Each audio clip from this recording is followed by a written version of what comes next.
I'm trying to test too much shit right now. I need to stop. I need to stop. I'm like, but I should fuck around with my Stream Deck. But no.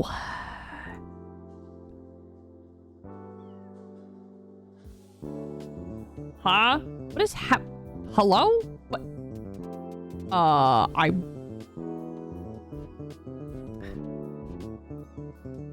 Huh. Okay. This is weird.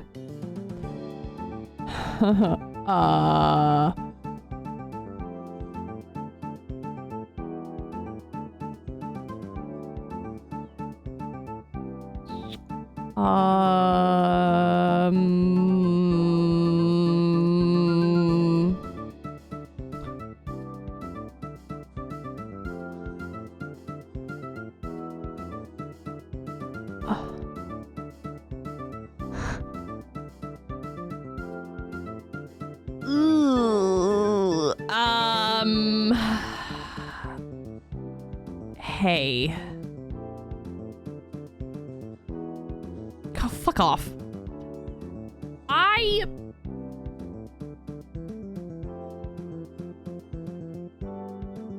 might have fucked something up. Huh.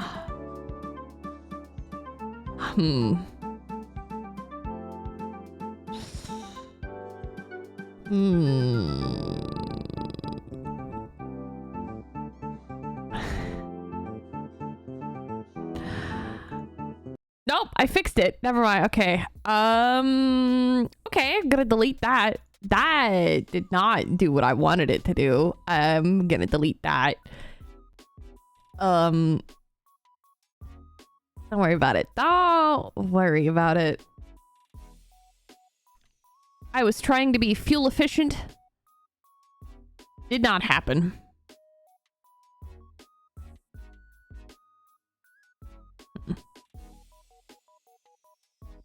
Fuel efficient. I don't know why I said it like that. I tried to change the scene transition with Stream Deck and it fucked it up. It fucked it up. So, yep. Not doing that. not doing that.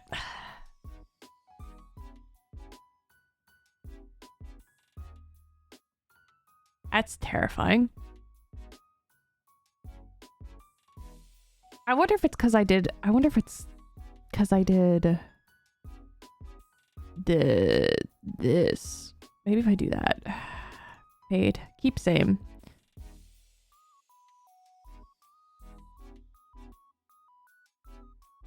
I need like a... Oh, I need like a delay. Oh well. Cat. I bet she does it again. I will not do it again. Where is that? No, that's not... Where is... Ah, there it is. Oh, nope, never mind. That's not it. System, no. Where the fuck is the stupid...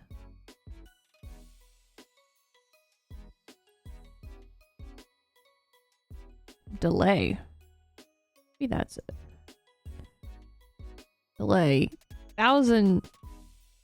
Sure, we'll give it 1,000 milliseconds. We'll see how well that works. Maybe it works. Maybe it doesn't. That's for future me to forget about and then remember when stream starts. That's something that future me will have to worry about.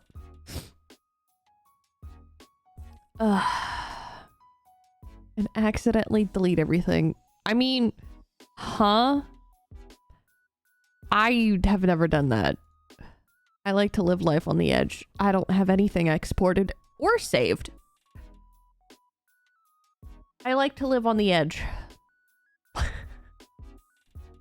I like to live on the edge. Worst case, I fuck up and we go back to simple caveman times. Edge of this... Fuck.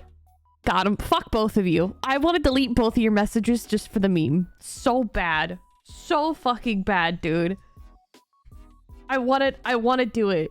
I want to do it. Fucking both of you. Within seconds of each other. You're already... Man. I got it, dude. I got shit I gotta do, man. Also, holy fuck. Dude. If I could actually pull... If I could actually pull this commission off... I'm gonna be thoroughly impressed with myself.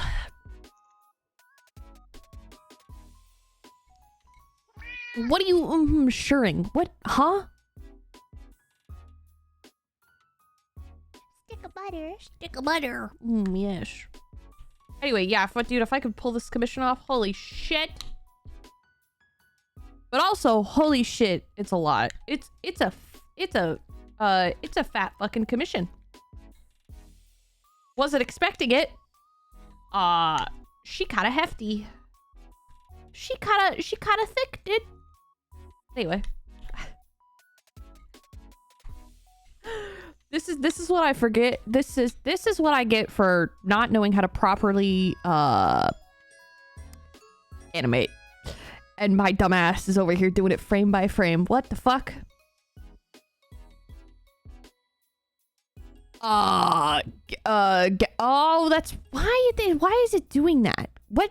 Oh, it's stream avatars. Why is stream avatars doing that? Get the fuck out of here. Anyway, gamers, hello. To live life with one brain cell and half the time it's being shared. I mean, listen, it's not being shared all the time, okay? It's not all the time. Anyway, I'm gonna disconnect this real quick because this is gonna annoy me. Events.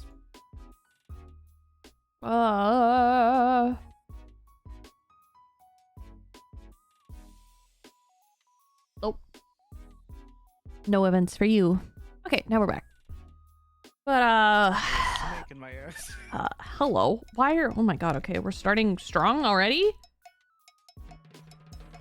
But anyway, yeah, I got a lot of animated emotes to sketch today. Got a lot to sketch.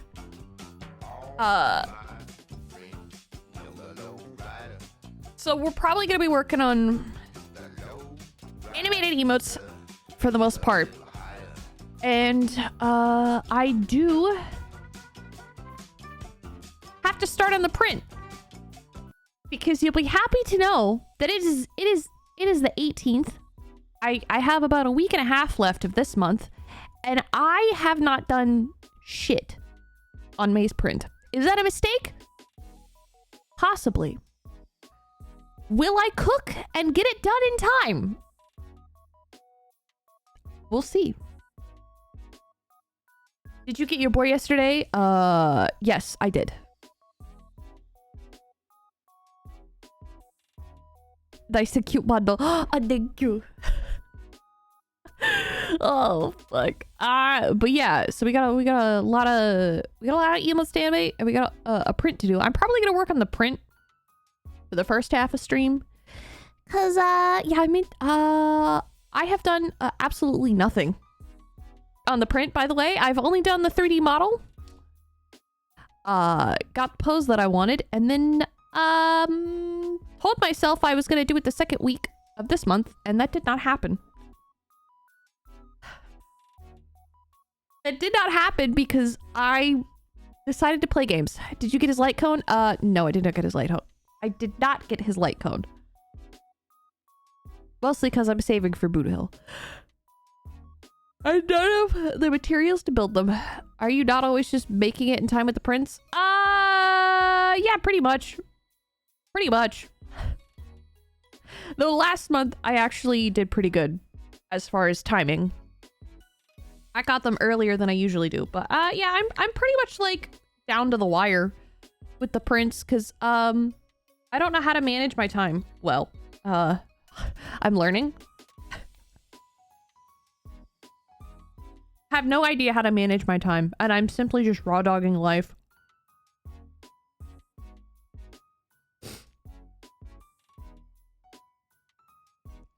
Yeah, no, I didn't get his light cone.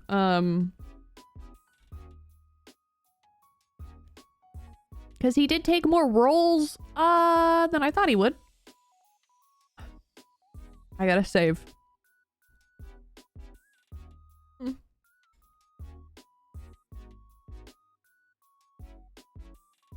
Because now I can spend my power getting matched for acquired characters. You're skipping Boot Hill. Bro.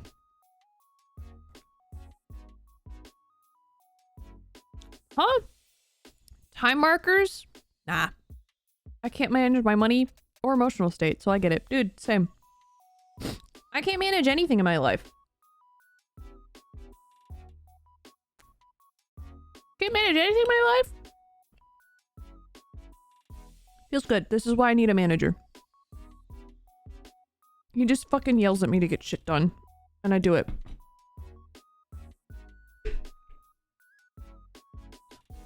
Shout out to manager for being a real one. I do great at managing others, weirdly enough. That's so weird. I've said like at least 3 times I'm skipping Boot Hill because number 1, I want Firefly if she's playable, and number 2, I don't like hunt characters. Valid. Valid. I'm just twisting your dick because I like Boot Hill.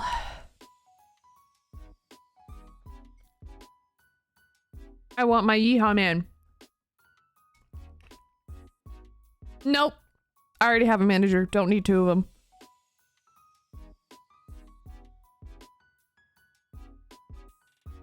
We've known each other long enough that he knows how to make me get shit done. Grab his dick and twist it. Yep. Jeez. Hello. I want Firefly if possible. The other Firefly. Yeah? Boot Hill is super fucking cool. Don't get me wrong. I love his animations, but I can live without him. That's why I'll get him. So you guys can live vicariously through me. Also, I'm just munching on food real quick. I'm trying to make a dent in this food before I start, before it gets cold. But we have until 4 p.m. until potential severe weather hits me.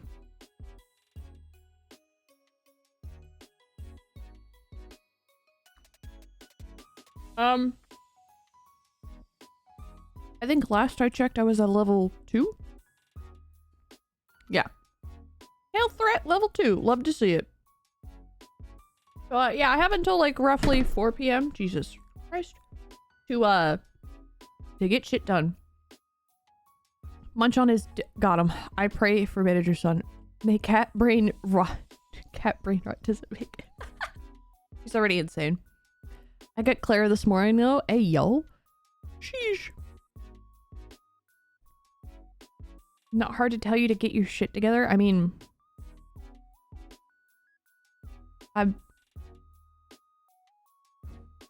maybe. I work in mysterious ways, okay? At the end of the day, I get it done.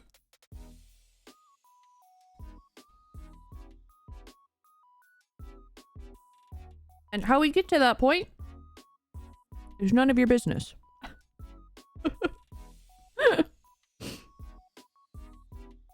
No shit talk with that one? What do you want me to say? Fuck you? Is that what you want me to say? Is that what you want me to say? I don't know what you want from me.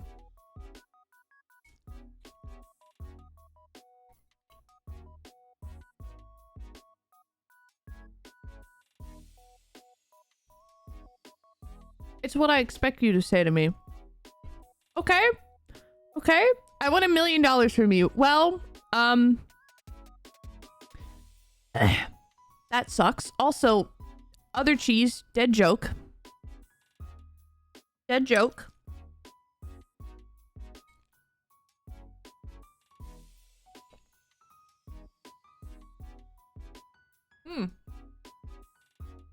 In addition to Vitrine, Virginia Apollo, Dr. Aisha Welt, will probably tell others I'm freaking.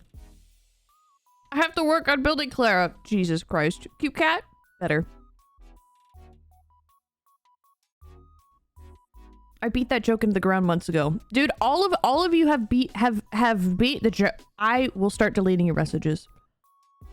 I will start deleting the messages and timing you guys out. It's a dead fucking joke. It's not even funny anymore. It was kind of funny when you guys did it in the first place, but like it stopped being funny like months ago. It's the same thing that happened to D's nuts jokes. It's happening again. You guys don't know. You guys don't know how to stop.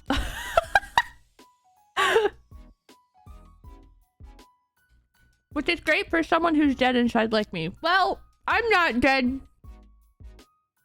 inside yet too much.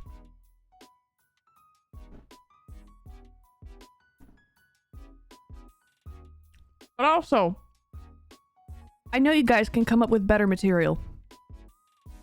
They piss off others, which is my favorite pastime. See? That is until you get timed out.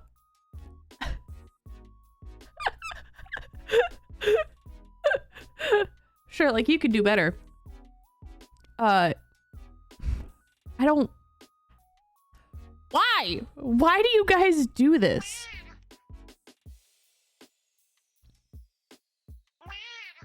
Make a joke about me, right?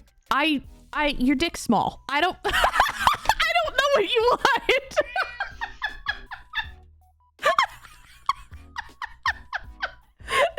That was actually mean. I'm sorry.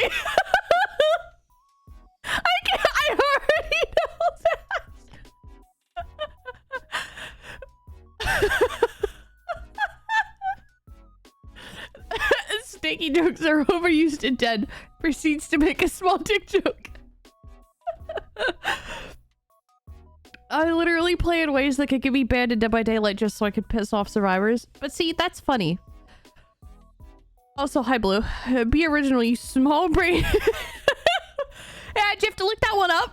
Do you have to Google that one? Did you have to Google that one?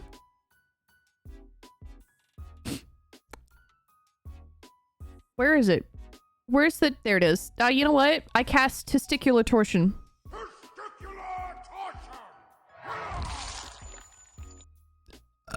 Did you hear the doctors...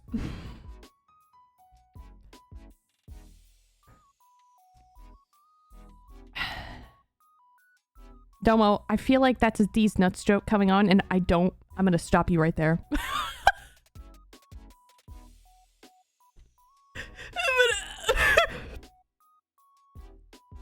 Huh? What?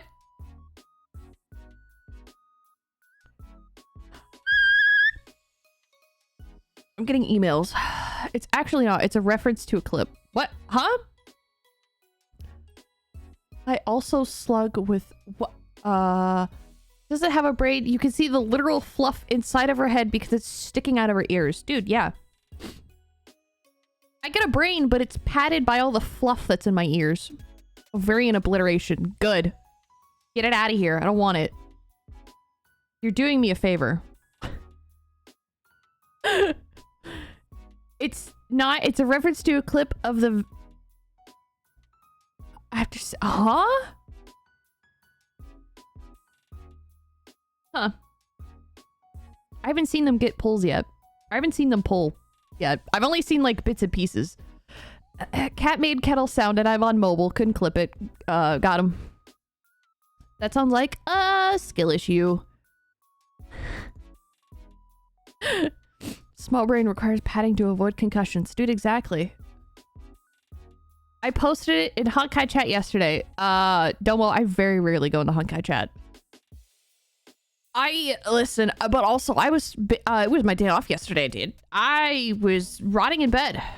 I was rotting in bed, dude. I'm gonna start saying, whoa, doctor, you're huge whenever I pull now. Oh my god. When are you gonna write an adventuring fanfic?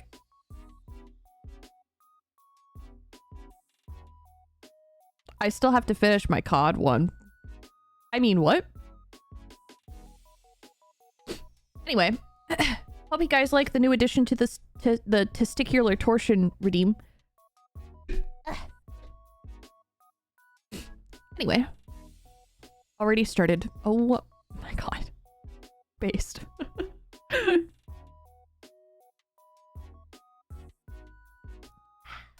Okay, I think I've made a fairly decent sized dent in my food.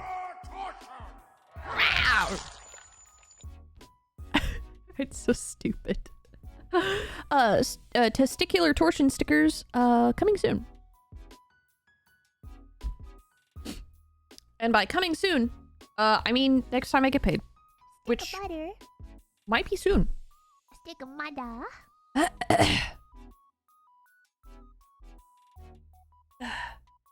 Somewhere where Yuki's fanfics are bestsellers in bookstores across the world. You know what? I like that. I like that. Might.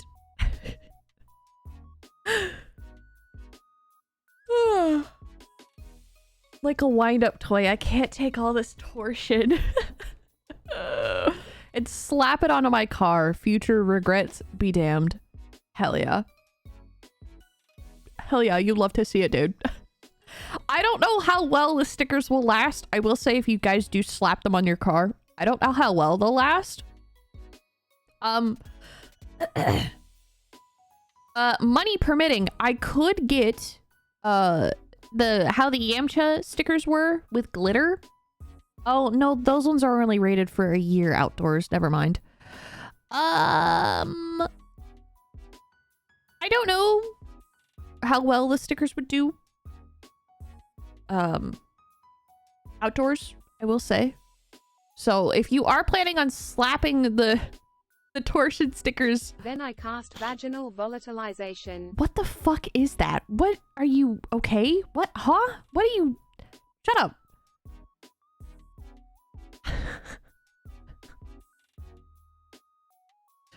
But if you slap them on your car, I would recommend getting 2 stickers just in case the sticker does not last, because the new manufacturer that I'm using for like smaller batches of stickers, I don't know how well their stickers last outdoors. I will say they have not been tested yet, so we'll see.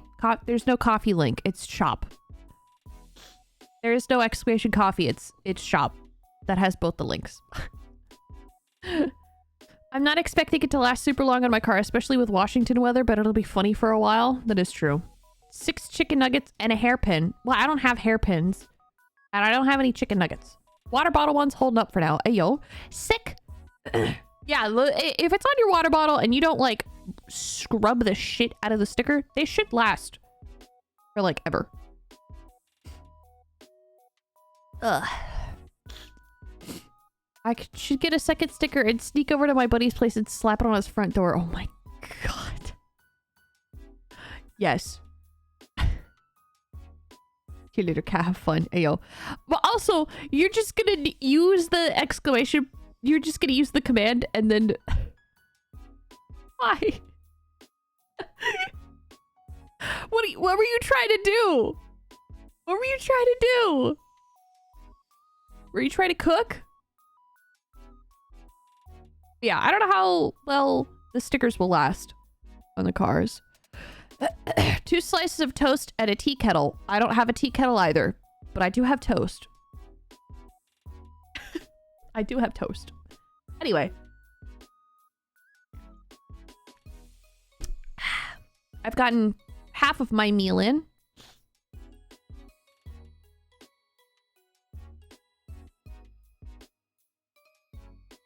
So it's time. Oh, God. It's time to get to work. I also don't know what to do. I don't know.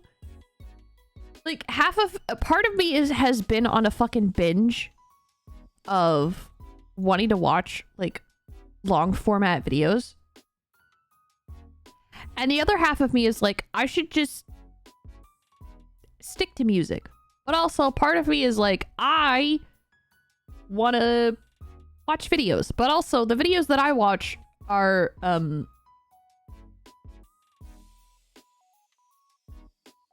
not great. I ran out of credits in Honkai. Oh no. Can I borrow $400 so I could get Jiggly light code? Meta, I don't even have $400 in my bank account. So that's a no. That's a no. Yeah, I watch weird fucking like documentary shit. And yeah. I've been on a binge of one to watch them. USCSB YouTube channel. Oh my god. Oh my god. I'll give you $400, but you'll owe me $800. Kidding. Yeah? Do it. We're here for the content. Well, again, I don't know very many videos. I say that I need to like take the fuzz off of my mic and then I never do. I always say that I need to take it off, but then I never do. Oh, dude, you know what I haven't done in like a year now, I think? Dude, we haven't done any ASMR streams in like a year. Magnet fishing? What? Chemical safety board. Oh, is that what that is?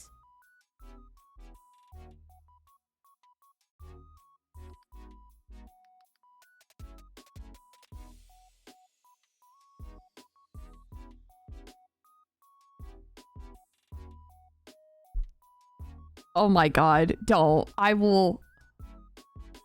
Oh, there's no real long videos. They're all short videos. I need like long videos. Give me like an hour, 2 hour long videos. Have you seen Max? Yes, I have.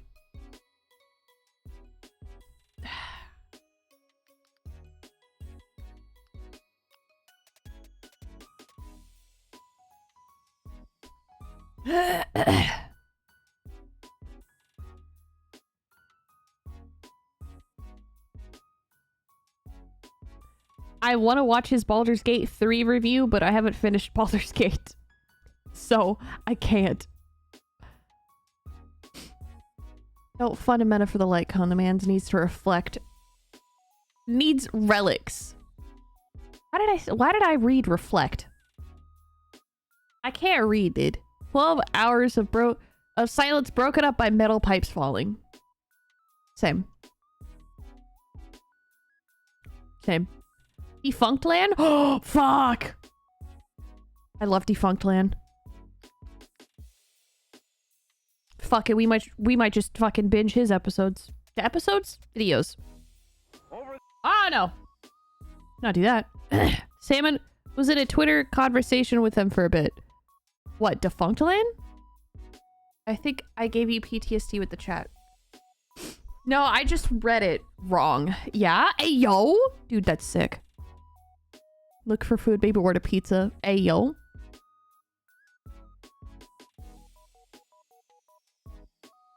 Garfield Dark Ride? What the fuck?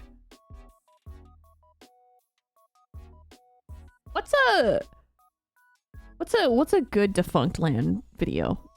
I need like an hour long, just good video that he has.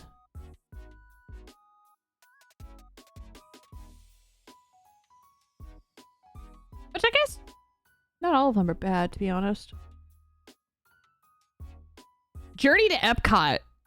Huh? What? Use that video. Meta.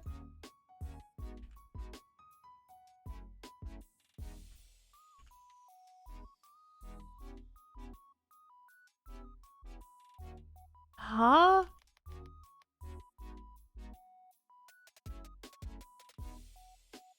Is this link even gonna work?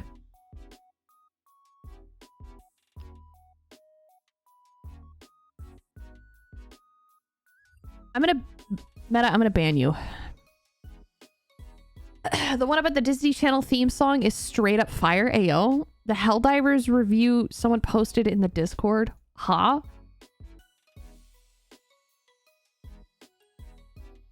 The one about Fast Pass? Ayo. Wait, huh?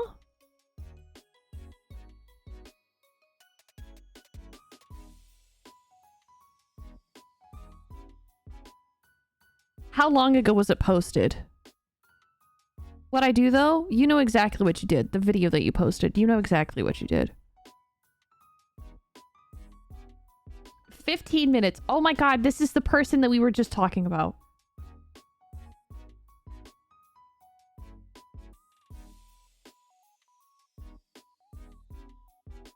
Okay, hold on. I gotta put these in separate windows so you guys can't see the shit that I'm doing.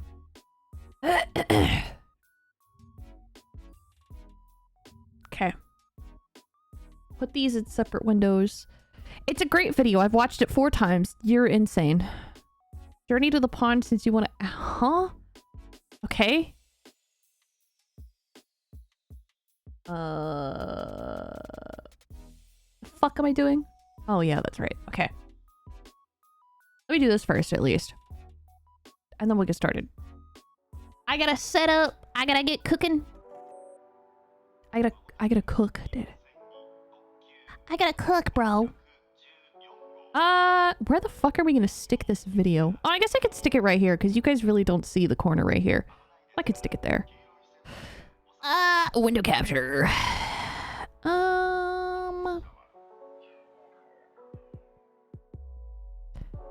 See the huh? Committing fraud, war crimes. Huh? Where the fuck? I want to add.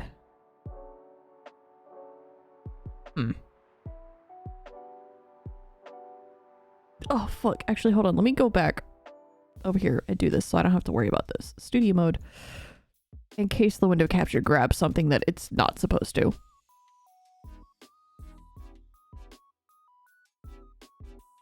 Okay. Oh, it's... Okay. This is fine. Okay. Sick. Okay. Probably still gonna grab it. I don't know how to fucking... Have you filed your taxes? Yeah, I'm still waiting for them to give me my shit back. I'm still waiting for them.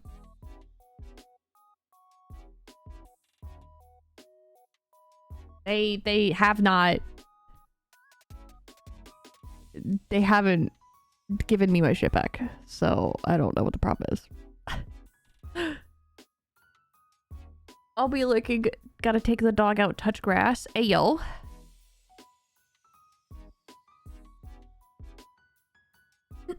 Okay, hopefully this is big enough, I think. When did you submit your taxes? I don't know, like 3 weeks before the deadline? Like 2 or 3 weeks?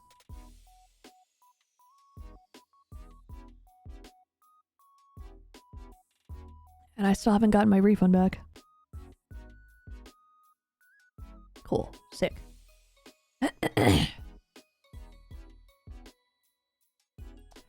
Oh, man. Times like these, I wish I had a second one of my main monitor so I could turn it horizontal.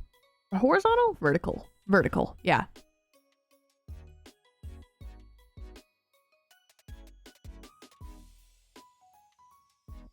Imagine paying taxes. Yeah, dude. Imagine.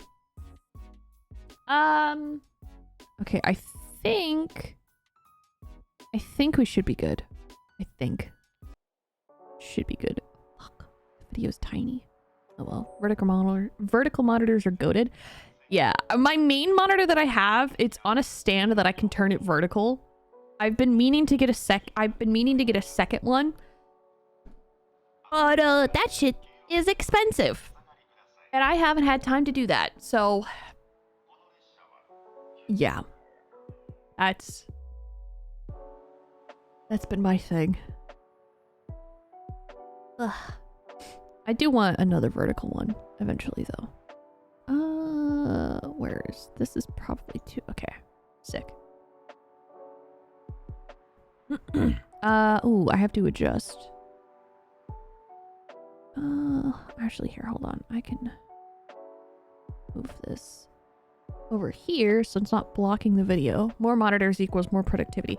Well, if I get any more monitors, I'm gonna have to have like that arm that has like 3 things or 3 different monitors, so I could like, I don't have enough desk space to just stick 3 monitors everywhere. I mean, technically I do have 3 monitors. My tablet is a 3rd monitor, but I'm using it right now, so.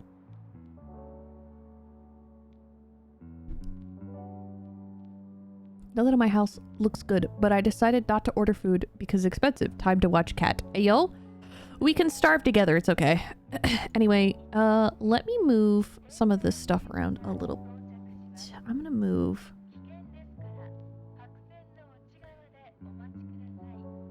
some stuff around real quick. Don't mind me. I'm actually, you know what? I think I'll make. How does this look for you guys? That doesn't look too small, right? That's not too small. I have to move. What else do I have to move? I gotta move shit around for this to work. You just had a Big Mac and a 10-piece. Oh, that sounds fucking incredible, bro. Holy shit. Okay, I'm gonna lock this so I don't move it. I'll lock this. I'm gonna lock that. Lock that. What the fuck is this? Okay. We'll leave that. Lock that.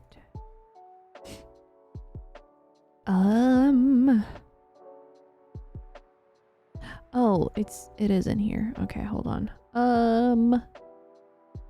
Coffee.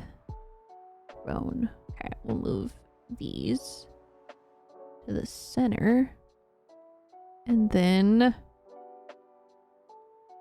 YouTube will go up here.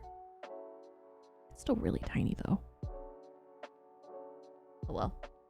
I'll make it work. That kind of cuts it off. Fuck.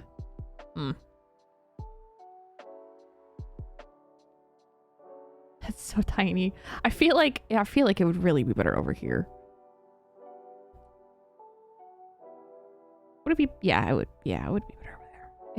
It would be better over there. We'll leave it there. We'll stick that back up there.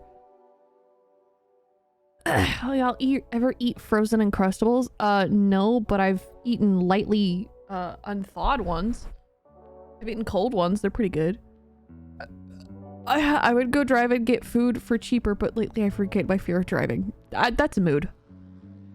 Well, Candice is getting to work. I'm healthy. You're big. Don't. Beg to differ. Actually, that you're healthy. Okay. Well. Arguably, maybe it should go right here. Maybe it should go right here. I don't know what I'm doing anymore. Anyway. Anyway.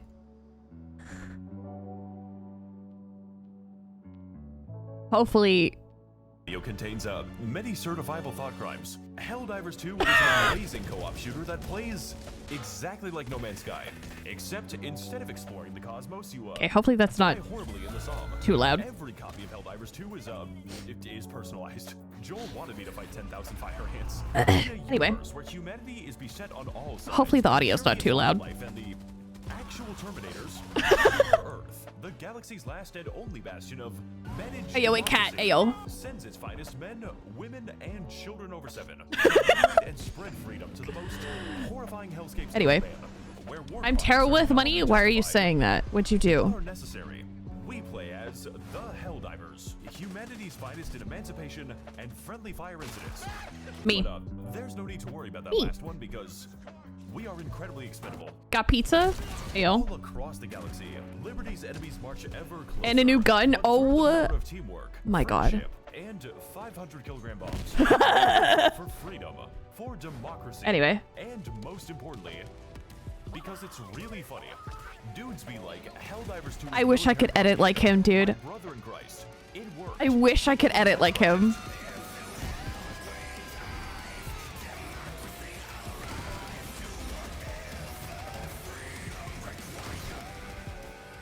Okay, there we go.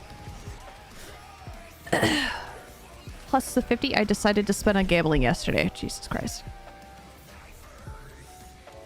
I've already seen this though, but I'm showing it to you guys. The first thing you'll notice upon entering the SES Judge of Judgment is an incredibly stupid name. And you are able to name it other things using the Wizard 101 naming scheme.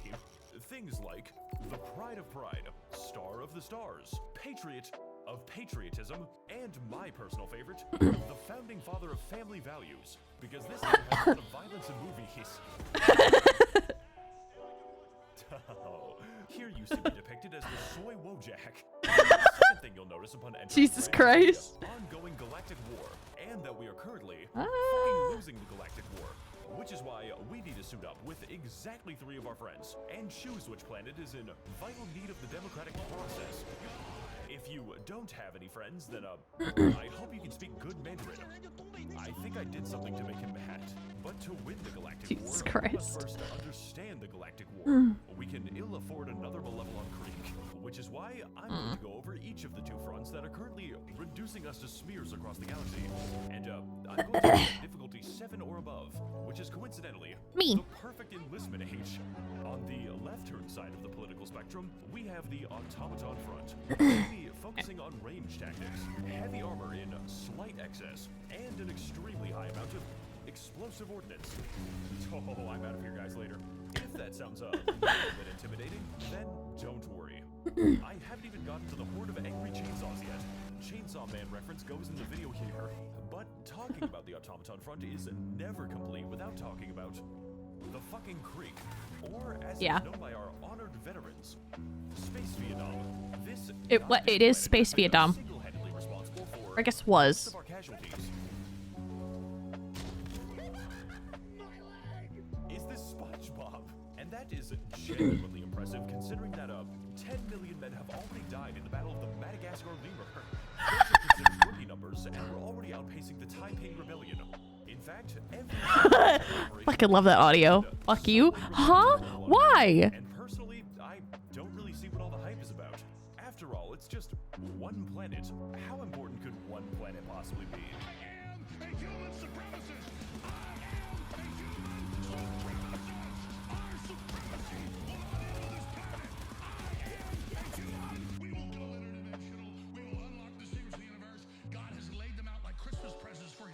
Boot camp's got fucking weird recently.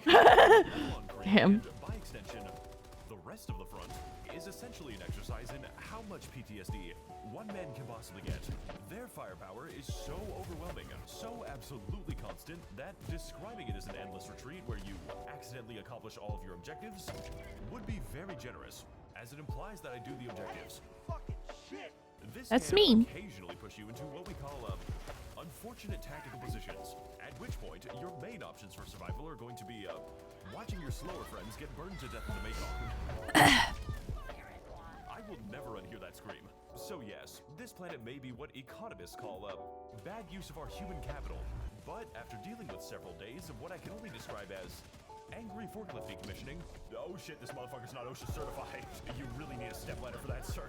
Okay, call me crazy, but I think there's a turret around this corner, guys. I fucking hate the creek. I can safely say that the attachment has become fucking personal. And honestly, I just want to see how many bodies one planet can hold.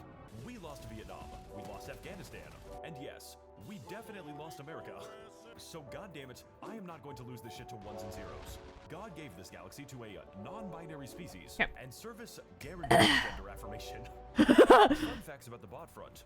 Number 10, man urinates on fellow passenger for not being allowed to smoke. Number 9, if you happen to make the mistake of fighting 10 years, I'm tired. Huh? most of our forces are Chinese. Wait, there's more of these? Glorious revenge against the What? plants they work in. Also, Monday I start cleaning, then I'm free. Ayo. Conversely, we Guilo have been sent by our barbarian prince to fight the hordes of angry roaches. For it is the God-given right of the defense lobby to remind the bugs that it is man who was made in God's image. I really can't wait to die on fucking legally distinct Clendathu.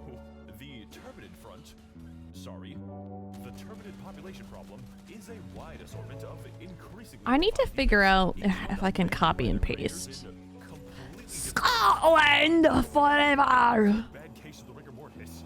Hold on. Small bugs, big bugs, immortal bugs, bugs that function as artillery. Scotland forever! Napalm is an equal opportunity employer, and Cue bagpipes. positions are open right now.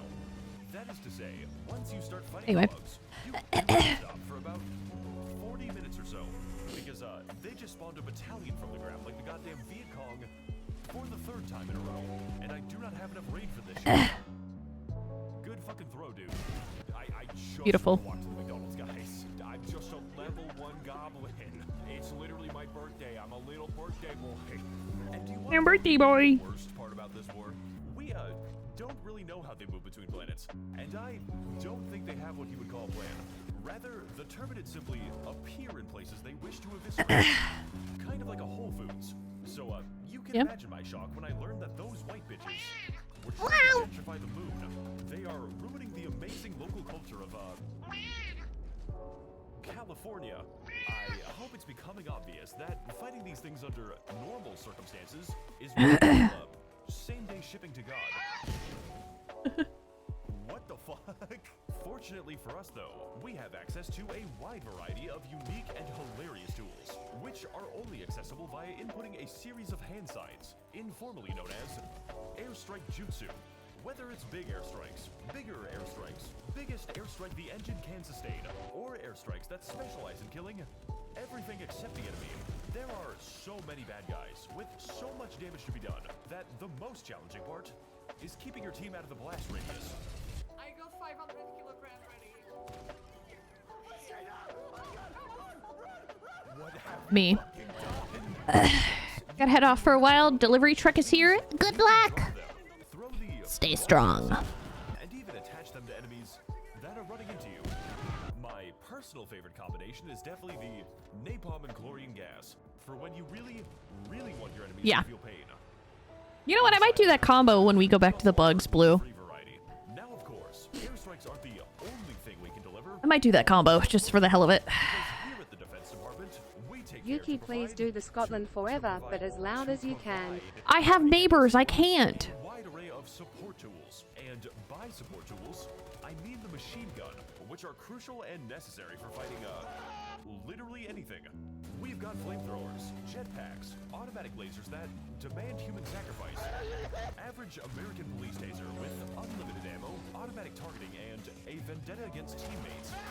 For when you really hate everything in a general direction, railguns that encourage you to fire volleys like Napoleonic line infantry. It also has 2 fire modes called safe mode and unsafe mode. And of course, Me. the giant death robots that randomly explode sometimes. That is the last time I buy a fucking Tesla.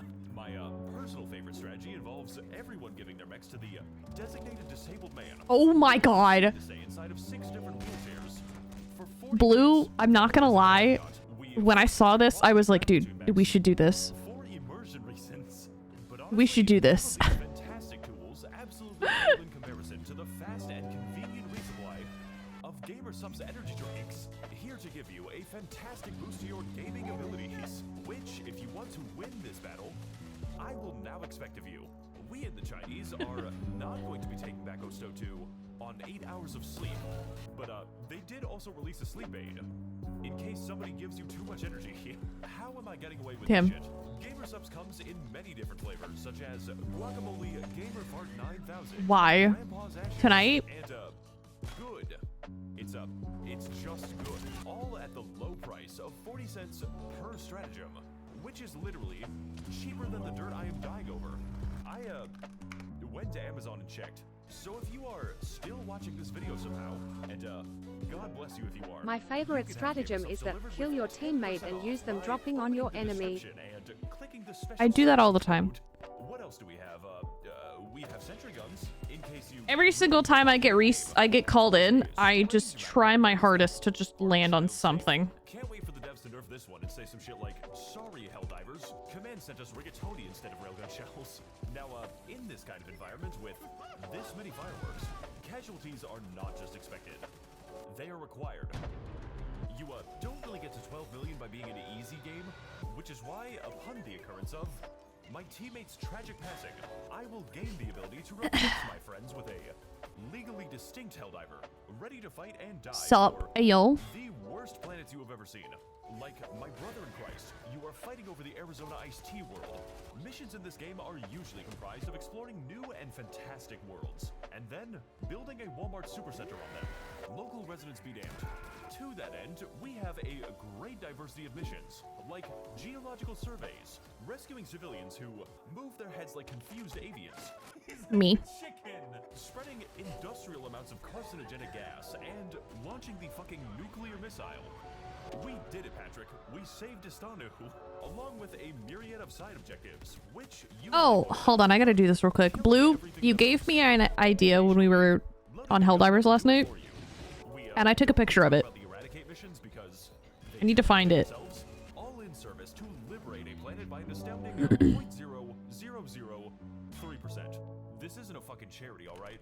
Reach 100% liberation and lose all of it the very next day. Currently reporting to you from the 5th Siege of Hellfire, planets in Helldivers also have a unique blend of beautiful environments, like the Heaven planet, where it is impossible to escape God's light, the constant meteor storm planet, where it is illegal to stand still, the fire Don't mind me. planet, the weird fucking animal planet, all you Genghis Shingles Ringer, and the planet before it was removed from the game randomized your airstrikes.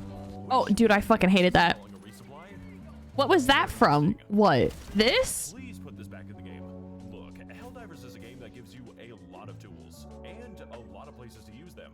So honestly, the task of describing it all to you is not my fucking job. The developers are literally adding things faster than I can show them to you. I began making this video before mechs existed. So inevitably, when the day comes that Arrowhead adds the secret third faction that we don't legally know anything about, Because you said that this planet looked like Houston in the summer, and I was like, you know what? where every mission begins and ends. We are not going to make it. Somehow, some way, It gave me an idea. It gave me an idea. while others may consider it, I don't know why, personally, but I think it's funny. against all odds in the face And I don't care. absolute absurdity is a big reason that I still love this game, no matter how many game-breaking bugs they introduce. sorry, Helldivers. This gun's accuracy rating is so high that it causes integer overflow. And with the Galactic War still ongoing, our story of spreading managed democracy has only just begun. We have the ships. We have we need soldiers.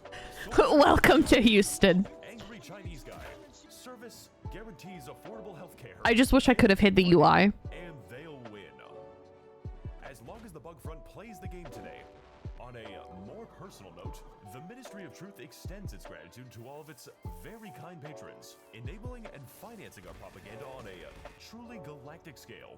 Your money is being put to excellent use, making only the funniest and most original content. Anyways, Well, should I up bottom or top? Which one? Bottom or top? I can't decide.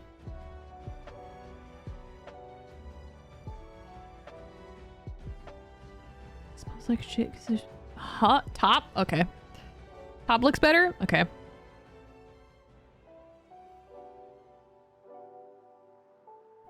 Really, I should have put Texas, but oh well. Nah, I'll leave it as Houston.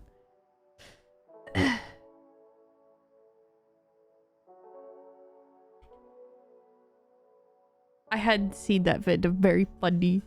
It's a very funny. Okay. Next. Aw, dude, we're gonna... I'm kidding. You guys probably won't like that. This is anywhere at this point with all the pollution. No, no.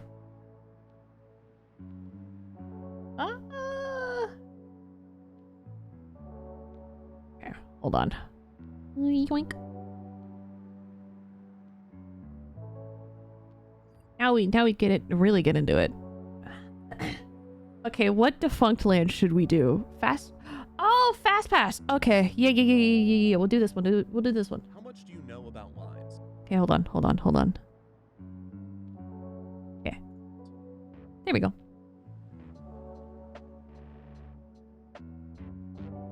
Where is this? Ah. A line, or a queue, is an organized group of people, or in this case dots, waiting their turn for There we go. some Okay. thing. The amount of time it takes to get from the start of the queue to the end of the queue is the wait time.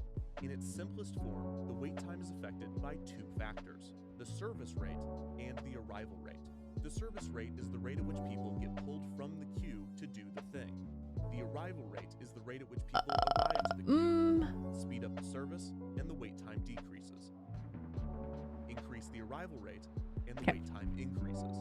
At its core, this is all a line is. Just now, I don't have Discord open on my computer. How fast do they get out? But in any real-world scenario, queues become anything but simple, and there's no better showcase of this complexity than the Disney parks. Disney is world famous not only for their wait times, but for the bold strategies that they have implemented to cut them down. To truly understand this topic, it is not enough to simply know history. We must deep dive into the technicalities and psychology of queuing and fully examine the many ways that Disney has tried to tackle the issue of lines. And unfortunately, there is no fast pass for this explanation. So without further wait, let's take an excruciatingly deep dive into everybody's least favorite aspect of theme parks. Xfinity came by and gave everyone a new modem. Got the new white one and it looks nice on my desk. Hey, yo. Fast passes don't mean shit because everyone buys them. Oh my god.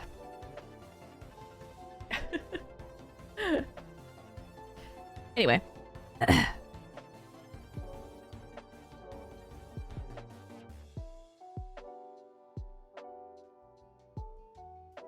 One second. Okay. On October 1st, 1970, Anyway, back to this. Walt Disney World opened to the public with 2 resort hotels and 1 theme park, the Magic Kingdom. Within the first year of opening, Walt Disney World began to experience the problem that had long plagued Disneyland Park in Anaheim: long waits for attractions. 2 of the most dreaded waits were for the 20,000 Leagues Under the Sea ride and the Country Bear Jamboree show. The wait for 20,000 Leagues consistently sat at 1 hour, and the wait for the Country Bear Jamboree could go over an hour on busier days. This might be surprising to you if you visited the parks recently. Today, the Country Bear Jamboree almost never fills its theater, and 20,000 Leagues no longer exists. However, when Magic Kingdom opened, these two attractions had some of the longest waits in the park. This can be explained by looking at the arrival rate and service rate of these attractions. How does this one look? The service rate for theme park attractions is generally measured in hourly capacity, or how many guests can board an attraction within 1 hour. 20,000 Leagues was a low-capacity attraction, only able to accommodate around 1,200 guests per hour. Compare this to the Haunted Mansion, which can accommodate around 2,800 guests per hour. This difference was due to their ride systems. The Haunted Mansion is a I wish I could copy system, while and 20,000 paste Leagues this. could only seat 40 guests in each submarine and could only operate up to 9 submarines at a time. So in a 12-hour day at the park, over 33,000 guests could ride the Haunted Mansion, while only around 14,000 guests could ride 20,000 Leagues Under the Sea. Looking at this difference another way, if 1,000 guests were in line for both attractions, the wait time for the Haunted Mansion would be 35 minutes, while the wait time for 20,000 Leagues would be 1 hour and 20 minutes. The Country Bear Jamboree had an even lower capacity than 20,000 Leagues. I waited in line for the wide eraser at 6 flies for an hour. Damn. The arrival rate is mainly determined by guest demand. This demand can be influenced by such factors as the quality of the ride and the marketing done for the attraction. The demand and capacity relationship is somewhat similar to the relationship between the supply and demand of a product, except rather than determining price and quantity, demand and capacity determine wait times and number of riders. Today, once a guest has entered a Disney theme park, they are able to ride any attraction they choose, but there are only so many operating hours each day, so time becomes a currency that they must spend. For instance, a guest might want to ride the Jungle Cruise if the wait were 30 minutes, but that same guest might not want to ride the attraction if the wait was 1 hour. In queuing, this is called balking. Someone decides not I to love the wait enough teacups to though. enter a Ayo. line. This can reduce wait times by turning people away that were not determined to experience the attraction. The situation becomes even more complicated when guests are spending both their time and money to ride rides. When it opened, Walt Disney World utilized a ticket book system, in which guests needed to purchase tickets both to enter the park and to ride the majority of the park's attractions, with each attraction distinguished with a letter A through E, with E being the most thrilling and popular attractions. This was the same system used at Disneyland, and it became so well known that the term e-ticket became a common phrase to refer to something as premium or exciting. By charging guests more to ride the popular attractions, Disneyland was able to curb demand for these rides. However, at Walt Disney World, this system often had the opposite effect. When the resort opened, guests knew little about the park's unique attractions, but they already understood the A through E ticket system. So when visitors made their decisions, they often looked at how Disney ranked and priced their own attractions.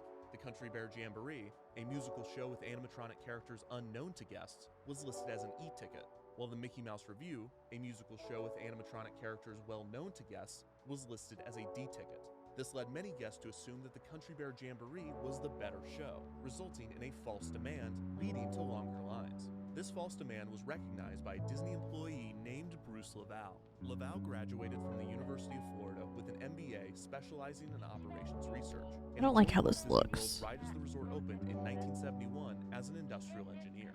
Industrial engineers are specialized in studying and optimizing complex systems and processes, finding ways to make systems more efficient, a field that Disney was increasingly relying on as their theme parks became more complex and brought in more people.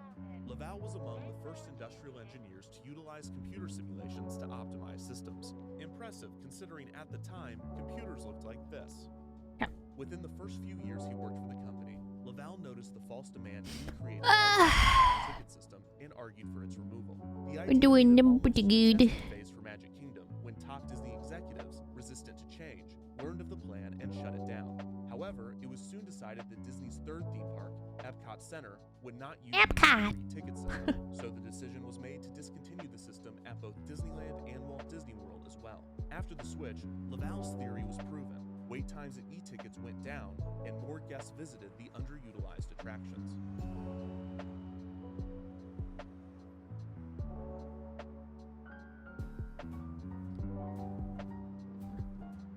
Long lines were by no means eliminated from the guest experience after the A through E ticket system was discontinued. In fact, lines were the #1 guest complaint at all 3 Disney parks. parks. This is why when Disney opened its first international park, Tokyo Disneyland, in 1983, many within the company were surprised at the patience and endurance of Japanese tourists to withstand long lines, especially when compared to Americans. This is because different cultures have different reactions to queuing, with Americans tending to be some of the most impatient, right up there with the French, which Disney would learn soon enough. Also, people's reactions to queues changed significantly over time, and the Disney parks have played a major role in this evolution.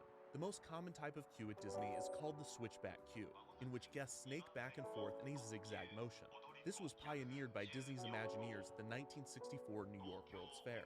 The lines for Disney's attractions at the fair were long and out of control, so Disney developed the switchback concept, which organized and condensed the line. Reportedly, Walt Disney himself also felt the concept had a psychological If the audio is too quiet, let me know. moving back and forth, they were face to face with I other changed guests, the allowing where them to interact with strangers the that YouTube could audio lure goes. into that sort of thing. Why did it just Switchbacks disappear? were soon implemented throughout Oh my Disney. god. Then at Walt Disney World, Epcot Center, and eventually everywhere. But since queuing is always evolving, by the There we go. mid-1980s, distaste for the Okay. switchback queue had grown. The audio was doubled. By its condensed Fucking nature, Christ. the Okay, endless hold on. zigzagging soon became grating. To combat this, Disney went back to the drawing board, coming up with a simple, three-tiered strategy to improve guest time in line. Number 1, keep waits to a maximum of 15 minutes. Number 2, if a guest must wait more than 15 minutes, give them entertainment, such as immersive queues and pre-show videos. Number 3, hide the queue from view, sectioning off different parts of the queue so the guests can't see how long the line really is until they've already waited. This strategy really came down to one basic principle. If you remove the guest's ability to visualize the wait itself will feel shorter. In 1987, Bruce Laval was named the director. Why is it not? Studios. The new theme park was designed to focus primarily on the tour of the new film and television production facilities being constructed alongside the park. So when Disney MGM opened in 1989, it had few attractions, and worse, few productions. What it did have was an excess of people. Crowds flocked to Disney MGM to find long lines and little to do. The issue was widely reported on, and when asked about the crowds, Laval said, quote, "You could have the greatest show in the world, but if you have a 3-hour wait out there, people are going to leave the park dissatisfied." Immediately after the article was published, the Orlando Sentinel received a call from a man named Michael Eisner, who was the CEO. So of why is Disney it not at the time. working? Eisner assured the public, as well as the Disney employees quoted in Sunday's paper, that the park would be expanded with more attractions, stating, quote, "We do not want the lines to be that long. We're trying to rectify that as soon as we can." In 1995, Dang it. Laval was promoted to Executive Vice President of Operations, now assuming responsibility for all park and resort operations at the Disney parks. Laval had held many different positions at the company, but his industrial engineering background had stayed with him, and the mounting issues with wait times led Laval. So I'm trying to get it so that it doesn't play. This audio doesn't play on the YouTube VOD. In the mid-1990s, Laval and his team began experimenting with the idea of transitioning certain attractions at the Disney parks to a reservation-only system.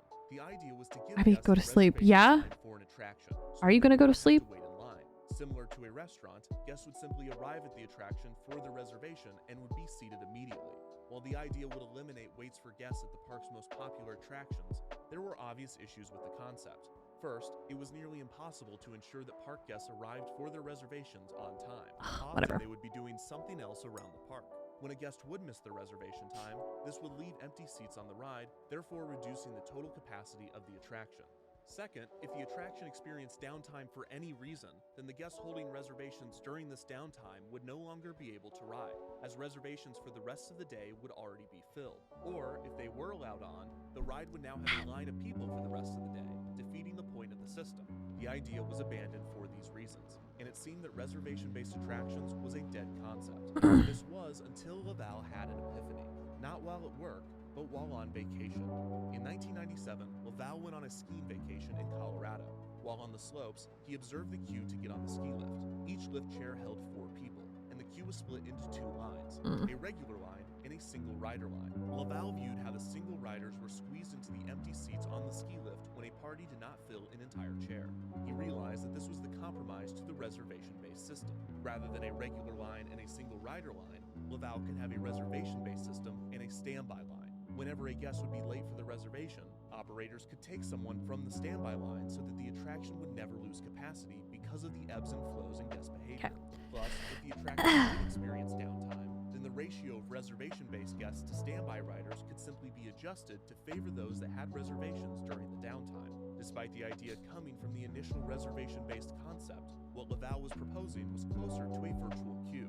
A virtual queue functions similarly to a normal queue, just without the physical line. A common example of a virtual queue can be found in many quick-service restaurants, in which guests take a number and wait for their number to be called. Unlike reservations, this still retains the first-come, first-served nature of a physical line, but it removes the ability to visualize the wait, therefore increasing the quality of it. After returning from vacation, Laval pitched the concept to other executives, but he was met with skepticism. Believing in the idea, Laval proposed that he test the concept to prove that it could work. Using the newly opened Animal Kingdom due to its limited amount of attractions, testing began with a select group of guests who were given paper diaries to keep track of their day, including how long they waited in line. The test subjects were split into two groups. This new bow, huh? And a group that would use the virtual queue system. The control group simply logged their day at the park, while the other group were told to approach cast members at attraction entrances, who would hand them a ticket with a return time on it. This return time was equal to the time that it would have taken guests to wait in line for the ride. Man. The test subjects were then encouraged to explore the park and return at the time listed on the ticket, where they would then be allowed to skip the line. The test was I really need like a third monitor. Virtual queue subjects were able to experience 25% more rides than the control group, and their wait times were reduced by 50%. The virtual queue subjects left the park much more satisfied and far more likely to return than the control group. If this was not convincing enough for executives, the tests also showed that those using the virtual queue system spent more of their time at gift shops and dining locations, resulting in more spending when compared to the control group. Executives approved the concept for further testing, which continued throughout early 1999, both at Disneyland and Walt Disney World. That summer, testing focused on Space Mountain at the Magic Kingdom, which often had the park's longest wait. In these early tests, cast members were physically writing return times on cards and giving them to guests, while using handheld clicker counters to keep track of how many were handed out and how many guests returned. The tests were often haphazard and chaotic, but they were successful enough to prove that not only the system could work, but it would make guests happier and more likely to spend money. Many within the company, including Laval, Do the this. system should be free and available to all visitors so as not to create different classes of park guests, citing Walt Disney himself, who was known to wait in the park's lines with his guests. With the test labeled a success, executives approved the permanent installation of the new virtual queue system, officially titled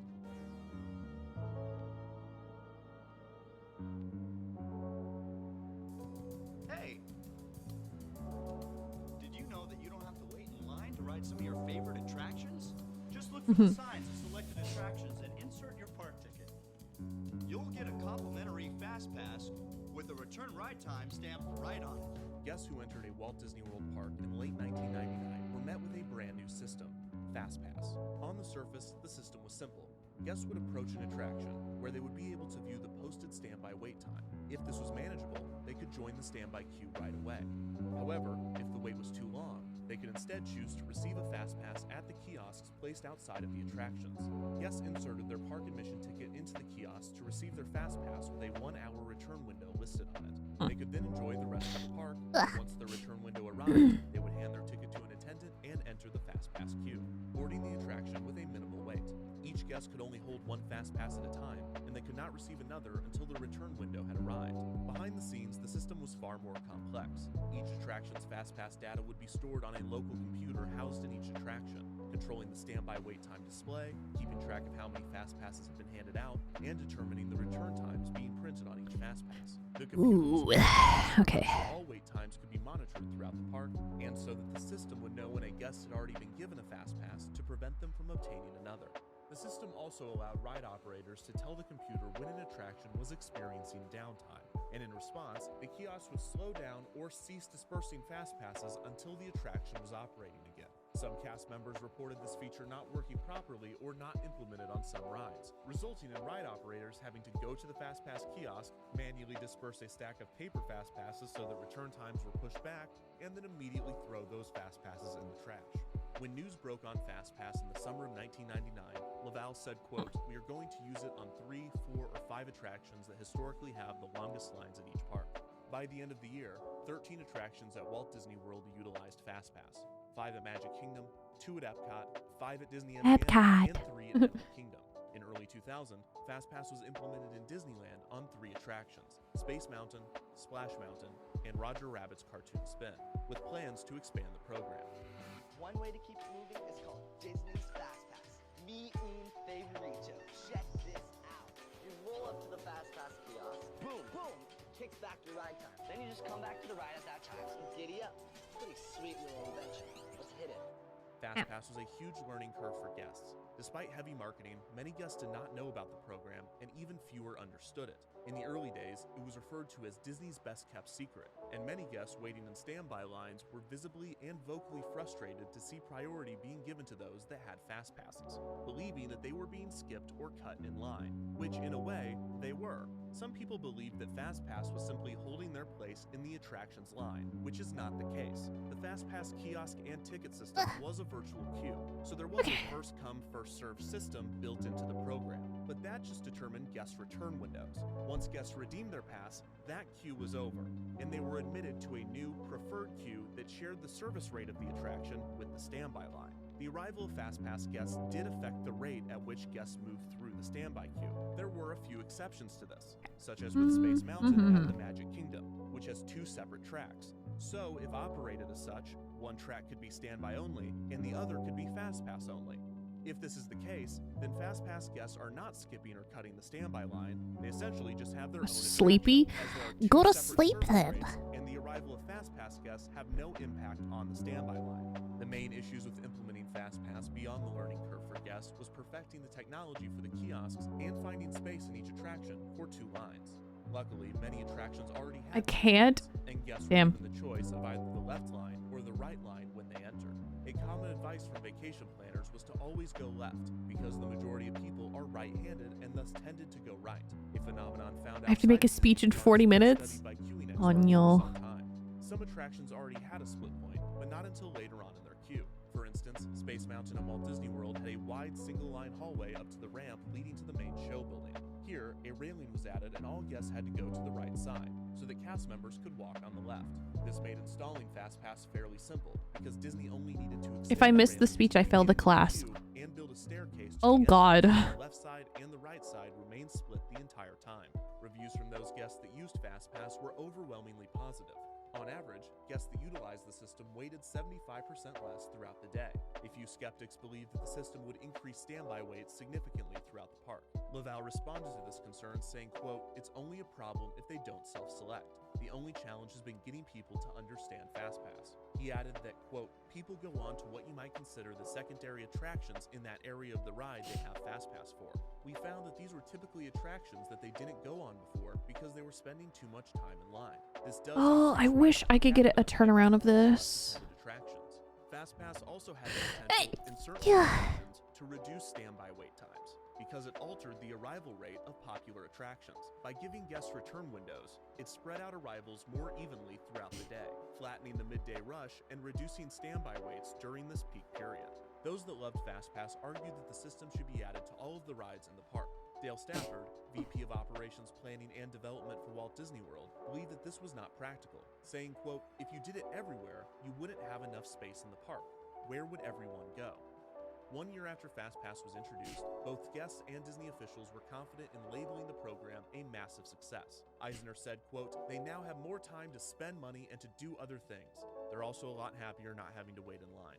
In August of 2000, FastPass was recognized by the Florida Engineering Society and was awarded a 2000 Governor's New Product Award. Laval said, quote, "FastPass continues to exceed our guest expectations. It's a free service and it's making their time in the parks more fun and productive." Laval retired in 2000. Even if I have a passing grade in the class? Oh, it's one of those. Okay.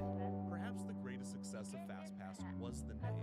It was catchy and concise, so much so that it immediately became a household name and a colloquialism for any sort of expedited line. It also pushed other parks to develop their own expedited queue systems, and it even inspired a hit song.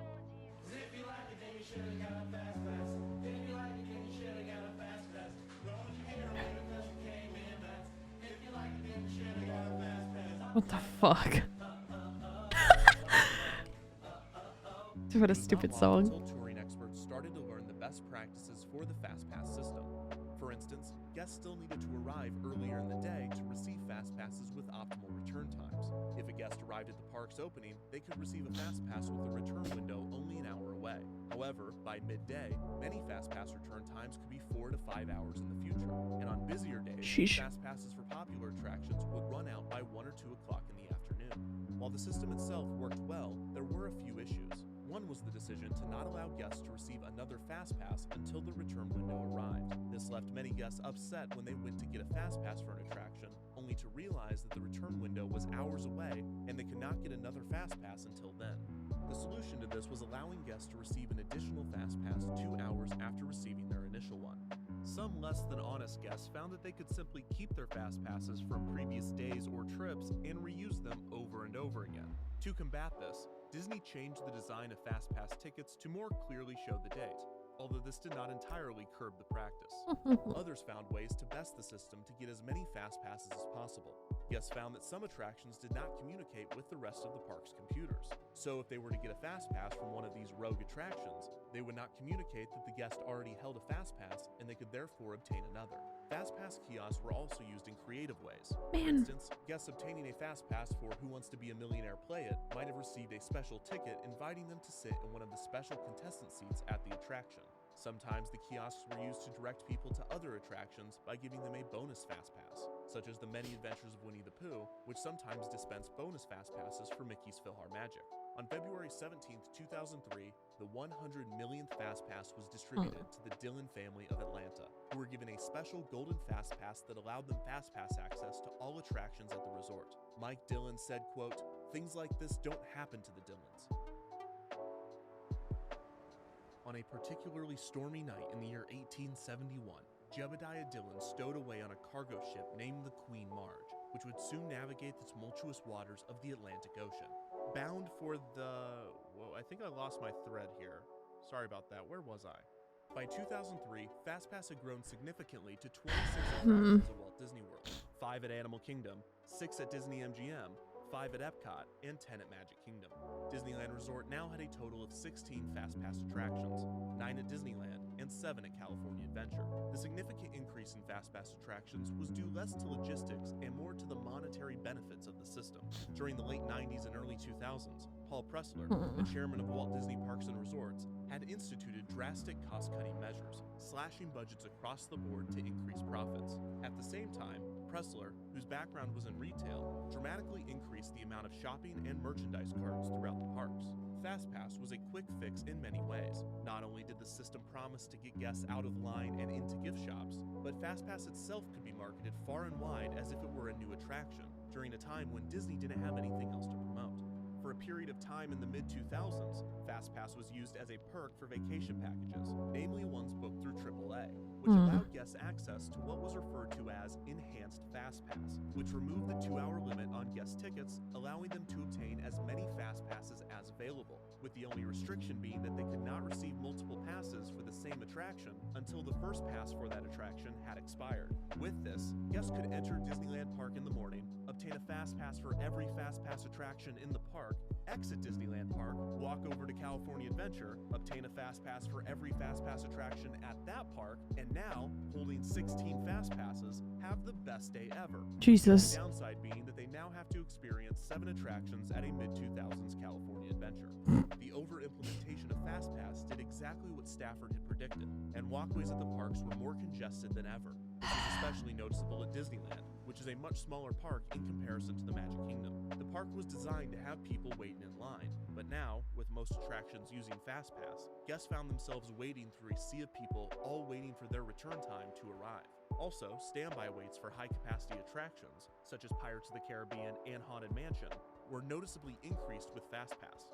In 2002, Paul Pressler resigned to model for The Gap, where he would also serve as CEO. He was replaced by the chairman of Disneyland Paris, Jay Rasulo. When Rasulo and other management took over, they reevaluated Disneyland's FastPass system, determining that the best solution was to begin removing FastPasses from certain attractions. At Disneyland, Pirates of the Caribbean, Winnie the Pooh, and Star Tours had its FastPass kiosks removed, and Haunted Mansion's FastPass would only be utilized for Haunted Mansion Holiday. In California Adventure, It's Tough to Be a Bug and Muppet Vision had their FastPasses removed as well. Eventually, the Haunted Mansion at the Magic Kingdom would have its FastPass removed. While FastPass worked well on some rides and did increase customer satisfaction significantly, the over-implementation within the first few years of its debut seemed to be clear proof that it was a bad idea to put FastPass everywhere.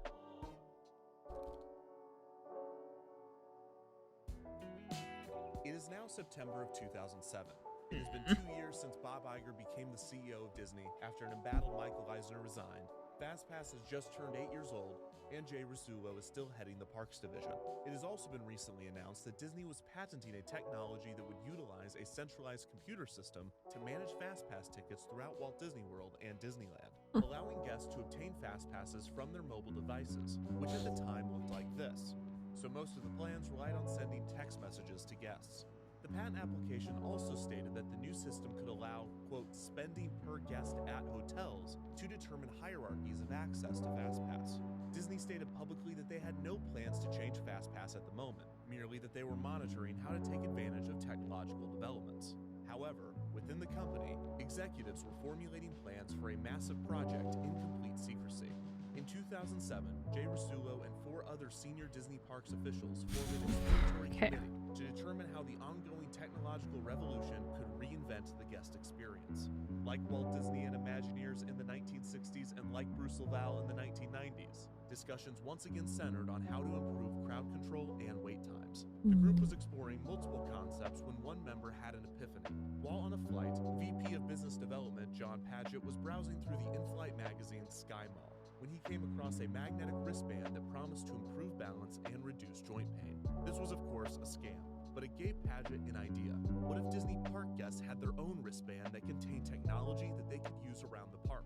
It would be like a magic wristband, so naturally, they called it the Experience Band, or X-Band for short. The team opened a testing space for X-Band in the abandoned Body Wars attraction in the Wonders of Life Pavilion at Epcot. After an ideation phase, Disney CEO Bob Iger was given a tour where the team explained their idea for the X-Band. Their proposal was to house an RFID tag inside the band that would allow guests to interact with touch points throughout the park. The X-Band could act as guest park tickets or their hotel room keys. They could even use it as a credit card. When Iger was shown the technology, he was impressed enough to give the project a proper budget. In 2008, development officially began on Disney Next Gen Experience, an initiative that promised to bring the guest experience into the modern age. This encompassed multiple strategies, ranging from reinventing the way guests order food at the parks to experimenting with different queue types to increase guest enjoyment while in line. Perhaps the most ambitious part of Next Gen was My Magic Plus, a complete overhaul of Walt Disney World's technological infrastructure and the introduction of a new website and mobile application. Ever wish you could get the magic of the parks right at your fingertips? Wait, what is this? Thanks to Disney Parks. This is not My Magic Plus. I don't know what this is. Introducing Mobile Magic, a magical app that will turn your Verizon mobile phone into... Exclusive to Verizon. It's super easy to use. Just touch characters. Look, Mickey out just down.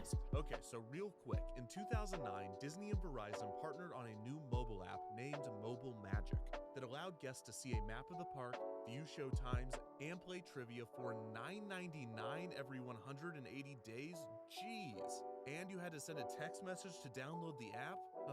Most impressive, the app allowed users to view wait times and FastPass return times from their phone, with real-time information from the park's computer system. They could not book or view their FastPasses from the app, but this was still a powerful tool for the time, and it had a valuable feature. Guests could now balk at an attraction's wait time from the other side of the park. Understanding the power the app had over guest decisions, Disney began wait times to point guests in certain directions. For instance, if there were too many people in Tomorrowland, Space Mountain's posted wait time might be adjusted to 90 minutes despite the actual wait only being 60, in order to dissuade guests from visiting the crowded area of the park. This also served the additional function of improving guest satisfaction. I can't figure out how to fucking do this on this dress. And it gave ride operators a buffer in the event of delays or downtime. It is unclear when the strategy began, but it would become an integral part of My Magic Plus's crowd control features when the new app launched. In November of 2009, 2 years into the development of Next Gen Experience, it was announced that Jay Rasulo would become the CFO of the Walt Disney Company, switching places with then CFO Tom Staggs, who would be taking Rasulo's position as the head of the Disney parks. The switch was Iger's decision, and it was done to see which executive adjusted better to their new role. This was a way to help Iger determine his successor, as he planned to retire from the company in 2015. Staggs was inheriting the Next Gen program and My Magic Plus, and the pressure was immediately on for him to deliver on the team's plans, which had only become more ambitious. Not only did the Next Gen team want to reinvent park tickets and hotel keys, they wanted to completely overhaul FastPass as well. The new system would be titled XPass, and it was a key feature of Next Gen's Guaranteed Experience initiative. The philosophy behind Guaranteed Experiences was to increase customer satisfaction and guest retention at the resort by removing unwanted variability in vacations. The program sought to ensure that guests would be able to eat at their favorite restaurants and ride their favorite rides during their trip. This is where XPass came in. Guests would now be able to book multiple FastPasses before they arrived at the park, and rather than using paper tickets, they would use their X-bands to enter the expedited queue. In late 2011, news broke on XPass, mainly focusing on a rumor that FastPass would cost money. People took that great, but despite the uproar, the rumor turned out to not be true, at least not entirely. FastPass would still be available to everyone, but priority access would be given to those staying at a Walt Disney World Resort hotel. The plan was for guests to be able to book between 2 and 4 FastPasses before they arrived. The specific number would be different for each park and would vary based on attendance. On the busiest days at Magic Kingdom, guests would only be allowed to book 3 FastPasses, but on most days, they would be able to book 4.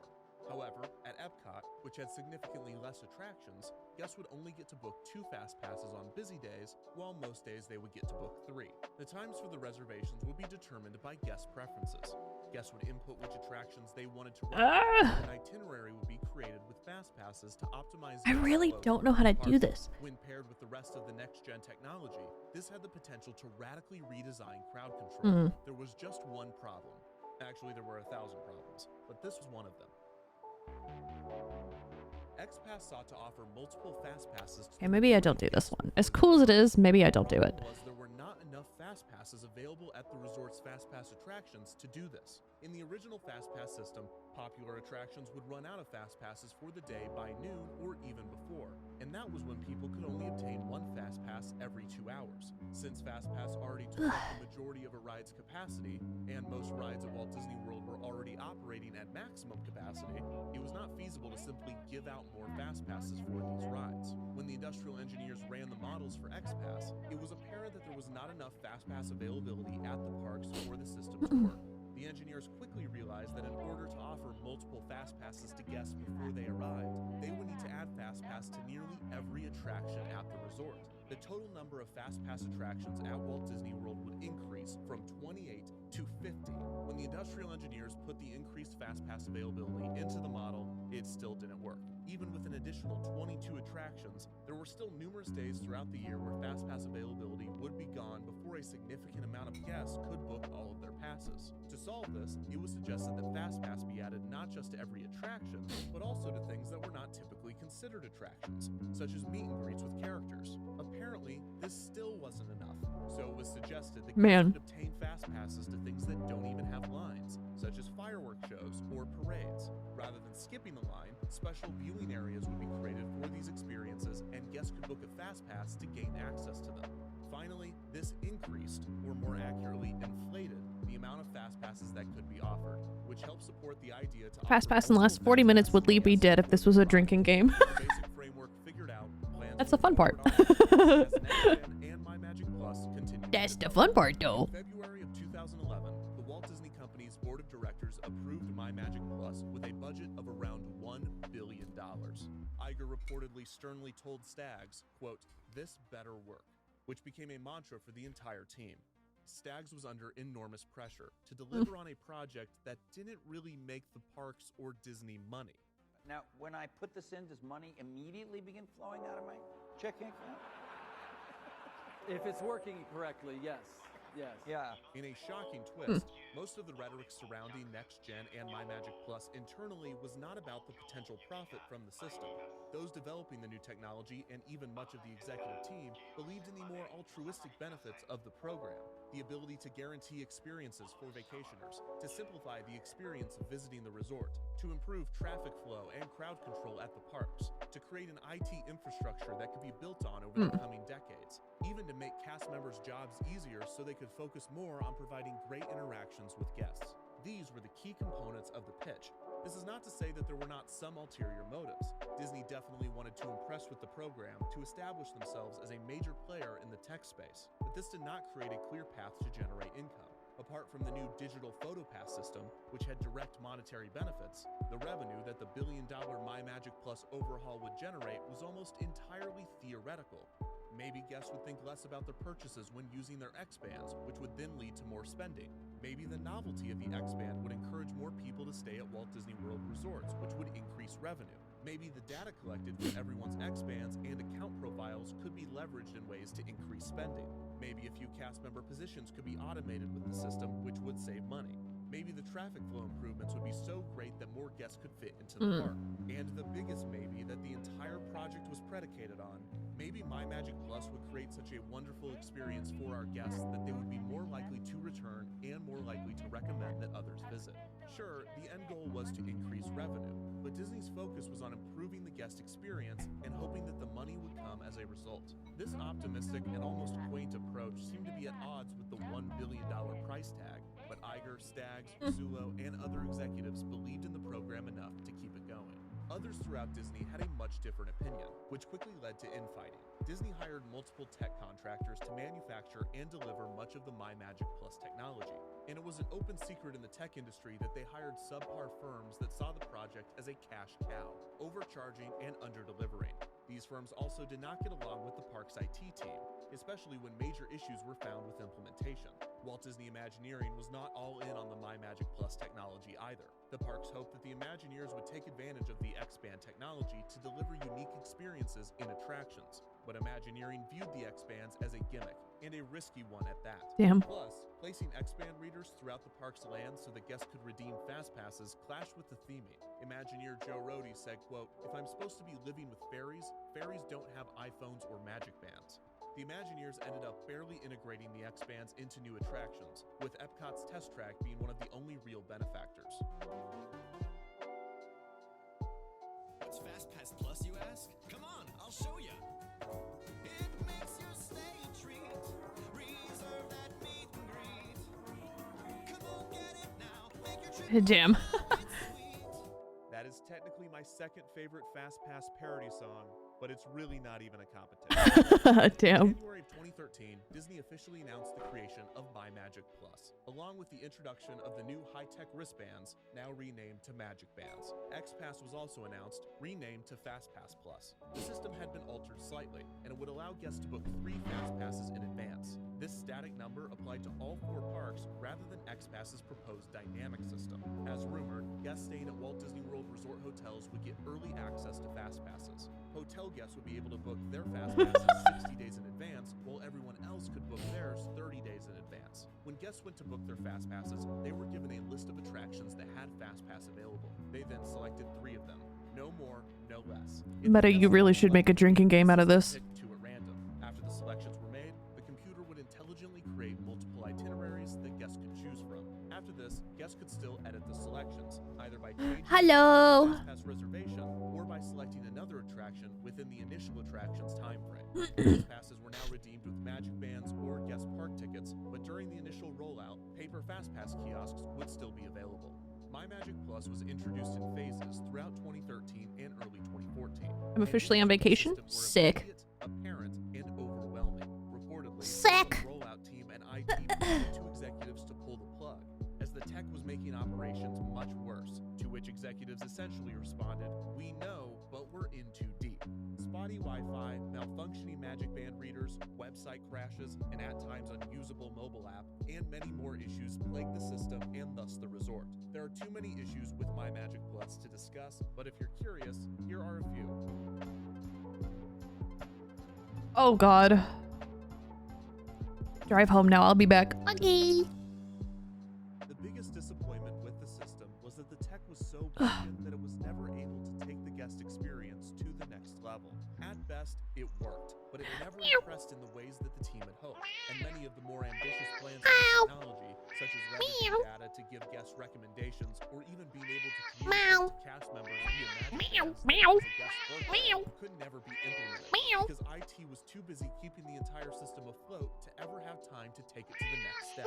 Most damning, by and large, cast members hated it, and it made many positions much more frustrating to work at. It automated few. It's called hentai, and it's art. Huh?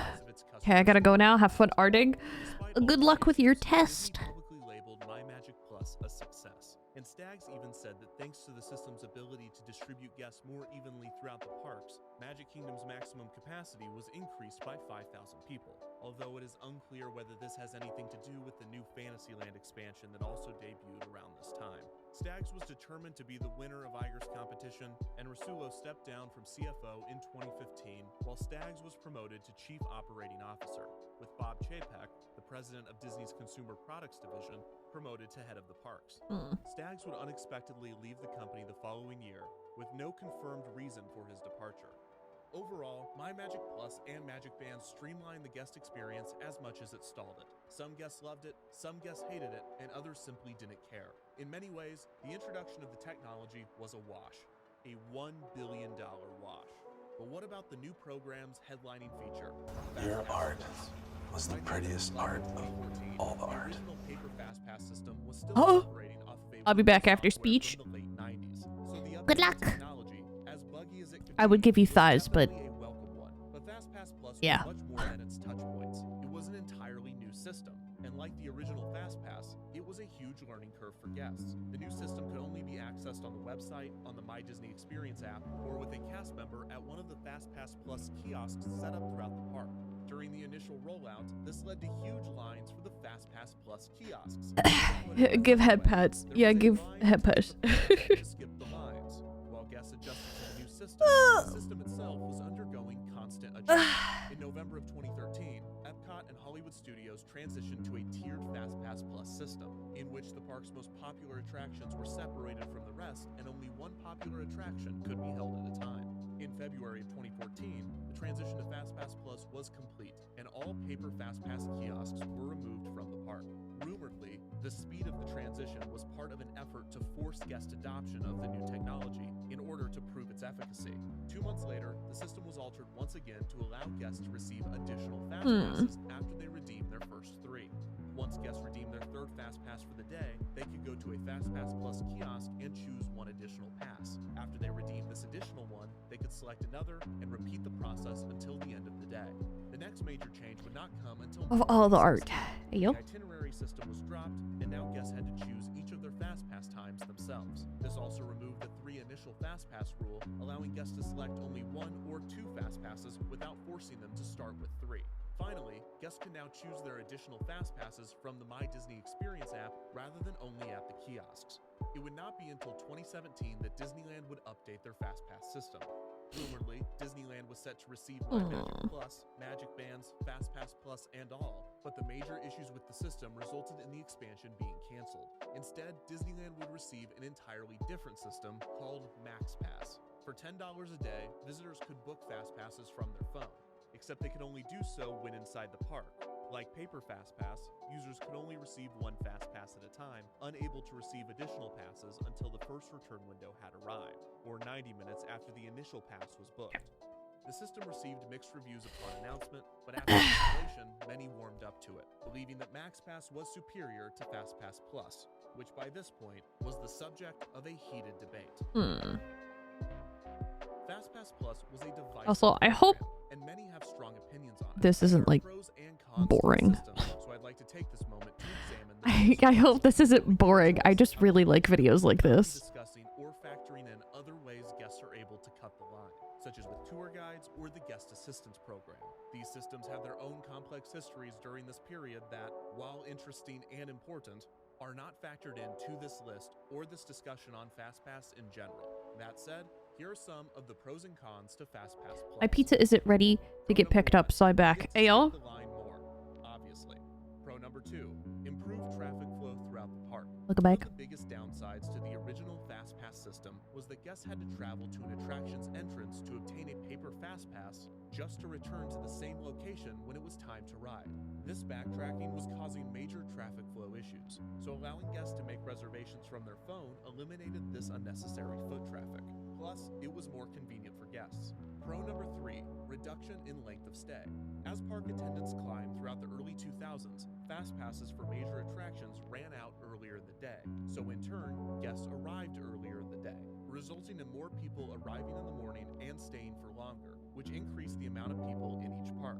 With FastPass Plus, guests would know 3 of their FastPass reservations before arriving, which would encourage guests that had FastPasses for later in the day not to arrive until later, thus relieving morning and midday. No, we wait. Plus, Ayo. wake up early to rope drop FastPasses. So I stayed parked at the gas station. Oh my god. Irrelevant FastPasses. In the mad dash to add as many attractions to the FastPass system as possible, the implementation of certain attractions was less thought out than others. For instance, I gotta figure out how to do this. Monsters Inc. Laughmore and Muppet Vision 3D rarely saved guests any time, as these attractions were theater shows that held guests in large waiting areas before the next showing. Guests who had FastPasses for these types of attractions soon learned that all their FastPass did was give them a different entrance to the same giant room where they had to wait with other guests. Con number 2, long FastPass lines. Many using FastPass Plus I'm about to have to get my pillow. FastPass than they did with the original FastPass system. The original intention of FastPass was for guests to wait no more than 15 minutes before boarding, but with FastPass Plus, guests were now having to wait over half an hour at certain points. This was in part due What's to the print theme this time around? We're going with a ballroom. I say that, but it's a very close up, but we're gonna have like a ball gown month. I got an idea in my head that I'm trying to do with it. When an attraction went down, it might have already had an entire day's worth of FastPasses distributed. If the downtime was significant, anyone with FastPasses during the downtime were given an any-use FastPass with which they could use on any ride they chose, which backed up FastPass lines at other attractions throughout the park. If the ride was delayed but did not completely shut down, this caused a backup in the FastPass line for that ride. When there was a backup, the FastPass to standby ratio had to be altered to get the FastPass line under control. This was the same compensation plan as paper FastPass, but the new system seemed to be dispersing any-use FastPasses much more frequently, leading to Disney eventually putting limits on these passes. Con number 3, the FastPass to standby ratio. We have yet to discuss the FastPass to standby ratio in detail. It is no secret See where you take it. I hope I finish it in time. priority over the standby. In fact, that's the whole point. Hope I finish it in time. FastPass favored over standby. There is no definitive answer to this, because it was different for every attraction and ultimately up to the cast members stationed at the merge point. Bruce LaValle recounted that this was the most difficult position to train, and it was the key position to getting the original FastPass system to work. The cast member not only had to keep the attraction's ratio steady, but they had to manage the expectations and frustrations of 2 very different lines of people experiencing 2 very different ways. I do need to take a break here eventually with this, because I have other stuff that I have to do. For every 4 FastPass But guests, 1 standby guest was let through. This is consistent with cast member and guest recollections of the system at the time. The 4-to-1 ratio hello. transition Oh wait, can I speak for everyone else? much more frequently. Cast members I'm just hoping. had to modify the FastPass to standby disparity more often. There were 3 phases cast members had to go through. Phase 1 was standard operating procedure with a 4-to-1 ratio. Yeah. If there was a backup in the FastPass line, cast members would go to Phase 2, which was a 20-to-1 ratio. And At if it was least significant enough, Phase 3 would be initiated, which was for every 1 standby guest, 100 FastPass guests were let through. Once the FastPass line was under control, cast members would return to Phase 1. But the disparity of Phase 2 and 3 was infuriating to guests waiting in the standby queue, which during these phases would almost completely stop. There was also a psychological gamble to FastPass. Disney was banking on the idea that guests would not remember the 3 or 4 times they were cut in line. They would just remember the one time they got to cut the line. This gamble seemed to pay off, but they were also working against another issue with the psychology of queuing. Now that FastPass was slowing down the standby line, the pace at which guests moved through the queue was much slower. In most cases, people prefer to spend 20 minutes walking at a steady pace rather than spend 20 minutes standing still. But the latter was now happening frequently on FastPass attractions. It's totally okay to take a break. Fucking audio is so clear. What the fuck? Okay. I'm gonna save this because I have fucking commissions that I have to do. I have no idea how I'm gonna do these. This is gonna be wacky as fuck. Yeah. It did not take long for them to figure out the best ways to use it. In turn, FastPass availability was running out extremely fast for popular rides. Practically every day of the year, popular attractions would run Okay, lock this. Oh, do I want to do this one first? I don't know if I want to do this one first. Working hard. Oh, yeah. Oh, fuck. This prompted Disney to hold back a small fast passes until the day of, where they would then drop these held back passes at different points throughout the day. This also gave them the option to not drop these additional passes at all if the attraction was experiencing downtime. Still, unless a guest got lucky and snagged a fast pass during one of these random drops, or after another guest modified or canceled theirs, if they wanted a fast pass for a popular ride, they had to plan in advance. Which leads me to pro number 4 and con number 5, planning. Many people love planning their Disney trips and do a lot of research and groundwork beforehand. My Magic Plus and FastPass Plus this is gonna be weird. I have no idea how to set this one up. Give guests the option to plan their trip in advance, but in practice, the system forced guests to plan their trip in advance or risk not getting to experience the most popular attractions without an extreme standby wait time. Hotel guests could book an entire trip's worth of fast passes 60 days out from their check-in date. This allowed some guests to book as many Keep at it. I'm trying. certain attractions like Slinky Dog Dash at Hollywood Studios and Flight of Passage at Animal Kingdom running out of fast passes even before the 60-day mark. Securing these fast passes practically became a sport, and everyone had tips and tricks to snag those. Now I gotta go. Pizza's ready. Ayo. Once you hit the 60-day mark from your first night at your hotel, you can actually go on and book fast passes for the whole length of your stay. Start with the last day of your vacation first. So the further out you can make it, the more likely you're able to get it. Also, if you take a longer trip, you're more likely to get it too. So if you need an excuse to take a longer trip, there you have it. So on my 60 mark day, I log on to my Disney experience and I can start making fast pass selections at 7 a.m.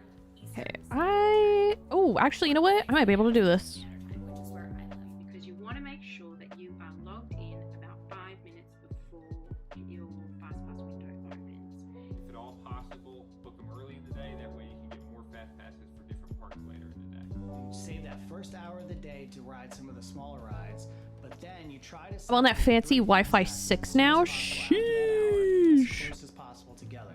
I have filled in a vague idea of what I want to do. I make a FastPass Plus list with all of the days, times, and rides I'm hoping to reserve. All it takes is some luck. That is a huge part of it. Please do not be thinking that this is like a super guarantee. So I guarantee you, by the time your 30-day window comes up for off-property guests, Flight of Passage, Slinky Dog, Seven Dwarfs. Keep checking the app. Seriously, keep refreshing. Last minute fast passes pop up all the time. You'll be able to click hour. That is crazy. And if you just keep clicking hour by Bob and run. No. Reload. So that's called pounding the app by seasoned veterans of Disney World. And there are also tickets. The fact that there's such a thing as seasoned veterans of Disney World is insane to me. What you can do. The fact that there's... All right, you know what?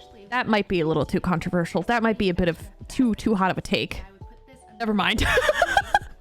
And then what you can do is reuse it for I can't say shit. That's it.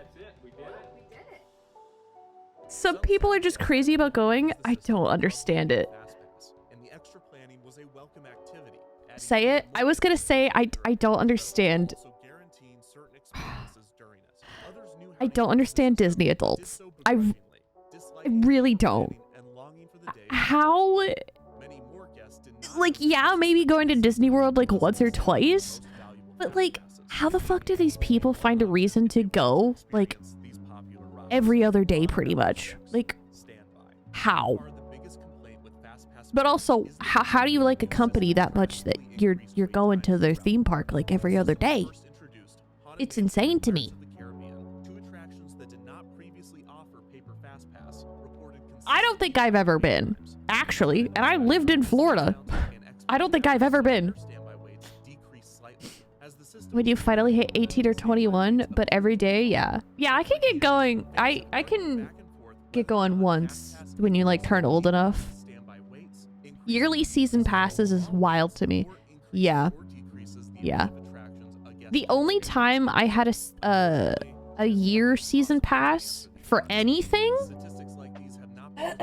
was for a water park that was like literally 10 minutes from my house, where I used to live with like my parents and stuff.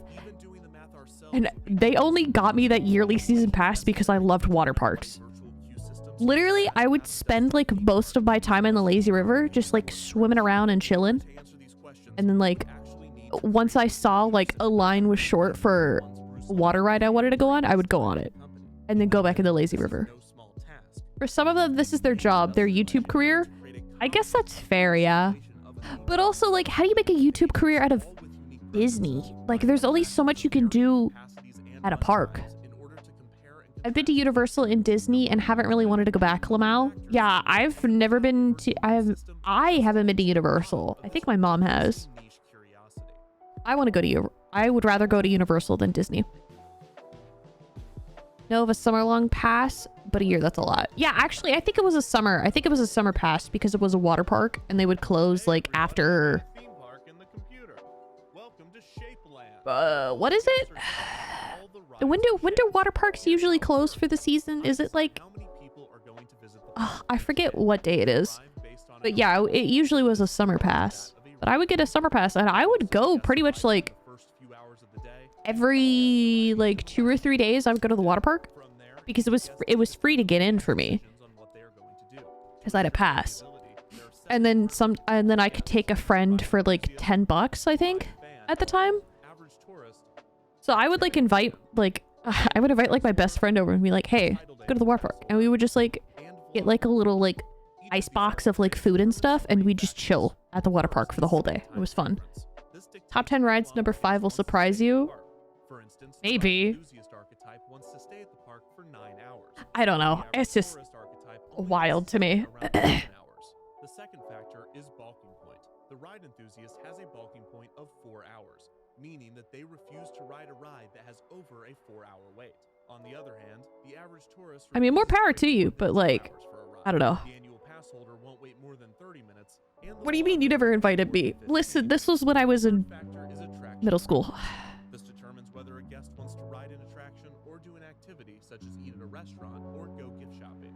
Obviously, the ride enthusiast much prefers attractions, but the average tourist... Because if you lived near me in middle school, I would have invited you. They will begin flipping coins and rolling dice, weighted based on their own preferences. For instance, this guest's name is... You had other best friends? Listen, to be fair, she was a pretty shitty best friend, so... if it makes you feel any better. And they will stay for 7 hours. Once in the park, Bernadette decides whether they want to do an attraction or an activity based on a weighted coin flip. Let's say they choose to do an attraction. They then decide which attraction to do. Bernadette's decision is now based on a weighted die roll. Each attraction in the park has a different popularity. Also, this video seems to have broken down park going to a science. So that's content. True. True. Well, I like Defunctland. He has really interesting videos. Also, again, I love videos like this, so I'm sorry if this is like boring.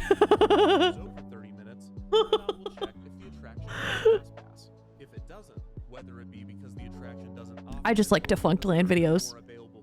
They're really interesting.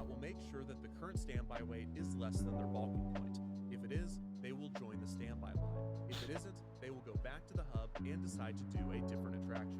In the case that the attraction now that's a hot take. still has some available, Bernadette will grab one and be assigned a return time.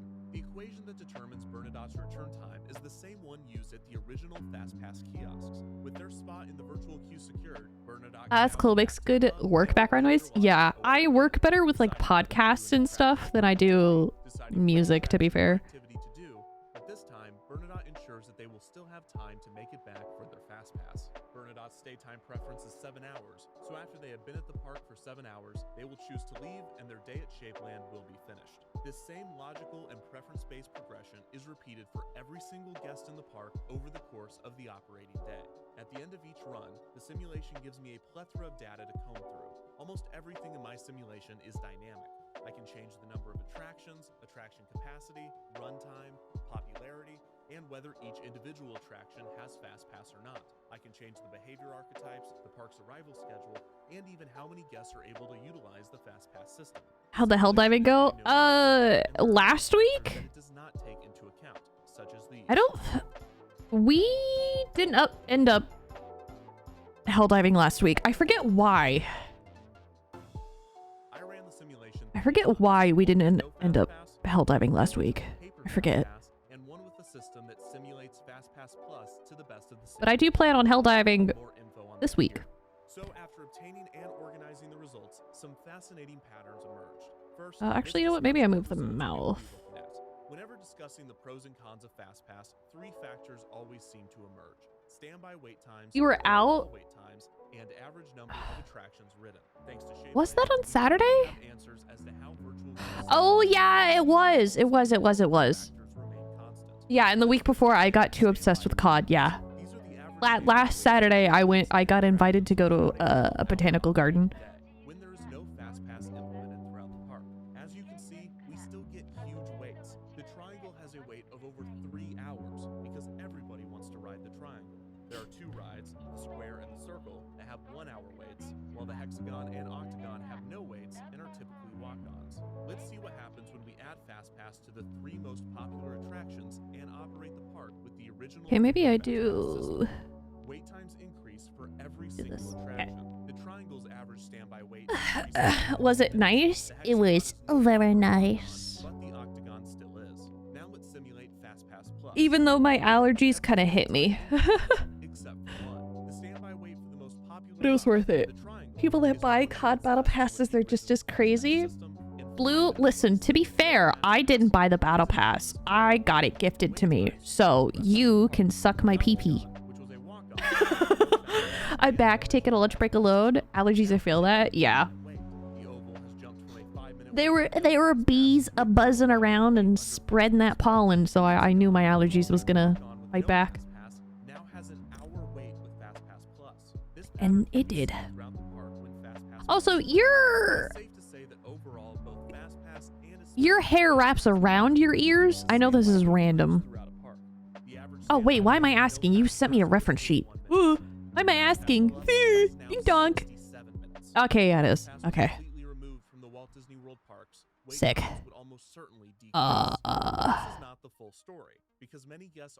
Okay, I can just color pick that. Let's now examine the average overall wait.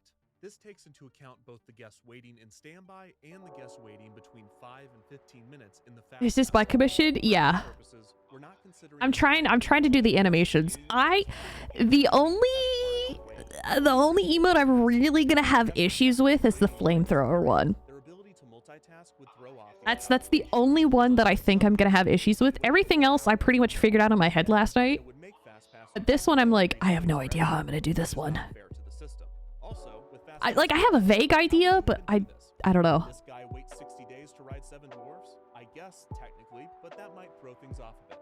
Anyways, the average posted weight and shape. I figured that would be awkward. Yeah. Not really.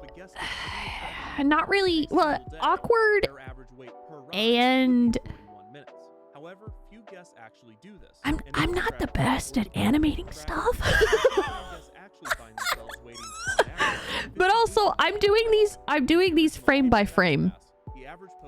So this makes it a little difficult.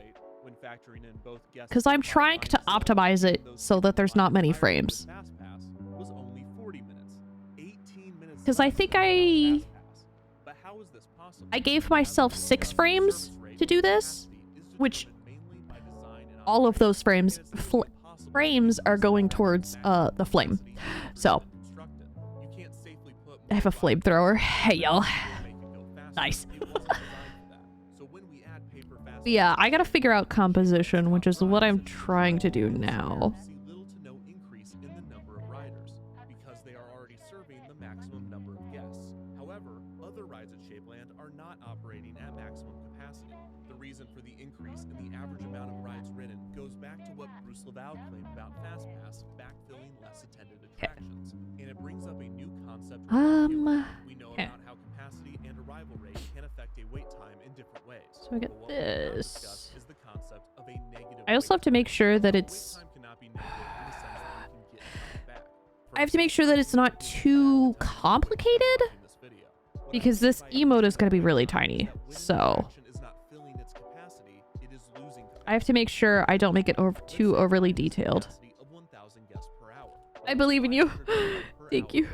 It could be considered that this attraction has a wait time of negative Add. 30 minutes, meaning that 30 minutes worth of people, in this case 500, could show up throughout the hour, and the attraction's wait would still be 0 minutes, because these additional guests are merely filling empty seats on the ride. You might recall that this was one of the problems with the original reservation system pitch from the mid-90s. If a guest missed their reservation, they left an empty seat, and thus the attraction lost capacity. FastPass not only avoids this problem, but it actually helps other attractions at the park. Without FastPass, 1,900 guests rode the Octagon. With Paper FastPass, 4,800 guests rode the Octagon. Sheesh. Of over 150%. But the average posted wait time never breaks 0, because these people are filling empty seats and increasing the capacity of the ride.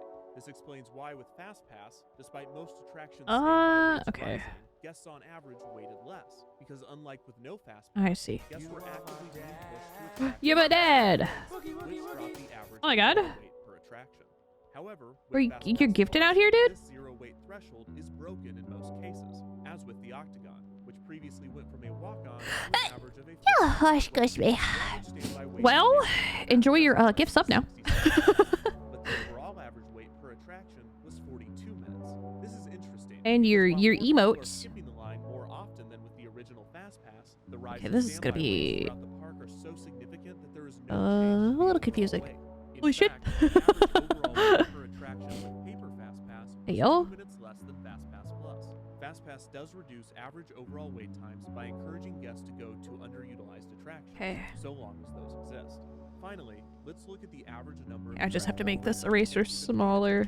You should already know the answer to this one. In the park, We stayed dodging a gift sub. Dumbo. Listen, I will shoot you with a gift. Yeah? 21% ride 3, 16% ride 4, and the I'm very skilled in dodging too. around 30% of guests only ride 1 ride and 3% ride none. These are mostly people that favor activities and have a limited amount of time in the park. When the original FastPass Why are you system staring? the amount of attractions ridden increases, going from 3.31 to 3.77.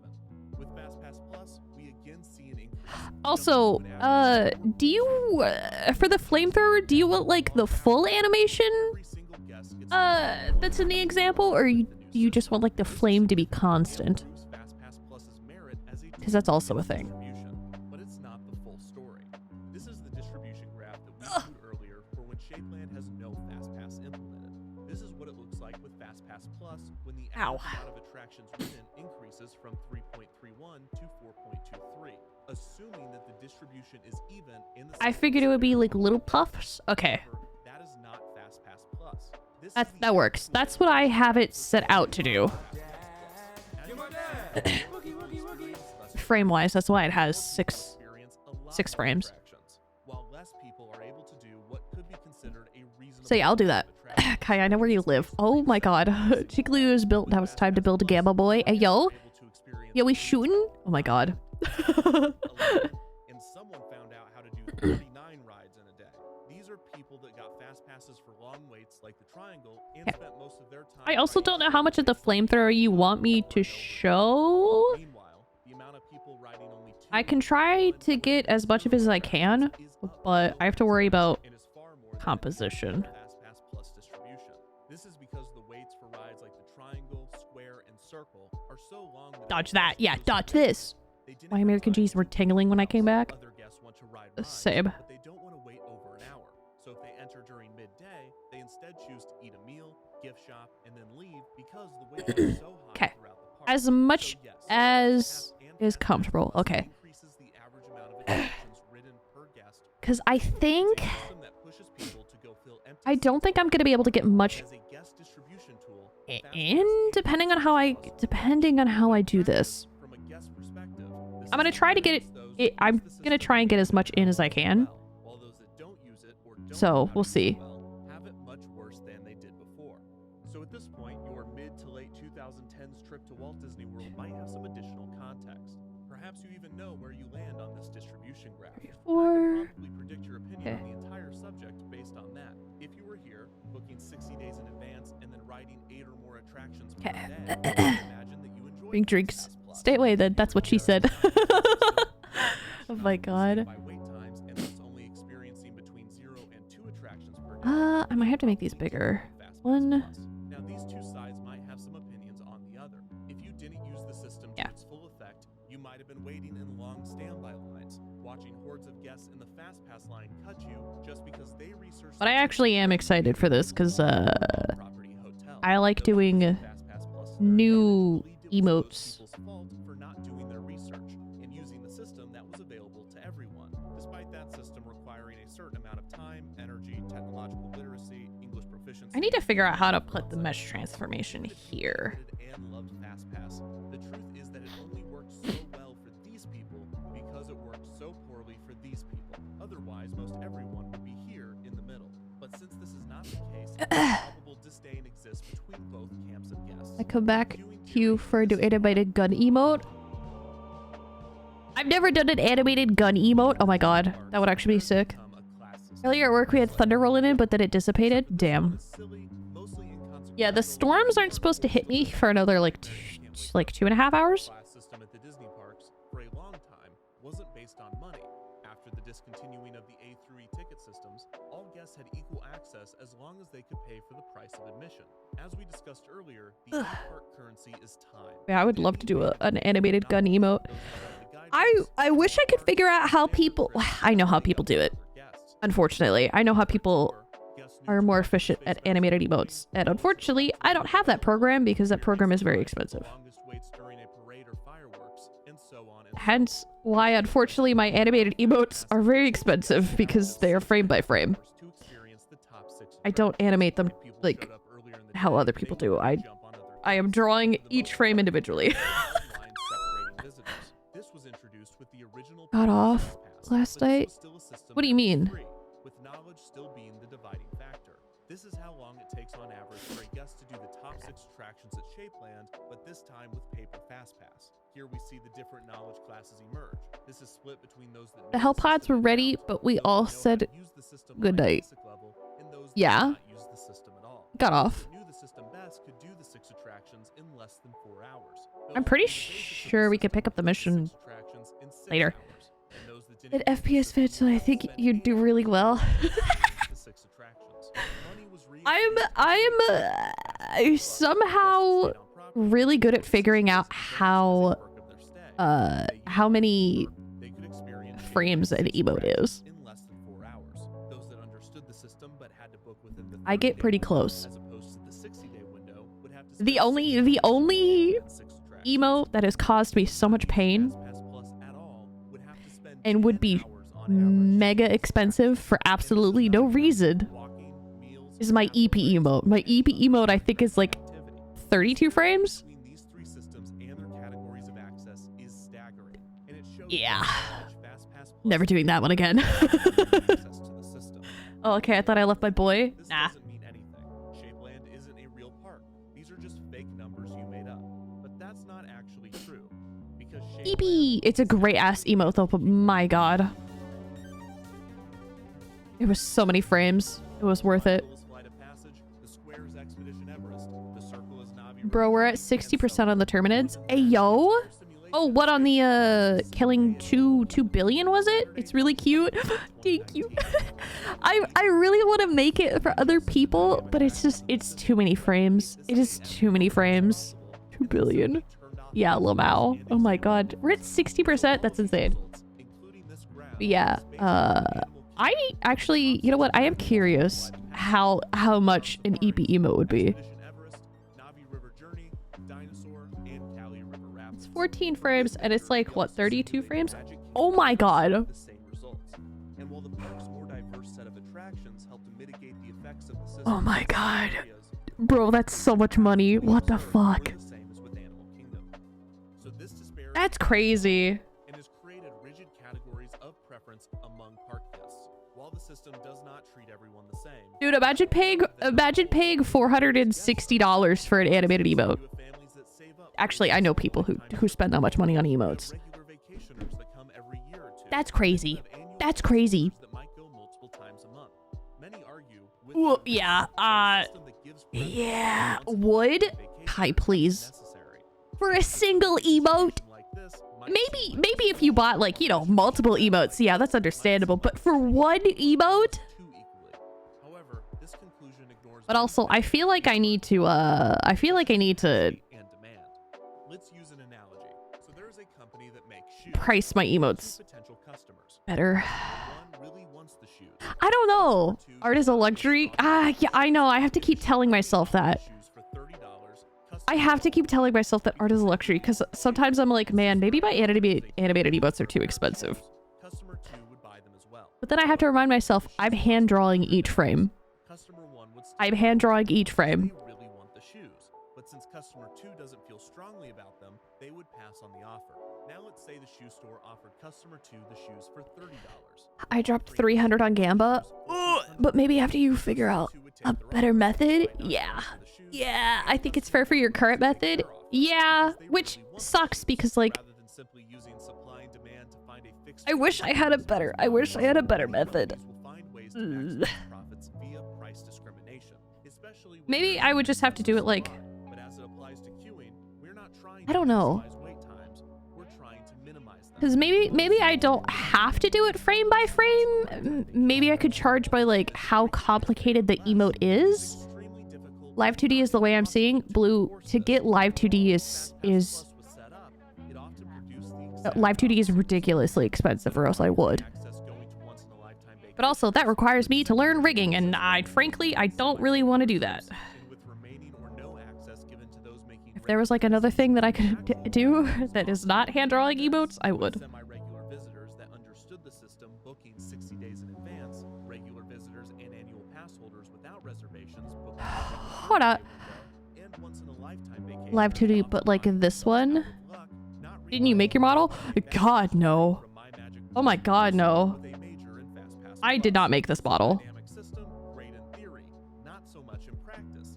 And while this distribution might not look good at first glance, it often produces better results because while there is no system in place separating But yeah, also Live 2D is still self-separating. the program itself is very expensive. Not Live 2D, but like this one. I mean, that I think that's still Live 2D, but you drew the concept. The art, you mean? No. The design, yes. This is a joke. I wish. Blue, oh my god, no, don't joke like that. Oh my god, people are gonna take me seriously. Blue. Oh my god. No, I drew like the design, but I didn't draw the model. I wish I did, dude. I don't know how to layer anything. Lol, I was actually gonna commission. Oh my god, Blue. Oh fuck. Here. Hey yo. Where is she? This. Link Bubba. This is my chibi mama. The model that I have now. That's who did my model. Hopefully new model by New Year's. Sheesh. I'm hoping that we get them for the summer. I probably won't get my big model probably until the end of the year, maybe. Because the rigger that I want is yeah. And not how good they are at playing the My Disney Experience app as if it were a slot machine. I know that some might disagree with this conclusion. There you are. And I understand there's a level of subjectivity to this. Your experiences are not Who could do robotic parts? to have incredible vacations. But based on the evidence both in the simulation I don't know actually.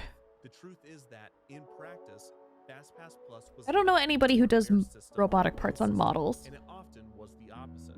Perhaps the best compromise I between want to be a cyborg. Ayo. no FastPass Park is I don't know if the original paper Mama FastPass does system in its initial limited that. capacity. This retains the Cyborg pog. benefits of the system, while Yeah, I don't know if Rye Mama selection does process cyborg stuff. I don't think she does, but I think it also depends on how complex the parts are. Cyborg Benoy. Cyborg Benoy. When guests arrived at the resort, it was too late to educate them on the system. Fast passes for the most popular rides had already been gone for months. With paper fast pass, guests might find themselves unaware of the system on day 1 of their vacation, but they could quickly learn it and be utilizing it by day 2. This is why Disneyland's Max Pass system was more favorable to many guests. It was essentially the original Fast Pass system. I smell democracy. Oh my god. Physical. The only caveat Yeah, as cool as cyborg parts are, oh my god, some of them are difficult. Okay, how do I do this? was an idea that was birthed from within operations, while FastPass Plus, by all Lots of artists with no mecha. Sad. It's so sad. It's so sad. its purpose was to be a key part of a larger guest experience initiative. So it should not be shocking to suggest, based on all of the evidence that we have viewed, that guests and operations would fare better without FastPass Plus. But what am I talking about? They spent $1 billion on this. They're not getting rid of anything. So My body is on mech to fight the enemies of freedom. Pog! Let's go. You love to see it.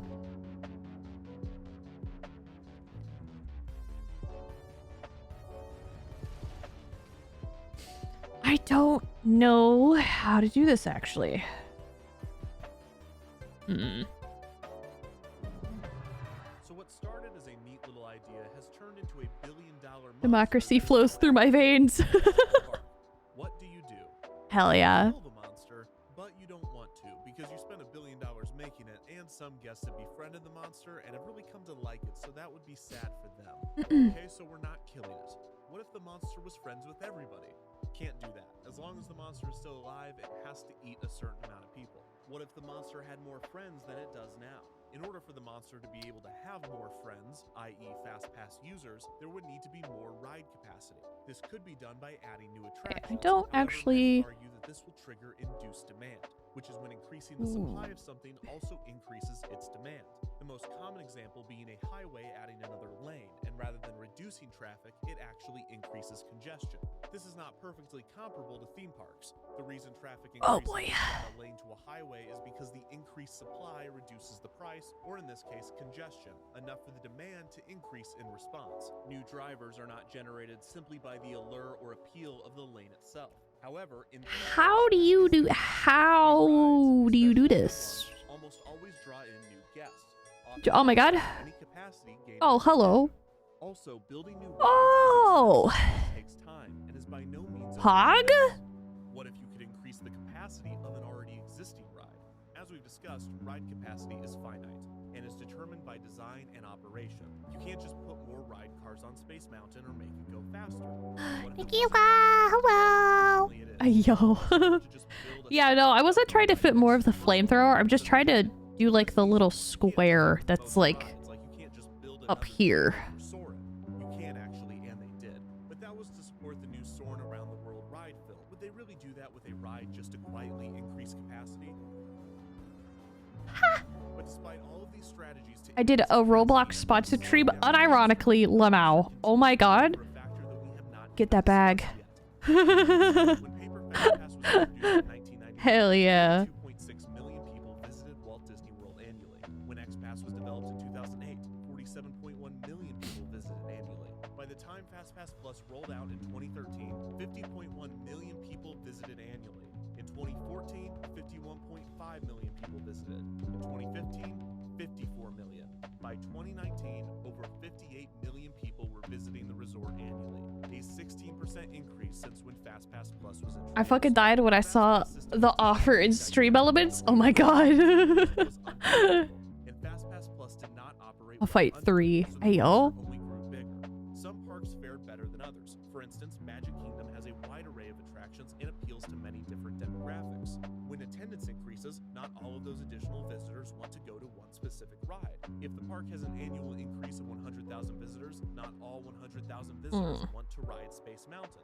Compare this to a park like Animal Kingdom that in 2017 added Pandora, the World of Avatar, a heavily promoted and well-received addition to a park that doesn't have that many attractions to offer. From 2016 to 2017, Animal Kingdom saw an increase of 1.7 million guests. From 2017 to 2018, it saw an increase of an additional 1.2 million guests. Because this was sparked by Dance is the goat. Ayo. it is safe to assume that the majority of these visitors not only wanted to Favorite dance. but that they were determined to. Kind of late now though, so I'm gonna go eat. Ayo. Have a nice nap. Kingdom in the first place. This is known as inelastic demand, when the wait time of a ride has little to no effect on the amount of people that want to ride it. This was the case with Flight of Passage, as it seemed that no wait time would turn guests away. As a result, wait times increased to 1 hour, 2 hours, 3 hours, 4 hours. Oh my god. 5 hours, and one day there was a posted 6-hour and 40-minute wait for the 4.5-minute attraction. What the fuck? With attendance increasing and with additional capacity on its way, guests were starting to notice the issues. In response, Oh my god. departments throughout Walt Also, Disney World got like 6 hours to travel tomorrow with trains and stuff, so that's gonna be fun. Ayo, good luck. Safe travels. while the resorts argued that they needed more fast passes at the 60 Safe travels. so that hotel guests could receive their perks. In 2018, club level guests at select resorts were allowed access to a new tier of Fast Pass Plus, allowing them to book 6 fast passes in advance, 3 at the 90-day mark, and 3 more at the 60-day mark for an upcharge of $50 per person per day. $50. The more were handed out, the more the monster grew and grew and grew. Then, in the summer of 2019, Universal Orlando debuted a new ride at their Islands of Adventure. Okay, the hand looks too small though. Wizarding World of Harry Potter's Hagrid's Magical Creatures Motorbike Adventure Team. The new ride was heavily anticipated and drew large crowds. There was only one issue. It did not work, at least not consistently. Damn. This led to frequent downtimes throughout the first few weeks of operation. I could buy more Yuki emotes with that, buddy. Hey, yo. Why is this relevant? Because also in the summer of 2019, Disney was opening its heavily anticipated Star Wars Galaxy's Edge. After reports that crowds for the new land were far less than expected, the chairman of Disney Parks, Experiences and Products, Bob I need to, Chapek, like- took a jab at Universal, saying, quote, "The deep secret is that we don't intend to have lines. If you build in enough capacity, the rides don't go down, and it operates at 99% efficiency, you shouldn't have 10-hour lines." So 10-hour Damn. lines are It's not about that time. success. Lunch break's over. No!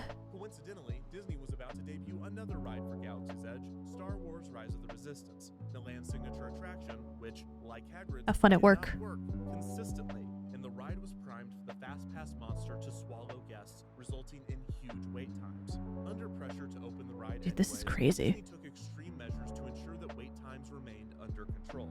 I have no idea how to do this hand. And satisfied, and not at all because the chairman of the parks Because a part of me feels like it's weird to just have the flamethrower there, but also part of me can't figure out how to do this hand. Oh my god. Hello? What's happening? There goes chat. Goodbye, chat. implemented a customer service system in which guests calling the given a call back rather than being put on hold. So that's where we are, everybody. The virtual queue nearly eliminated lines for Rise of the Resistance, but it left many guests frustrated when boarding groups ran out almost immediately in the morning, with the app informing guests that the ride was booked for the rest of the day before the sun had even come up. But hey, there were no 10-hour lines, so it did its job. Speaking of new systems, also in 2019, at the D23 Expo in Anaheim, Bob Chapek announced, "Whatever this is." It's called Disney Genie. It will put customized itineraries geared towards your interest at your fingertips, cutting down on the need to plan and research. So with the old system raging on, a new one just beginning, and a future one in development, the beast was growing faster than ever. Every attempt to fix the problem was at best a stall, but most often, the attempts only made the monster's damage worse. The amount of guests that the system benefited declined, while those that did benefit were more loyal to it than ever, because it was more necessary than ever to have a good time at the parks. The more fast passes that were added to the system, the more the monster grew. The more people that came to the parks, the more the monster grew. The monster grew. Dude, this is and crazy. grew until Walt Disney World had finally succumbed to the beast. The Beast.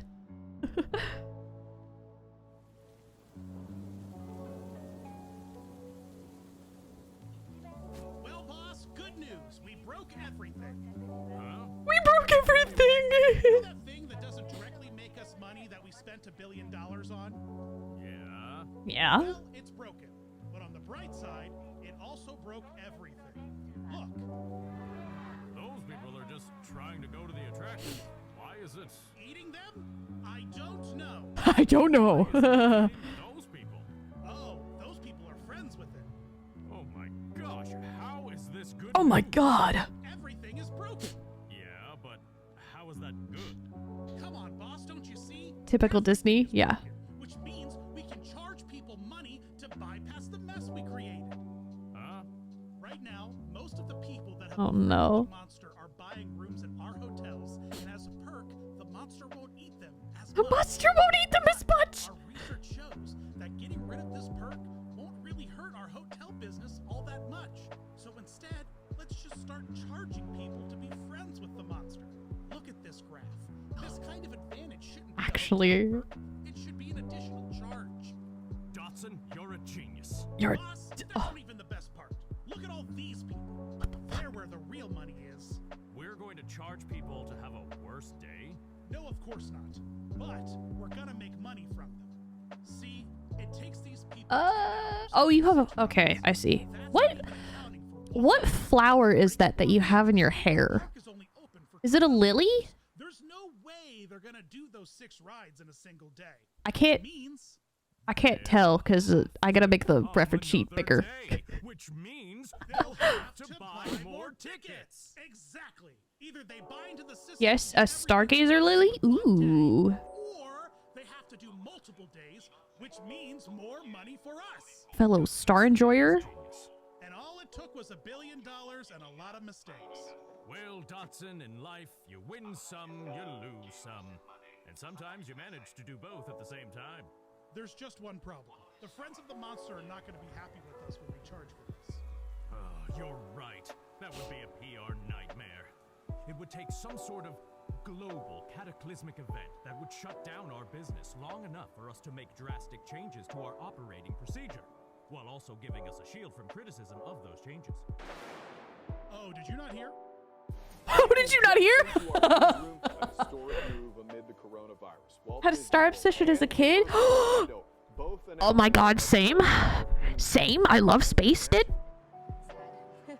I love space. After being closed for 4 months for the COVID-19 pandemic. Even though, funny enough, my favorite flower is sunflower. Guess you could say you were starstruck. I was. Both of us were. Suspended for social distancing purposes, and a new park reservation system was implemented to limit space. Space. Bob Iger suddenly Space. and coincidentally retired 2 weeks before the world shut down. Chapek commented on the changes coming to the parks as they reopened, saying, quote, "Obviously nobody wants to have the parks closed for up to a year, but at the same time, we realized that was a unique opportunity maybe to advance some things that would have been difficult, if not impossible, for us to go change in an operating environment. And so we made some moves already, but we're going to make further moves. These moves were revealed when Disneyland announced that both FastPass Plus and MaxPass would be officially discontinued. Replacing the programs would be the long-anticipated Genie app. The Genie app would use all of Disney's internal data as well as guest Have you perchance seen... itineraries in order to maximize efficiency throughout. Huh? No. Sunflower is still a star. Hell yeah. Lightning Lane through Genie Plus or Lightning Lane through additional purchases. What the For fuck? any ride, guests can still choose to wait in the standby line, except for the rides in which they can't, which are the ones using virtual queue. If an attraction is using virtual queue, guests must wake up at 7 a.m. on the day of and attempt to join the virtual queue from their phones. Oh my god. Then they will have another chance once they are inside the park at 1 p.m. If guests don't want to wait in the standby line or use a virtual queue, for $15 per person per day, they can upgrade to Genie Plus, which is similar to Disneyland's Max Pass, allowing them to obtain 1 Lightning Lane pass every 2 hours or after the first one is redeemed, except rather than being inside the park, they can make their first reservation from anywhere at 7 a.m. on the day of. However, not all Lightning Lane attractions are included in Genie Plus. Some are available for additional purchase with Talked about it a long time ago. For instance, the Lightning Lane for Rise of the Resistance, which moved to a seasonal standby queue, will cost $15 per person, so guests either pay $15 per person to enter the Lightning Lane or enter the Oh my god. Okay, hold on. If not, they need to wake up at 7 a.m. to enter the virtual queue, or just pay the $15 per person to enter the Lightning Lane. See? Simple. And hugely popular. Or is it? Who's to say? There were rumors of paid FastPass long before the pandemic, since Disneyland, Hong Kong Disneyland, Disneyland Paris, and Shanghai Disneyland all utilize some form of a paid FastPass Add it to your system. watch later. And with the introduction of Genie Plus, Tokyo Disneyland is now the only remaining park to utilize free FastPass, still using a combination Damn. of paper and digital passes. There's two ways to look at this change, the optimistic version and the pessimistic version. The optimistic version is that Disney is once again trying to improve everyone's enjoyment of the parks, this time by reducing the amount of people using the FastPass system. yoink. If it occurs, it will reduce standby wait times while giving once-in-a-lifetime dang it. vacationers the option to experience more. The fact that they are using the MaxPass model of only allowing guests to book passes day of seems to be a deliberate Over an hour and a half? Oh, this video is like, caused by FastPass Plus. I don't know how long it is. Rising ticket prices, which reduce demand, and a park reservation system to Dude, I love predict how many guests will videos visit, that long. Disney now has more control over crowds than ever. Plus, the Genie app suggestion and itinerary tools will Oh yeah, this one's almost this video that we've been watching is almost 2 hours long. of FastPass Plus by directing guests to underutilized areas of the park, and it could even increase the average number of attractions per day. The pessimistic version is that Disney wants money. They increase ticket prices not to reduce demand and lower crowds. I love long videos. They're not charging for FastPass to get less people to use the system. They're This is charging unfortunate. because they can. The $15 price for Genie Plus seems to be a good indication that Disney expects a majority of vacationers to buy into the system. And if utilization remains anywhere close to FastPass Plus, every travel agent and vacation guide will suggest that their travelers buy into the system, because $15 to experience all of the rides in one day is a lot cheaper than spreading out a park visit over 2 or more days. The paid FastPass system also gives Disney more motivation than ever to inflate wait times and favor Lightning Lane over standby, with the job of the cast member at the merge point becoming even more difficult. The truth might be somewhere in the middle of these two outlooks. I prefer stuff that I could just listen to while working, but this is too pretty. And rather than getting rid of it, they choose an option that also True. makes them money.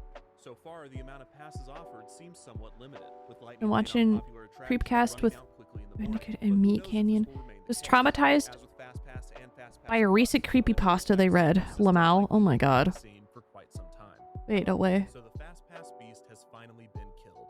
Or maybe it's just been put inside a cage, behind stronger paywalls. Maybe it will get out one day, or maybe it will remain under control. But what a monster it has become. In a way, we've truly come full circle. Why is creep censored? Huh? I have no idea. System in which guests had to pay to ride each ride. And exactly 50 years later in 2021, guests are once again paying to ride rides, or at least skip the line. Despite a similar destination, the path that queuing at the Disney parks has taken over the past 5 decades was Okay, I'm gonna put anything this but on a predictable. different layer And this long, because winding narrative shines a this is light gonna on an be often overlooked wacky. aspect of the theme park industry. We have examined Twitch keeps Addaz's babying me. Oh no. theme park designers create immersive worlds that transport guests out of their reality and into a new one. But the story of FastPass is one of the rare tales that belongs not to the Imagineers, but to operations. If the Imagineers' job is to design and construct environments that entertain and immerse guests, it is the job of operations managers, cast members, and industrial engineers to operate and maintain these environments. And their job is more involved in a park's escapism than one might initially think. When operations find strategies and test systems that have the potential to take the guest experience to the next level, they are not merely increasing guest satisfaction, but they are supporting the environments and stories of the parks by offering a higher level of escapism. There is no better example of this than FastPass. Long lines have always been a disruptive force in the Disney parks, commission. distracting from the guest experience and often the design intentions of the park's theming. After all, the real world has lines. At the bank, at restaurants, at the DMV. Attempting to remove them, or at least giving guests the ability to avoid them, has the potential to create an experience better than reality, thus assisting in the escapism and immersion of the parks. However, with the evolution of FastPass, we also saw the opposite side of this coin. Instead of operations creating a reality better than ours, the disparities and inequalities of the real world were allowed to creep in. Whether guests were separated by knowledge specific to the park or their personal financial situation, utilizing a system that allows for these disparities can take away from the intention, uniqueness, and beauty of the theme park experience. This is not to say that these strategies weren't worth experimenting with, and I'm sure that we'll see many more in the future. As we know, queuing Okay. And no one knows for sure what the next step will be. But what does seem certain is that as long as there is something worth waiting for, there will probably be a wait for it. How am I gonna do this? So I'll ask you again. How much do you know about lines? How much do you know about lines? Man. Telling you, man, I love videos like this.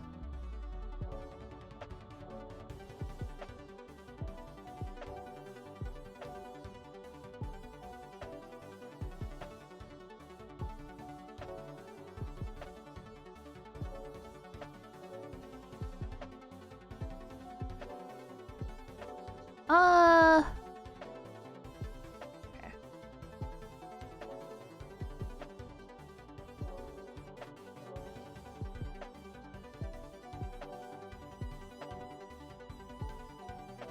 Hmm.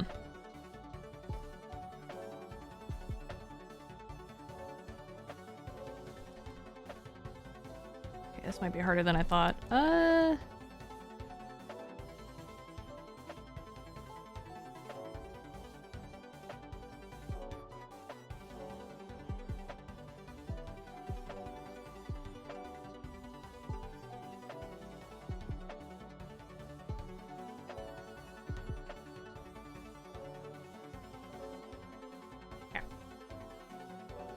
And then the hair.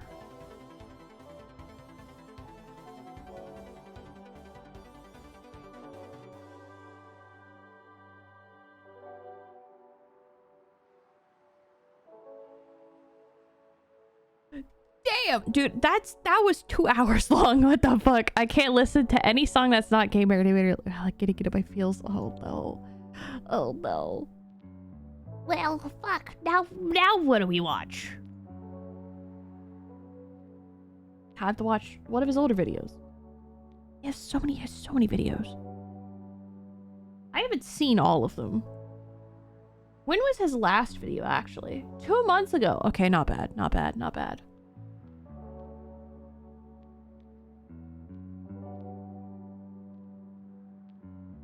There was one that he did. I can't remember when it was. I think it was...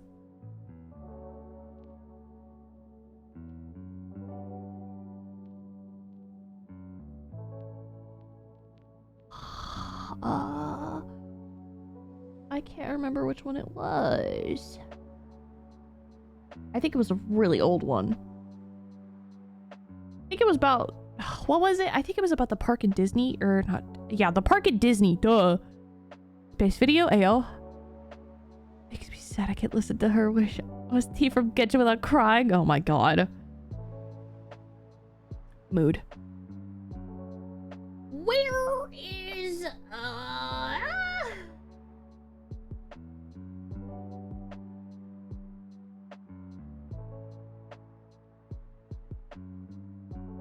I think there was one about the Disney in Florida. I forget though. I'm pretty sure it was a thing.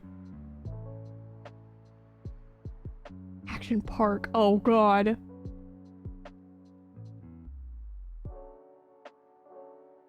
Yes, Action Park. Okay, maybe it was, maybe I am delusional. Maybe I am delusional. Okay, actually, quick break real quick.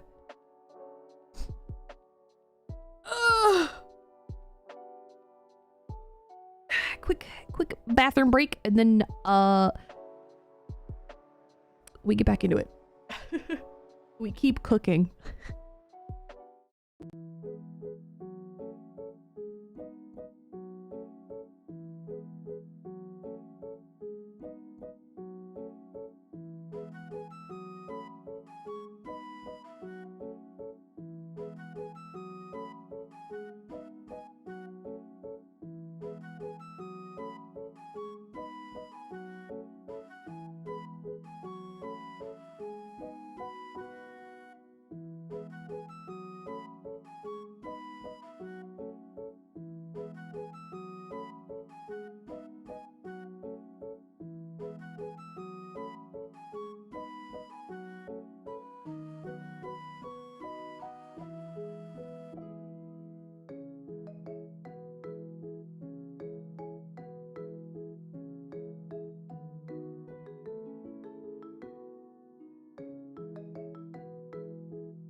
Uggy. Ooh. We cook again. I really thought he had a video about maybe it was someone else that I'm thinking of that had a video about the Disneyland park in Florida. Maybe time to watch another hour-long thing with Epcot. I'm kidding. Unless, actually, Channel 5 might be a little too. Channel 5 might be a little too intense, actually.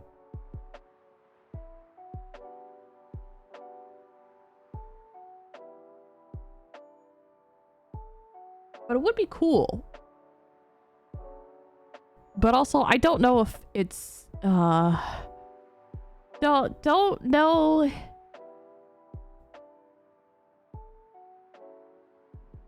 Oh, they're actually not that long. Favorite Disney World park? I don't remember ever going to one, so I don't really have a favorite one. I would like to go to Universal. But you know, 3 hours ago. I kind of want to watch that, but also, I don't know. But, what? Oh, lol. I was expecting Epcot. Oh, no. No, I've never been to Epcot. I just know all the memes surrounding Epcot. Gotta go to Walmart, see what a back if you still on. Hey, yo.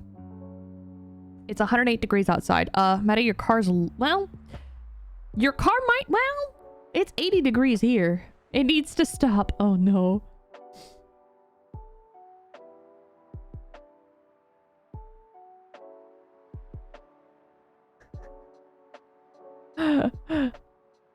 Oof. Yeah, it's like 80 degrees here, but it's also partially humidity, so... Who is storm chasing? Nah. It's a live stream. I don't want to do that. It would be cool, though. Ah!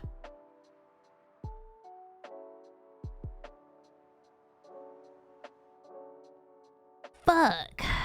I don't... Actually, you know what? Fuck it. I guess we'll watch that video. Phone says 89 outside. I thought we had it bad. Don't die. Oh, yeah, no, Texas is awful for weather. Texas is fucking awful. Like, actually. No, it's still 85. What happened to my rain, bro? What the heck? Still 85, and we still have risk of severe weather. Oh, I'd love to see it. I think it's really... Is it really supposed to... When is it really supposed to rain? I have to see. Oh, Saturday. Sick. Texas is great. Yeah, we might not be in the hundreds yet, but the humidity is killing us. See, I'm used to humidity. Because I'm from Florida, so I'm used to humidity. We have high humidity here. Yeah, the reason it's only humid right now is because it's getting ready to rain. So, that's usually what happens. That's usually only really when it really gets humid here in Texas is when it's like getting ready to rain. 66 here, nice breeze, decent cloud cover. Yeah, it's cloudy here. It's cloudy. But it's a little warm. I don't think it's a breeze. I don't think there's a breeze too. It's been raining lots lately. Yeah, it's been raining so much where my mom is. It's kind of crazy. She's just like, oh, we have like a major flooding. Who would have thought? Wait, you're in Texas too? Yeah, I'm Texas, brother. There's a lot of people that are from Texas, surprisingly. Full documentary, remastered, okay? Sick, let's go. I'll let this cook. I'll let this video cook. But yeah, no, I'm in Texas. Hi as well. Lots of Texas VTubers. Let's go. Dude, there's not only a surprising amount of VTubers, but a surprising amount of streamers that are in fucking Texas. Shout out to Ray Narvaez Jr. Hi, buddy. Except he lives all the way in fucking Austin, so that's a thing. At least I think he still does. Pretty sure. All of them still live in Austin. But also most streamers who live in Texas live in Austin for some reason. Even though that's like the most expensive city to live in here. I don't know why you would do that. I'd go like outside of the city. Go north. All the young Texas stay inside because it's either too hot, cold, wet, or windy outside. Let's all get together and complain about the weather. Yeah. So they become streamers. Yeah. Yeah, it really do be like that. But again, I don't know why they choose to move to Austin. Why Austin? Go to Houston. Or better yet, go like northern Texas. It's cheap. If that makes sense. Yeah. Like, I don't get why they want to live in Austin when it's like so fucking expensive to live there. I would never. I can't really say I'm a native Texan because I wasn't born here. Austin and Houston fucking sucks. Arguably, Houston's better than Austin. Austin's just fucking expensive. It's expensive to live. Houston, I think it depends on where you live, but I've never lived in Houston. I've only ever lived in northern Texas. On all the planets of all the galaxies in space. In all of time. Ow! Okay, hopefully that's not too loud. On all the planets of all the galaxies. It's the capital. I guess they like the utilities. Would absolutely move too far north if I could. Or so far north? Yeah. I'm not really that far north. Seen what we see. What is this? I forget what Melody Sheep does. Is this like an actual documentary? Anyways, I have to get ready for collab. Ayo! Get ready. Hopefully, I'll have a progress of one of the animated emotes today. Hopefully. As someone who used to go to Houston daily, trust my opinion about it. Blue, can you confirm?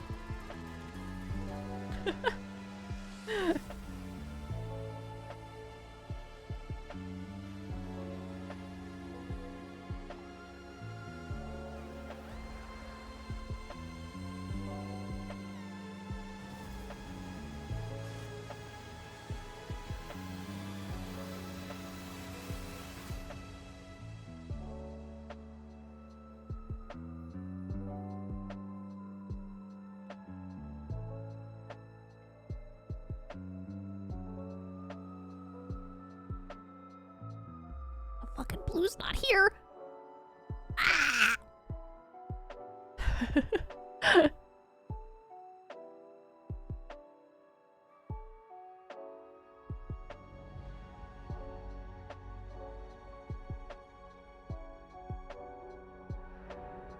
Life seems to have conquered every corner of the earth. Womp. Why? How did all this complexity? Why did you do it on this one? Look, thighs. There you go. See? Thighs. Happy? Organisms are created by chemistry. We are huge packages of chemicals.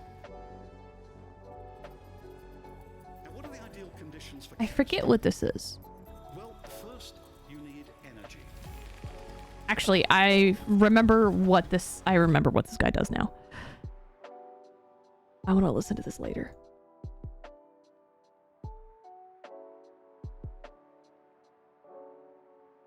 Where's my watch later? Dave. Okay. Yoink. I do like Madisonville though. I don't know where that is. I have no idea where that is.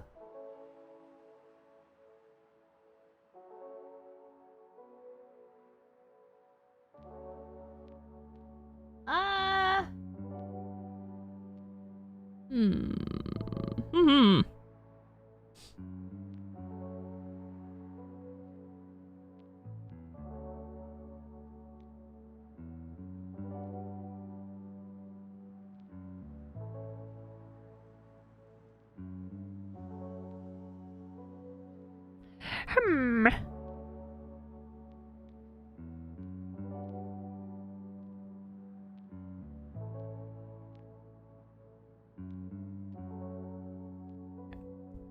It's like 40 minutes north of Houston.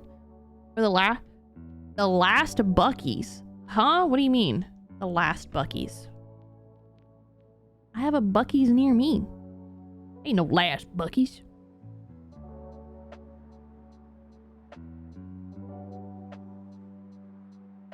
Actually, you know what? We'll just keep watching Defunct Land. Fuck it. On November 15th, 1926. Buc-ee. We'll keep watching. Did someone say Buc-ee's? Yes. The National Broadcasting Company Did say Buc-ee's. for the first time. At this point, broadcast networks were still relatively new, and while impressive, the process was not without its issues. NBC's programming was broadcast from New York City, transmitted via telephone wire to 19 affiliate stations, and then sent via radio into the homes of listeners. A major difficulty was communication between the network headquarters and the affiliate stations. Some networks utilized two lines between parties, a telephone line that transmitted the programming and a telegraph line that transmitted memos between employees. NBC did not have the latter, so when it came time for the affiliate stations to manually switch between programs, they were often unsure when the programming block was going to end, resulting in a clumsy operation that affected the listening experience. Almost immediately after its debut, NBC was looking for a way to solve this issue. Rather than spend time and money running telegraph lines to all of its affiliates, NBC needed to send a message that programming was You're still going? It's only been 3 hours. It's only been 3 hours, mother. Affiliate stations would know to make the switch, but not disruptive to those listening to the programming. An NBC announcer, Phillips Carlin, had previously been the announcer of the B.F. Goodrich Silvertown Orchestra program, which was introduced by a series of chimes. Carlin suggested that a short series of notes be played at the end of programming, signaling to the affiliate stations to make switches while offering a pleasant melody to listeners. The original NBC melody consisted of 7 notes, which would be played by the announcer at the end of the program. This sequence proved too complicated for many announcers, and after a few years of experimenting, the melody would be simplified to just 3 notes. G, E, C.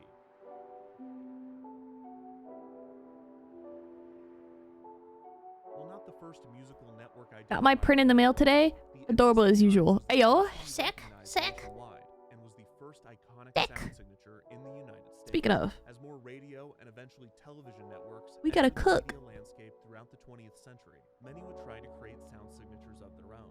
Most often, the branding would only last a few years before being refreshed, and the sound signatures with the most longevity would often not be themes representing the network as a whole, but rather a specific programming block, such as a theme for news or sports.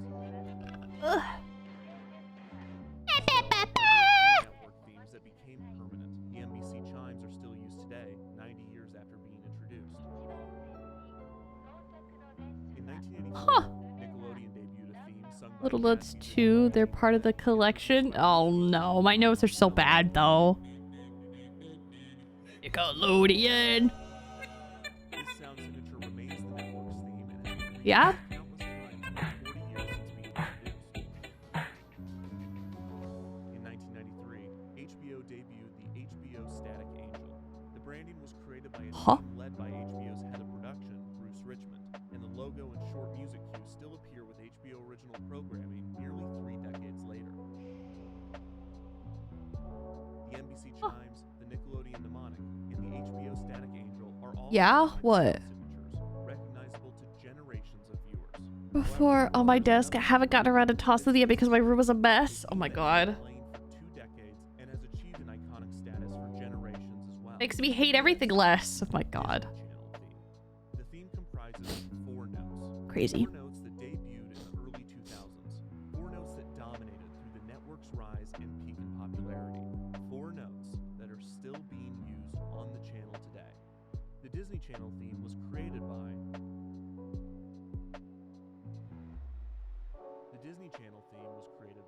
Huh? Yeah. Do we not know who's?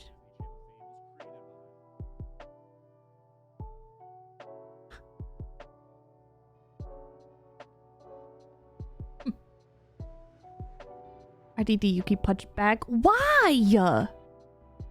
Why punch me, bro?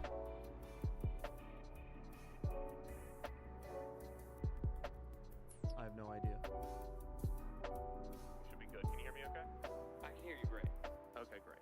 Andrew Barth Feldman, Sis, Damien Haas, you are a star on stage and screen, and you have appeared in a Disney television production. That's right. You are a star of stage Am. and screen. Am. You are a Disney Channel fan. Some would say. You have been on Disney Channel. Have been on Disney It needs to say stick butter when I hit it. Oh my god. One question. So here Insane. we go. Insane.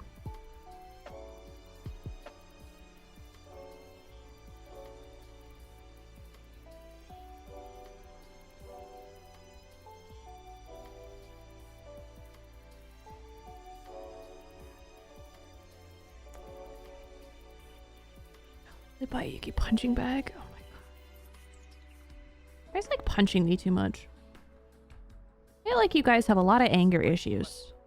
Do you know the Disney Channel theme?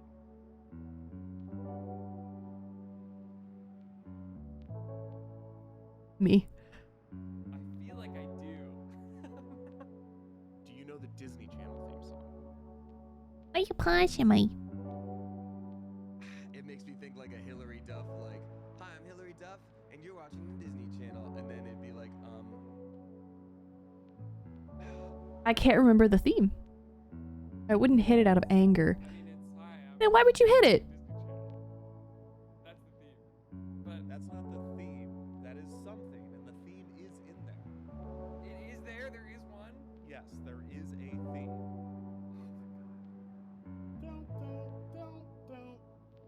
That's right, you got it. I know. I know. I love her. Something like that. That is really close. Okay, yeah. It's actually...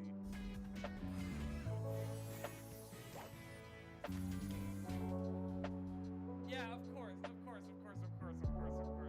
Isn't it weird that we don't know who wrote that theme? No. Huh? Okay.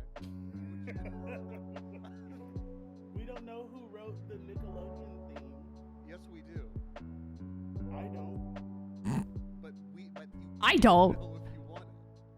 Sure, and I'm sure we could know if we wanted to know who wrote But the we theme. can't. Nobody Okay. knows. So what I'm going to try to do is a legitimate investigation. It would have to be made out of the chibi bottle? Damn. Figure out who wrote Yeah? this theme. Great. I'm catching you at such a crazy time in this journey that you're on. I can't wait to see where it goes.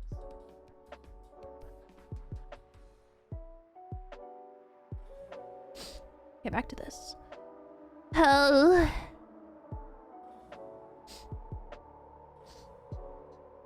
Okay. Now that's saved. No, look. Fascinated with No, hit the nickel. Only pets. So I can punt it. Damn. the content before, Hey, listen. If I get popular enough, we'll have plushies. not the commercials, but the bumpers, network identifications, and interstitial programs. Petting is just non-aggressive, gentle hitting. Jesus Christ. Full of subtle reassurances. I guess. Here's where you are, here is what you've been watching, and here's what's next. Don't leave. Don't go anywhere. Don't worry. We'll be right back. At the peak of television's popularity, these breaks even acted as extensions of the main content, to the point that, absent of this material, context is lost. You can watch an episode of Full House or Family Matters on DVD, but without the TGIF branding and interstitials, there's a key component to the viewing experience that is missing. You can watch all that Plushie, not for jar or punting, just pets. but it is a fundamentally different experience Pets. removed from the SNCC branding. There is no channel where this symbiosis is more apparent than Disney Channel.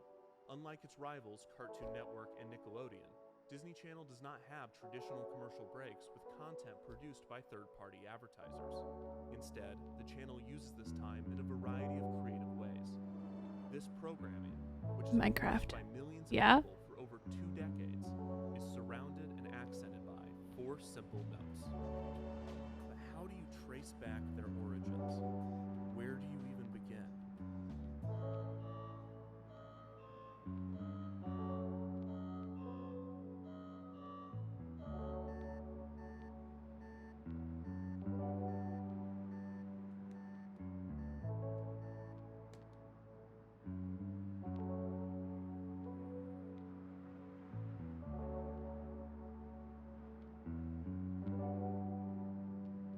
I'm getting too invested in this.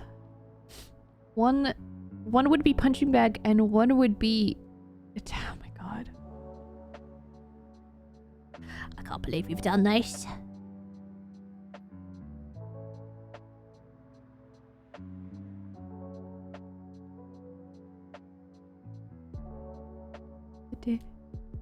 Distorted data and parallel parking contest? Sick. Love to see it.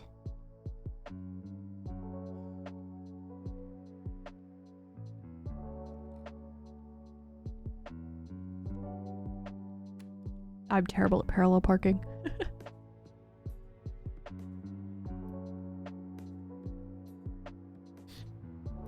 Alright, let's establish our timeline. On April 18th, 1983, the Disney Channel debuted in the United States. As we've discussed a lot on Defunct TV, the Disney Channel was originally a premium cable service, following the successful model created by HBO a decade earlier. Subscribers of the Disney Channel were treated to reruns of classic Disney films, shows, and shorts, along with a selection of original programming. She was like, let's do it right now. God. The Disney Channel logo featured Mickey's silhouette in front of a television with scan lines. This would often be accompanied by a Mickey-shaped satellite that became an icon of the channel in its early years. The channel did not have a dedicated theme when it debuted, so various instrumentals of Zippity Doo-Dah were used in the bumpers. The Disney Channel. In 1986, just 3 years after debuting, the Disney Channel was given its first big refresh. While the logo stayed the same, the tone of the channel was changed significantly, transitioning from its original dramatic, cinematic approach to one that was more lighthearted and Disney. This came with a new series of channel identifications that featured the disembodied hands of Mickey Mouse performing some sort of task or activity that resulted in the They did it with the trailer too because he kept talking shit. Oh my god. brilliantly shot, visually stunning, and also a bit unsettling. There's something disturbing about only seeing Mickey's hands in puppet form and never hearing his voice. In one of these bumpers, Mickey goes into a photo booth, and you think surely this will be the one where we see his face, but no, the photos just come out smudged and blurred. Scary stuff. This bumper is also terrifying, but it's definitely on purpose this time. Mickey is having a nightmare in which his hand is being chased by a ghost, and then the Disney Channel logo itself. The hand then runs down a hallway made of the other bumpers, and all of those bumpers' hands begin to attack this bumper's hand. And one of the attacking bumpers is the bumper we're watching. The bumper ends with Mickey's alarm waking him up, which is a total cliche. But otherwise, the bumper is the best bumper. It bumps. Many of the musical cues in these channel IDs are similar, but the Disney Channel still lacked a distinct theme. However, an original song was created to promote the channel, and they did not hold back on the energy. This rather long musical number culminated in families and Disney characters singing Disney's Our Channel, and among the choir was everyone's favorite Disney character. Our channel. Disney's our channel. This song often ended with one of the most violent logo reveals in the history of television. What the fuck?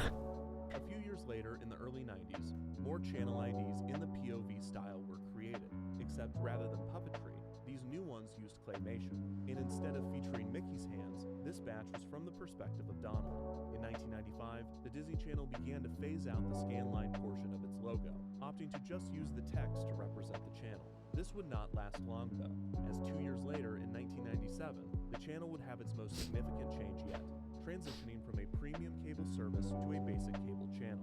Disney would drop the in the channel's name, becoming simply Disney Channel. A new logo was created with a Mickey-shaped television that various characters would be composited into. This refresh also gave Disney Channel its most distinct musical theme yet. These branding changes were just part of a massive transition for Disney Channel. Up to this point, most of the Disney Channel's original programming was 27 minutes. But after the switch to basic cable, the channel would transition to television standard 22-minute programs. This meant that Disney Channel's 27-minute programming would be phased out and replaced with new content, and also that for every 30 minutes of airtime, the channel would need 8 minutes of programming breaks. Disney Channel assured its longtime viewers that they would not be filling this time with commercials, which was somewhat true. Disney Channel would take on very few sponsorships from outside companies, instead opting to advertise the countless products being sold throughout the Disney company. This turned Disney Channel into a synergy machine, seamlessly promoting its films, TV shows, products, and theme parks. However, it would be a Can't drive that again. He has like actual medical reasons on top of not wanting to. Oh my god. way that they could be viewed as original. I mean, that's fair.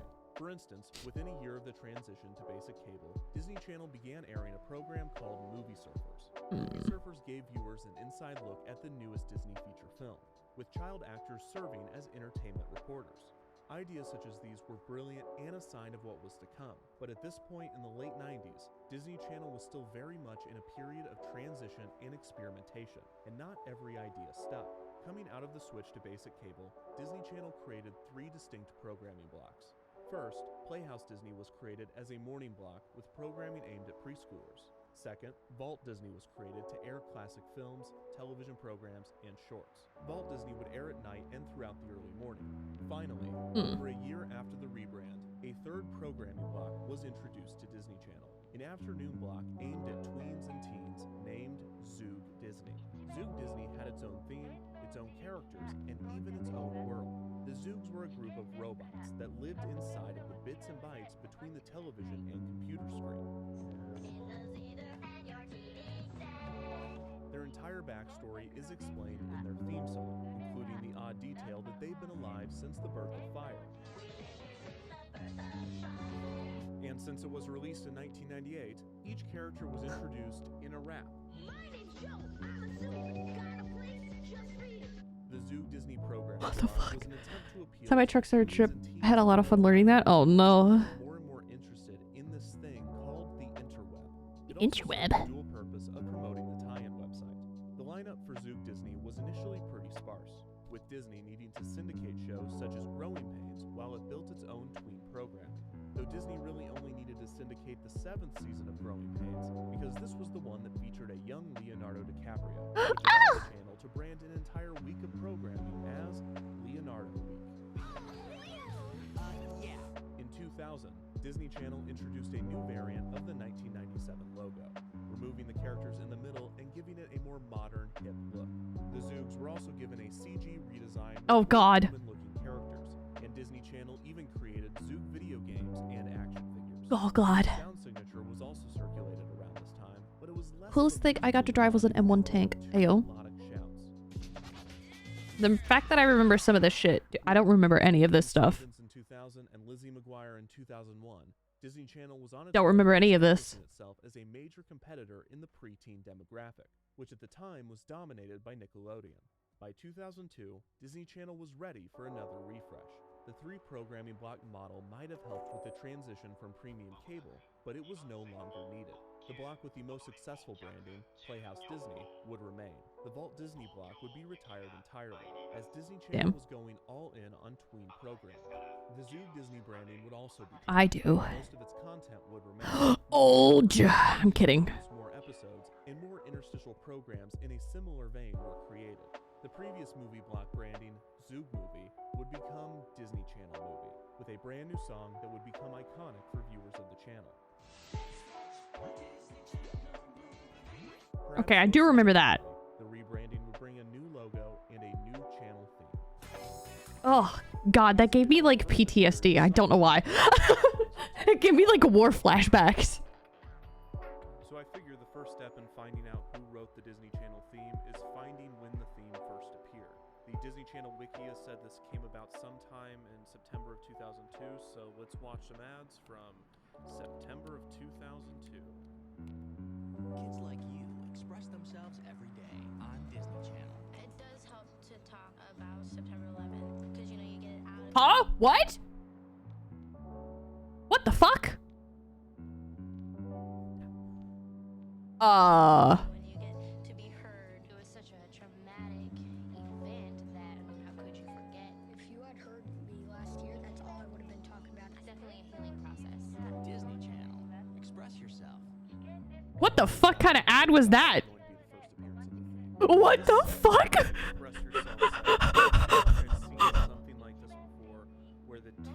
What the fuck? That's fucking what the fuck? I don't remember that. What the fuck? Sour. That emote is literally my reaction. Bro, what the fuck?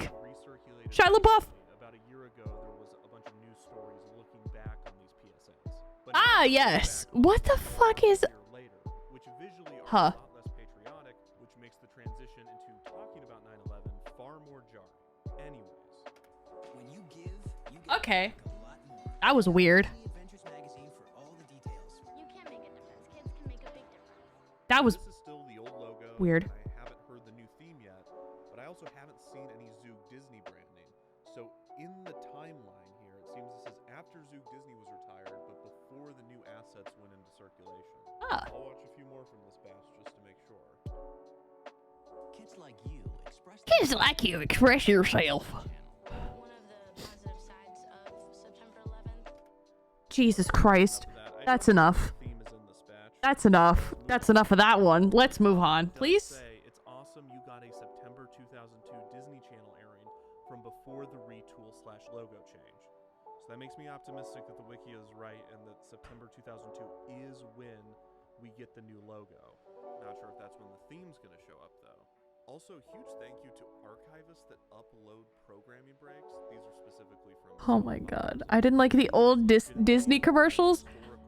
It's just fucking whiplash, dude. Holy shit.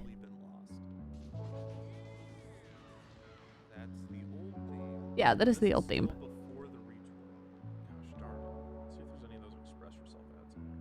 I think that kids should just be friends with their friends for who they are and not worry about Ah, where they came from or who their parents are. Ah, yeah. Someone differently just because of what someone else has done. A lot of my friends, they're treated differently because of the whole September 11 situation. Oh my gosh, I thought this was going to be a normal one.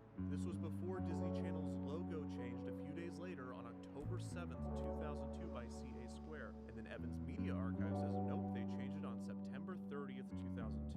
There's no way somebody uploaded something from September 30th, 2002, is there? Oh my god. Oh my god. I'm mostly stuck with Nickelodeon. And that's the new Playhouse Disney logo down there. We're so close. Boy Meets World. Wait. After that, it's a twin thing. Wait. Sister. On Disney Channel. That was it. That was the four-note mnemonic. Heh. We found it. So the new logo and four-note theme debuted the week of September 30th, 2002. Heh. But we're still missing a key feature of the rebrand. Anyway. I don't see any of the wand IDs. I don't see them drawing anything. The Disney Channel channel identification, or wand IDs as they are most often referred to, are a series of bumpers that feature a star of the channel stating their name and the program in which they appear before uttering the classic line, You're watching Disney Channel. it's almost unnecessary to describe these bumpers because they are by far the most iconic and recognizable aspect of Disney Channel that exists outside of the programming. And they are one of the most famous channel identifications in the history of television. For broadcast networks, channel IDs such as these are actually mandatory. Stations must air an identification during sign-on and sign-off, as well as every hour on the hour. This is Huh. station KMBC, Channel 9, Kansas City. This is Kansas because City. broadcast television uses public airwaves and is subject to the identification standards set by the Federal Communications Commission. Cable channels, on the other hand, are private, and instead of using airwaves, cable uses cables. And Yeah. So while cable channels such as Disney Channel don't legally have to air channel identification, Good old 2002. many reasons I was a year out of high school. create these types of bumpers. For children's television, Jesus Christ. FCC mandates that there's a clear separation Jesus Christ. Okay. and the commercials. This is due to the fact that children have That's crazy. That's crazy. has ended and a commercial for Floam has begun. This is what initially led to Yeah, I'm old. television, including the famous After These Messages bumpers from Oh my god. a channel identification. In 2002, I was a year into this immortal coil. Oh my god. Another common use for channel IDs and bumpers in God. general is that they provide a buffer before and after the commercial. Crazy. This way, if the beginning or end of the commercial commercial block is cut off due to a 5-cent movie theaters called Nickelodeons. Huh. This prevents the channel Interesting. from losing any revenue. Oh, dude, I love Moon Sand. I used to have Moon Sand. Boomerang! Channel ID is the benefit to the viewer, while today it is almost entirely irrelevant. Before the advent of modern television interfaces, viewers often I don't remember where I was in 2002. I was in school. so having someone say it out loud is actually pretty helpful. Perhaps the most important aspect of a channel ID, though, is branding, and this is the true genius of the Disney Channel wand IDs. In the course of So I would. a few seconds, the channel was That would make you like 40 meta. Oh my god. 2002, I was in first grade. Mood. I was 4 at the time. Oh my god. You guys are crazy. I wonder what the name Cartoon Network means. Clueless. Ah, yeah, I wonder what that means. Clueless. I swear to god, I better not be the youngest. Sorry, I think you're the youngest one here. I hate to say it, but I think you might be the youngest one here, brother. This nobody was the first person to draw the Disney Channel logo. He's also really good. He's a pro. Look at those circles. Look at those circles. This kid, Now I feel old as fuck. Oh no. was the first person to appear in a wand identification. Pappies. The first batch of wand IDs with the channel Yep. stars would not air 25 of the 22nd. Sheesh. Look at that. Oop. There I go. Making people feel old again. Sour. Just, damn, I'm old. Each bumper featured children using their imaginations Old. to make an ordinary situation magical. Fucking old, dude. Reality as the Disney Channel logo was revealed.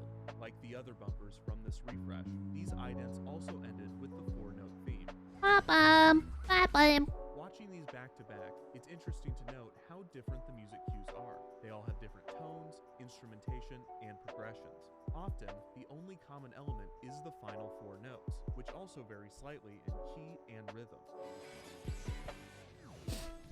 I've felt old for years. Yuki, you're like barely older than me. First of all, how the fuck do you know that? You don't know that. You don't know shit. Such stars as Hilary Duff for Lizzie McGuire, Raven Simone for That's So Raven, and America Ferrera for the Disney Channel original movie Gotta Pick It Up. You don't know shit.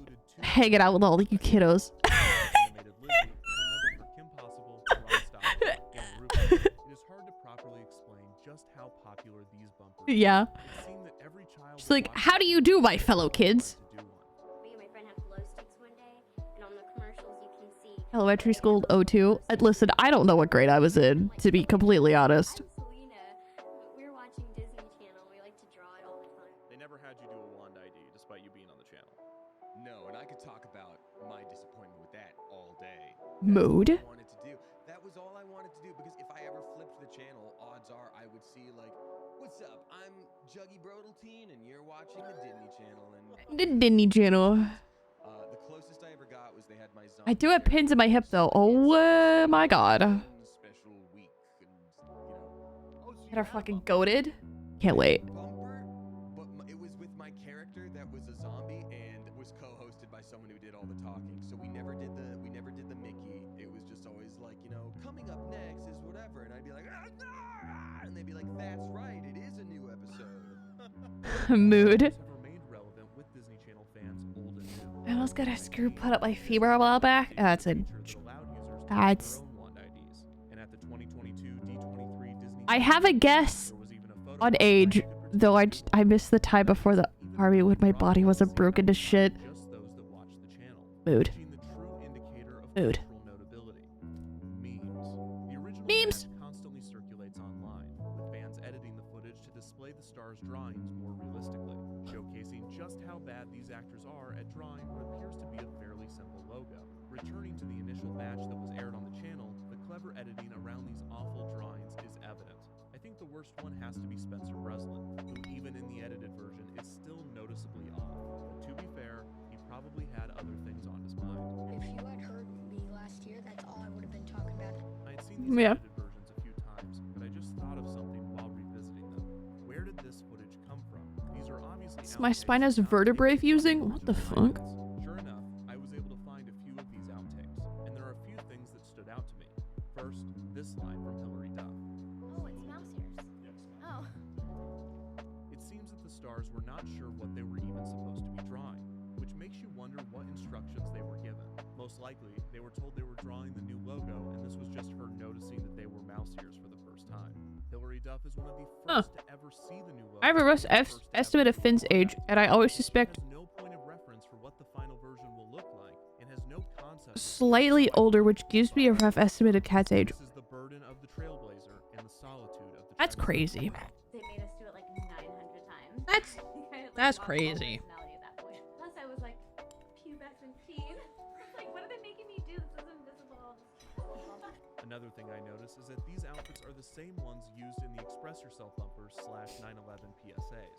This either means that the channel had a wardrobe for the stars whenever they were appearing as themselves, or that these were filmed on the same day or days. Both are likely. Finally, and most importantly, I noticed this. That is a slate. Oh! Used for sound synchronization and shot organization. Clapperboards typically feature the scene, Is maybe younger than me. as well as I am. the director of photography and the director. It's difficult to make out, but the top name is labeled DIR, and the bottom I don't know. is labeled CAM.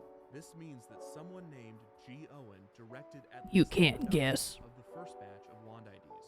Despite not airing until June of 2003, it is safe to assume that these Wand IDs were actually shot with the Express Yourself segments in 2002. The actors' clothes are the same, they look the same age, and they were all part of the same massive refresh. The Disney Channel Wikia claims that the Wand IDs were filmed along with the Express Yourself ads. Who's older than you? In August of 2000. How do you know this? How do you know? Do you know? The channel probably set October as the month the Do ratings you? would kick in. As we discovered, many of these changes actually debuted on You weren't in school in 02 if you're 25. Huh? What? The only part of the August shoot that was time sensitive was the 9/11 PSAs, which were designed to debut before the How I was genuinely considering joining the Navy and National Guard back in high school and think, damn, I really dodged a bullet, huh? You did. He's talking to me. Oh, okay. all ended with the old logo. This is almost too perfect. These 9/11 PSAs were designed to only air in September of 2002, as all of the stars are referencing the one-year anniversary specifically. These would never air again, so only these would retain the old logo and would never need an updated version. The other Express Yourself ads were definitely shot at the same time, were designed to air at any time and in perpetuity. All end with the new I think I was in preschool. for the record, have a very different tone than the 9/11 ones. Ooh, I love food. Express yourself. Ooh, I love food. Express yourself. What the fuck? From pre to post-production, Anyway. and they must know who wrote the music, and therefore the theme. This is the most solid lead I have, but there is just one problem. I don't know their first name, and searching for G. Owen or any variation of did not return solid results. I assume Damn. that the voice in the outtakes is the director, and it sounds masculine, so I looked for Gregory, Gary, George, Gerald, Gabriel, Gavin, Grant, Jerry, before eventually trying Glenda, Gabby, Grace, Gretel, Gwen, and Gertrude. Before giving up. I still feel like I guess, but I don't count preschool as school mainly because I never went. Well, I'm going to have to go in a different direction. ain't no way I'm older than. Oh my god. You are indeed, Kai. Oh my god.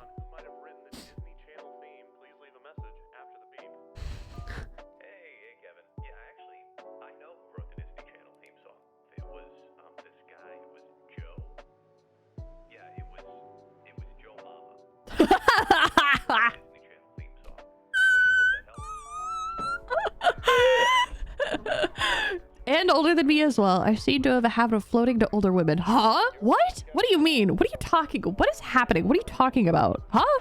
I'm not old. What the fuck? I am forever young.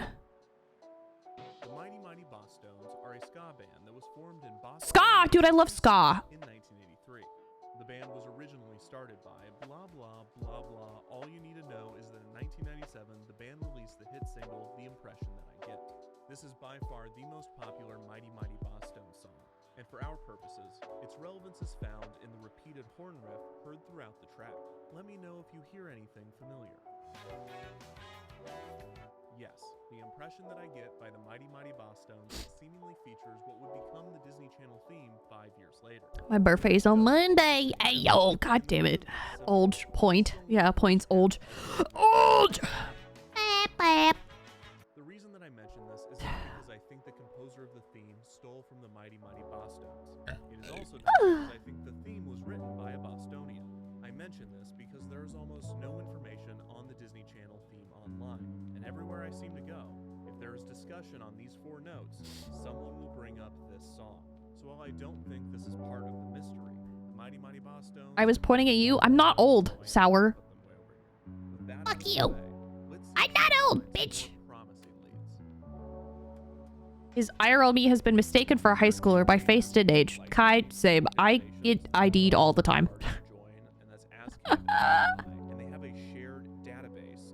She got that thing that I need. What do you mean? What do you mean that thing that you need? For the song, and it'll tell you who owns it, who wrote it, who has the ability to license it. Now, I'm not sure that the composer that wrote the theme would have submitted to ASCAP and BMI, as Disney Channel owns it 100%, but it's the best lead I have to do. So I got mistaken for a 40-year-old when I was in high school. Meta, I'm scared.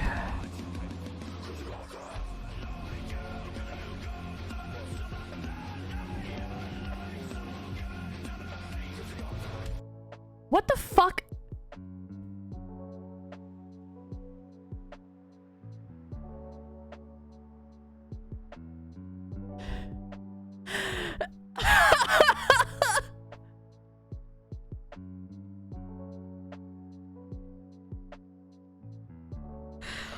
I don't know why that freaked me out more than it should have. many compositions. There are 77 results. I thought we'd have no results. Now I'm thinking we have too many. Okay, let's see what they give us. Arnheider Theodore Linkfield. That's a great name. It just says Disney Channel. It doesn't tell you anything.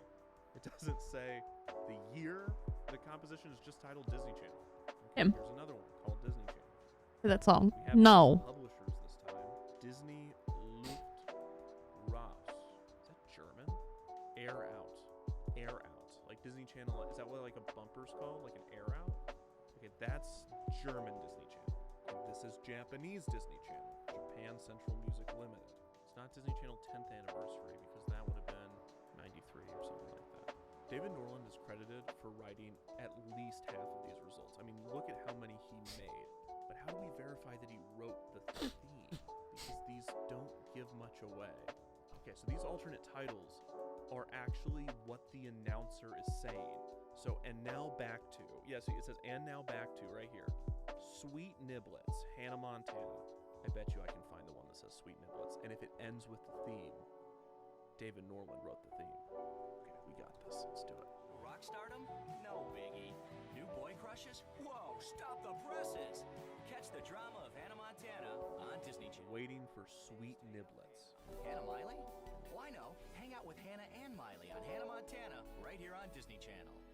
Stick around. Hannah Montana will be right back. This is giving me flashbacks.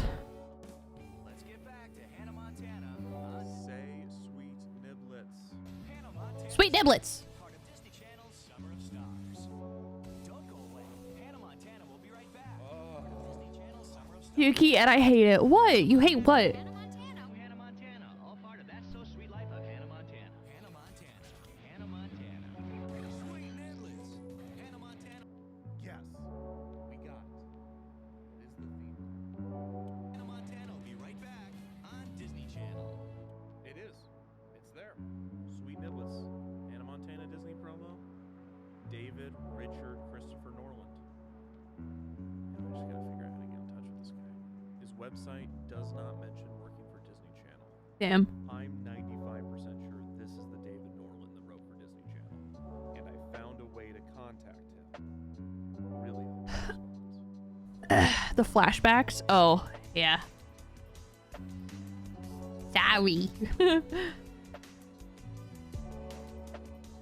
Good news. David Norland responded. Bad news? Bad news.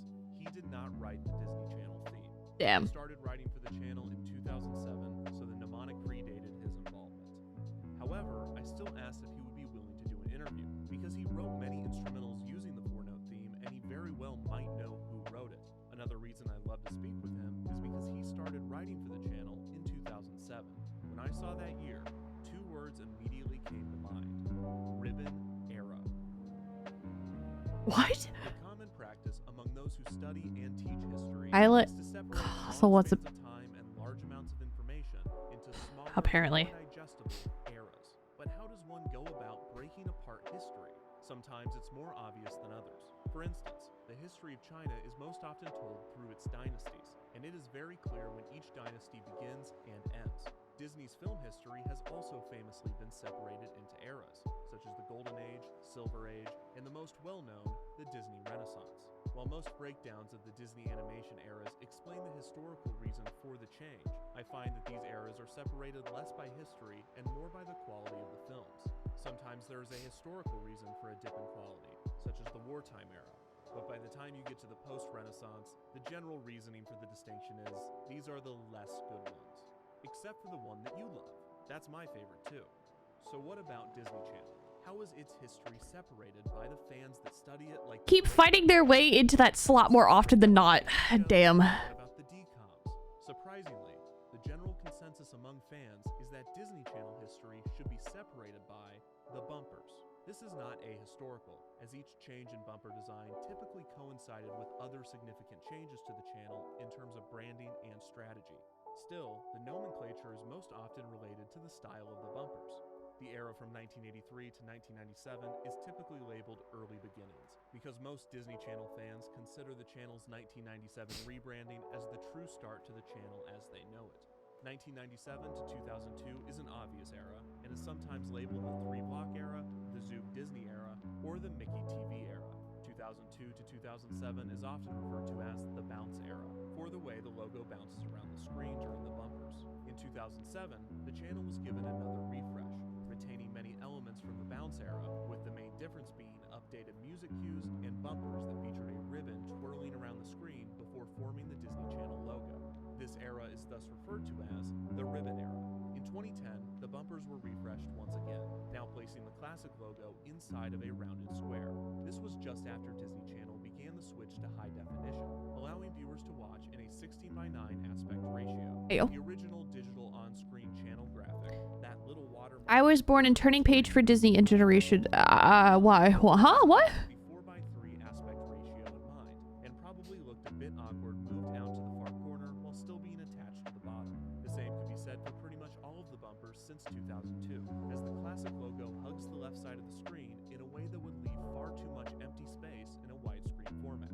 The new rounded square look was a compromise, maintaining the design of the old logo, but placing it in a square that can be centered on the screen or placed equidistant from the corner. I imagine this entire era of television was annoying for those making bumpers, because consumers were still making the transition to HD, and channels were simulcasting in standard definition and high definition. This meant that you would need to make your bumper in 16:9, but none of the critical elements could be pushed to the side. This resulted in a product that, when viewed in widescreen, feels too centered, because rather than this box being the area for all of your titles, you actually had to put them in this box.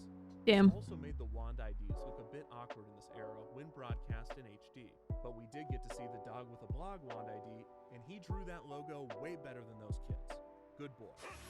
Good boy. In 2014, the rounded square ended, and Disney Channel fans lost the logo that had been a staple of the channel since 2002.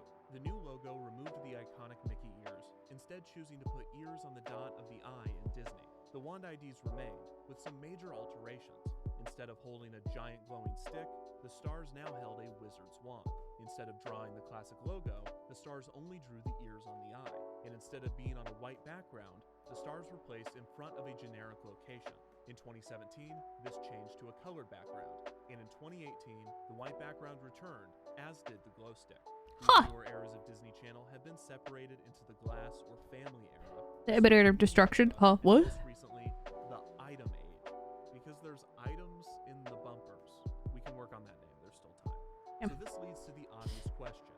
Which era is best? The answer is whichever era you watched as a kid. But if you looked at just pure popularity, then the Disney Channel peaked during the Ribbon era in 2007.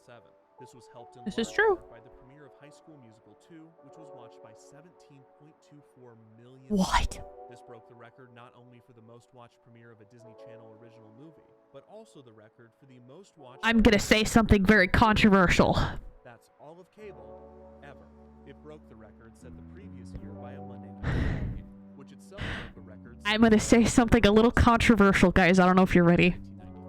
It is obvious why High School Musical 2 was able to achieve this feat. The over NAFTA was an intense and important argument between two powerful political rivals, and Monday Night Football was consistently popular as it broadcasts the intensity and suspense of athletics. Have never seen High School Musical. High School Musical was shit. I have never seen it. I only know the memes that come from it. I know nothing else. I know nothing else about High School Musical other than the memes. I've only seen parts of it. Damn.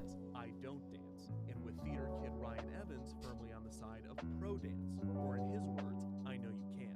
This back and forth captured America in a And all those parts were shit. But what about I'm not gonna stop? replies to Ryan's assertion that he can dance. Chad, like a bullman, retorts, not a chance. 17 million people watched this premiere. If you clicked on this video, you were probably one of them. It impacted some more than others. In 2007, Disney Channel had an average of 2.694 million viewers. God damn. Time was the largest audience in the history of cable. This was the peak in the channel's popularity. As more television viewers, especially children, moved away from cable and to the internet, Disney Channel's viewership fell dramatically. Damn. And in 2021, Mainly because I was into music all through middle high school, so the movies were all received well received. Man, Blues Down was the thickest today, and I'm all for it. What do you mean? Oh. Disney Channel entered the ribbon era, the year that Disney Channel hired a new composer to write music for their bumpers. A composer that just agreed to an interview. Hi, my name's David Norland. I'm a composer. I worked on the Disney Channel bumpers and IDs from around 2007 to around 2014. I've never been anything but a musician. I was educated classically. I refuse to elaborate further. We talking like. I started doing work for Never mind. I can't draw that. I can't draw that on stream. Never mind. Production companies. I guess through word of mouth, I got a call from this guy one day who was at the time the creative director for a channel that doesn't exist anymore. It's a channel called SoapNet. SoapNet. A new way to watch soaps. He got me into do the music. Ah, yes. And he moved on from there to become the creative director for Disney Channel. And when he went there in 2000, The special channel. Yes, the special channel that is special. and he hired me to do that, which was I'd made records for Disney artists before, and it was at a time when pop music, like in its purest, sugariest form, was really having another heyday. And suddenly Disney was sort of dominating. I guess what I would like to do was to channel what I'd done for them in pop records and what was happening pop-wise at the time into the bumpers, so that it was really consistent with everything that Disney was doing at that point. What goes into a composition like that? What are you trying to do psychologically when writing, and what do you want the effect of it to have? First of all, you have to ask the question, what is a bumper for? We've got the commercial break coming up, or whatever the break is in the programming, and we do not want people to go away. I'm trying to create, and I think the people making the visuals as well, there's just a sense of ongoing excitement that this is not the end, that there's more to come, and it's going to be even more exciting. The actual four-note mnemonic, the dun dun dun dun, predated me. I inherited that when I was brought on board. In a musical sense, I've got to have made something that rhythmically and melodically. Ah, yes, I saw, but gotta respect it. Huh? What do you mean? Logical culmination of it. Ugh. With those four notes, did you compose all in the same key? Is it the same four notes, or is it the same steps? It's the same steps. It's the same intervals. So whether it's bum bum bum bum or bum bum bum bum, and so I composed in a lot of different keys. They're not particularly exotic keys. They're the kinds of keys that you would find pop music written in. I wonder if I could sit at the piano and illustrate this. Yeah, you can go bum bum bum bum. Would probably, to me, I would automatically think of that as bum bum bum bum. Right. So F G C 451. But you could also do it the other way around. You could do bum bum bum bum, right, and do it 541, or you could do bum bum bum bum. So you could do an E dominant 7. To make up a cake, I'll make a pancakes. Oh, pancakes! Oh! Pancakes. Which is a little more kind of jazzy and old school and kind of musical. the basic rhythm is bum bum bum bum, right? But I think that I probably messed the rhythm around a little, moved it around a little bit in some circumstances as well, and probably went bump bump bump bum, which is just rhythmically a slightly different way of voicing it. It's still the same intervals, but it says something ever so slightly different rhythmically. I want to ask you about some of the compositions specifically. I'll tell you my favorite. It was this wild, like... Yuki only ever posted insanely ripped ghosts.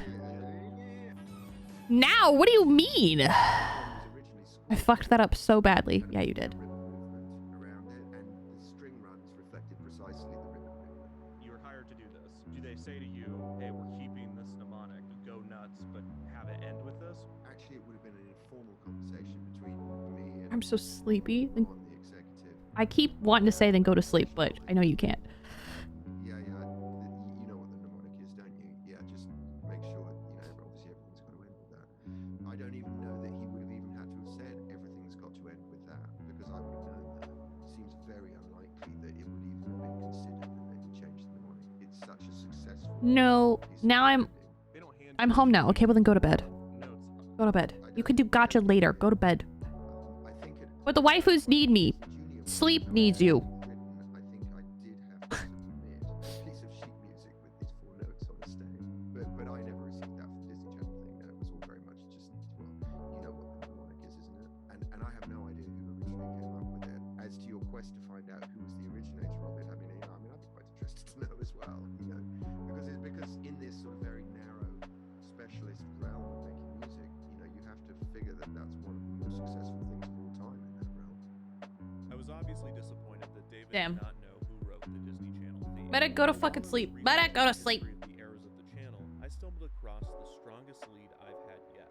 Everyone knows Wikipedia, but there are countless other online encyclopedias that are created by fans, and these often skew more niche and specific.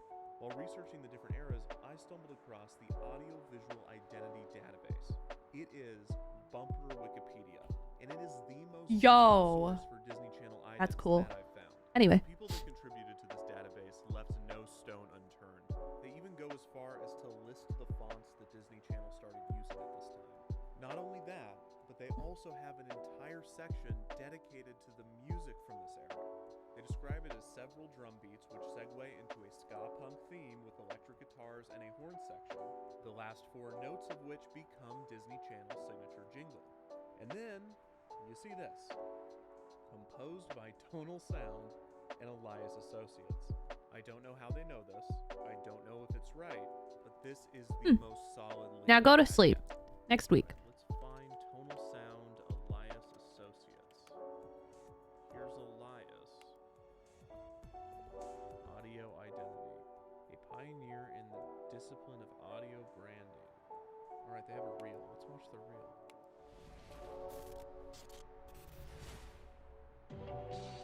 Oh, the MTV Moon Man. That's famous. And that annoying Liberty one.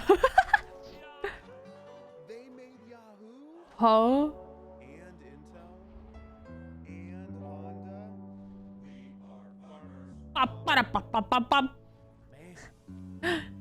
Whereas like 40 power he has to spend. Yeah.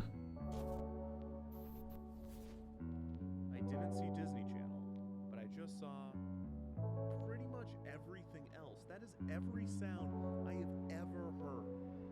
Okay, here's an article about them. Elias Music is known as the leader in sonic branding and for its ability to bring to the power of music. Okay, anyway. Mercedes-Benz, Nike, American Express, Liberty Mutual, Honda, Google, Farmers Insurance, Apple. There is probably a better than not chance that whoever wrote the Disney Channel theme worked for Elias. Elias just happens to be the most popular music company for jingles and songs. Sleep or I won't help you with your relics. This company has to have at least 10, Damn. maybe 20 composers at a time, maybe 100 composers. Well, it's not a good sign when I Google Elias Music Disney Channel jingle and the first thing to come up with any sort of relevance is the Audio-Visual Identity Database. What is Elias Total? Again, first relevant result, the Audio-Visual Identity Database, where we found the information in the first place. Damn.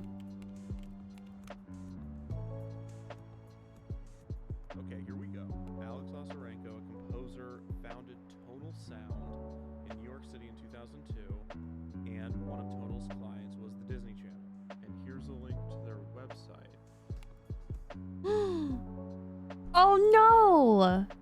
Okay, tonal sound does not exist anymore. Let's search for tonal sound Alex Lazarenko. I think that's an obituary. He passed away 2 years ago. Man. Alex Lazarenko Bro. for over 10 years during our shared time at Elias Arts. So it seems that Alex Lazarenko moved from Elias to Tonal in 2002 when the Disney Channel stuff was being written, which might be why both companies are credited here. And I just keep seeing the tonalsound.com. Gosh darn it. Oh wait, the Wayback Machine. Dude, I love the Wayback Machine. We don't have anything from 2002, but we do have stuff from 2003. Look at this old website. Yo. Andy Solomon, Eric Perlmutter, Michelle King. Andy Solomon is the VP of Operations at Definition 6, and he worked for Elias Arts and Tonal Sound. Andy's a producer. Let's look for Eric Perlmutter. Eric Perlmutter, Disney Channel. Oh my god. Disney Channel movie open intro 2002 old version. It can't be. It is! Oh my gosh. And this is Eric's company. He's crediting himself for writing it.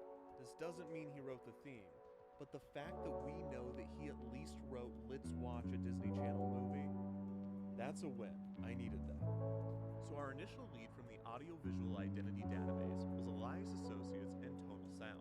Through our research, we found that Alex Lazarenko was a creative director at both, started at Elias, and then founded Tonal. We also found that he has unfortunately passed away. We know this because another composer, Fritz Dottie, wrote a tribute to Alex, in which he claims that both Alex and him worked at Elias at the same time. This means that Fritz is also on the suspect list. Through the Archive Tonal website, we found mention of Andy Solomon and Eric Perlmutter. Andy was a producer, but Eric was definitely a composer, because through Eric's own website, we learned that he wrote the classic Let's Watch a Disney Channel movie opening song. After digesting all of this evidence, I am now confident that Eric Perlmutter, while working at Tonal Sound, wrote the Disney Channel theme in 2002. Did you write the Disney Channel theme? Didn't, no. Do you know who wrote the Disney Channel theme? No, I don't. Still don't. Okay, what did you do for Disney Channel? So for the Disney Channel, I wrote a whole bunch Damn. of bumpers. I don't have any water. I'm not hydrating. Sort of separate from all that identity stuff. If I sleep now, my sleep schedule will really be fucked. It wasn't already. Were you given the lyrics, or did you write those lyrics? Let's start a Disney Channel movie. Is there any other lyrics? Oh, let's watch a Disney Channel movie. We're gonna watch. That's it. I don't know where I found the lyrics. They just came to you. To put that into the world, but yeah, it happened. Wait, so you didn't write the theme, but you wrote with the theme. Yes, so we would have the theme, mostly for those. We just had so much fun with them that I think it was easy in that respect because they're so short. No, because I'm hydrating. No, I'm turning into a husk. Oh no. It was always find the essence of that 5 It'll be worse. I'll wake up at like, yeah, 10 p.m. I've done that before. God is good. Blue, what happened? Spill the beans. It's over. Like, you don't even have time. Spill the beans. Or maybe midnight. I just sent you a compilation of these idents. Did you write any of these? Let's see. Okay, I did that. I did this one with the freezer. Never know with me. Yeah. I could wake up in an hour or I could wake up at like 10. Was checking emails and my McDonald's order got canceled. Yeah, I did this one too. Damn. Did you want it to get canceled? How'd you get the dog? Wait, you already got it. Why did it get canceled if you already got the McDonald's? What? Wait, no, really? Yeah, oh yeah, those are the So most. that wasn't I thought you I ate my food 2 hours ago. Nope, that was you. Barking. I think it's a misconception Huh. oftentimes. Nice. Composer and you think about it. The guy with a feathered pencil writing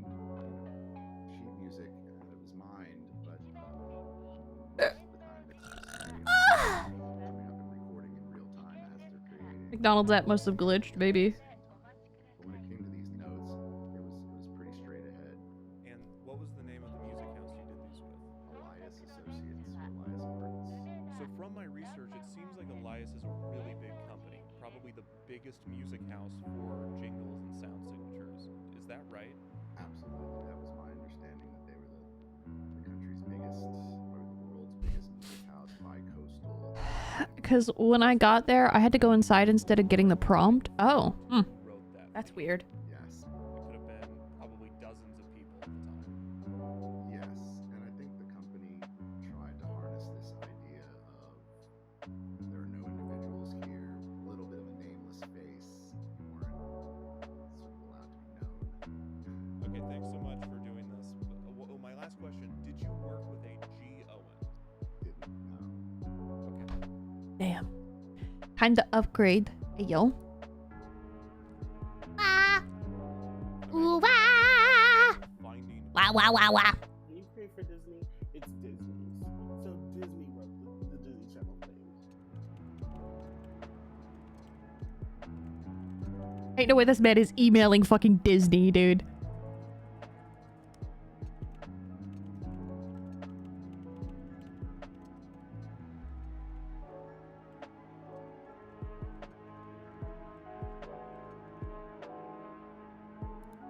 Ain't no way Mans is emailing fucking Disney. Oh, I do remember that one. If you sleep now, you should be fine. Yeah.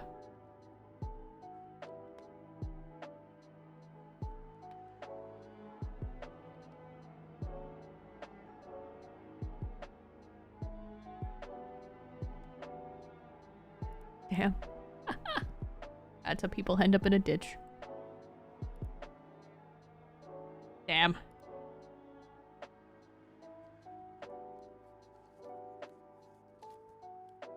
Epcot.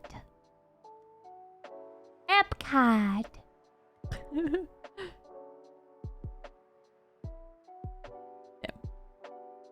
Anyway.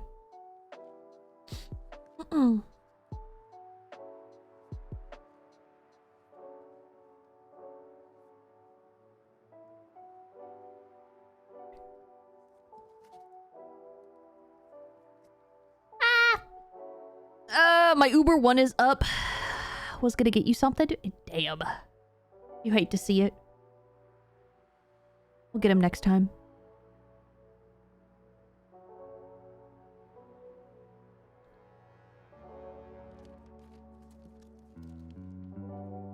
Next time you get Uber One. So I just got a response from Fritz Dottie. He also did not write the theme. He said that if anybody were to know, it would be Alex Lasarenko. Unfortunately, cannot ask him.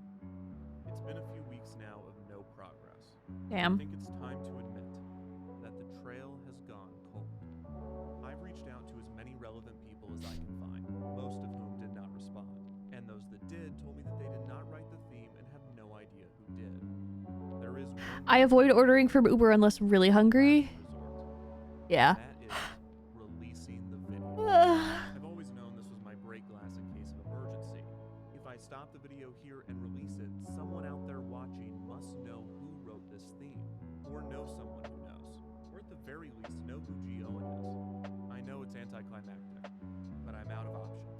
Damn. This is officially a cold case, which means there's only one thing left to do. It's really not surprising that I've come up short.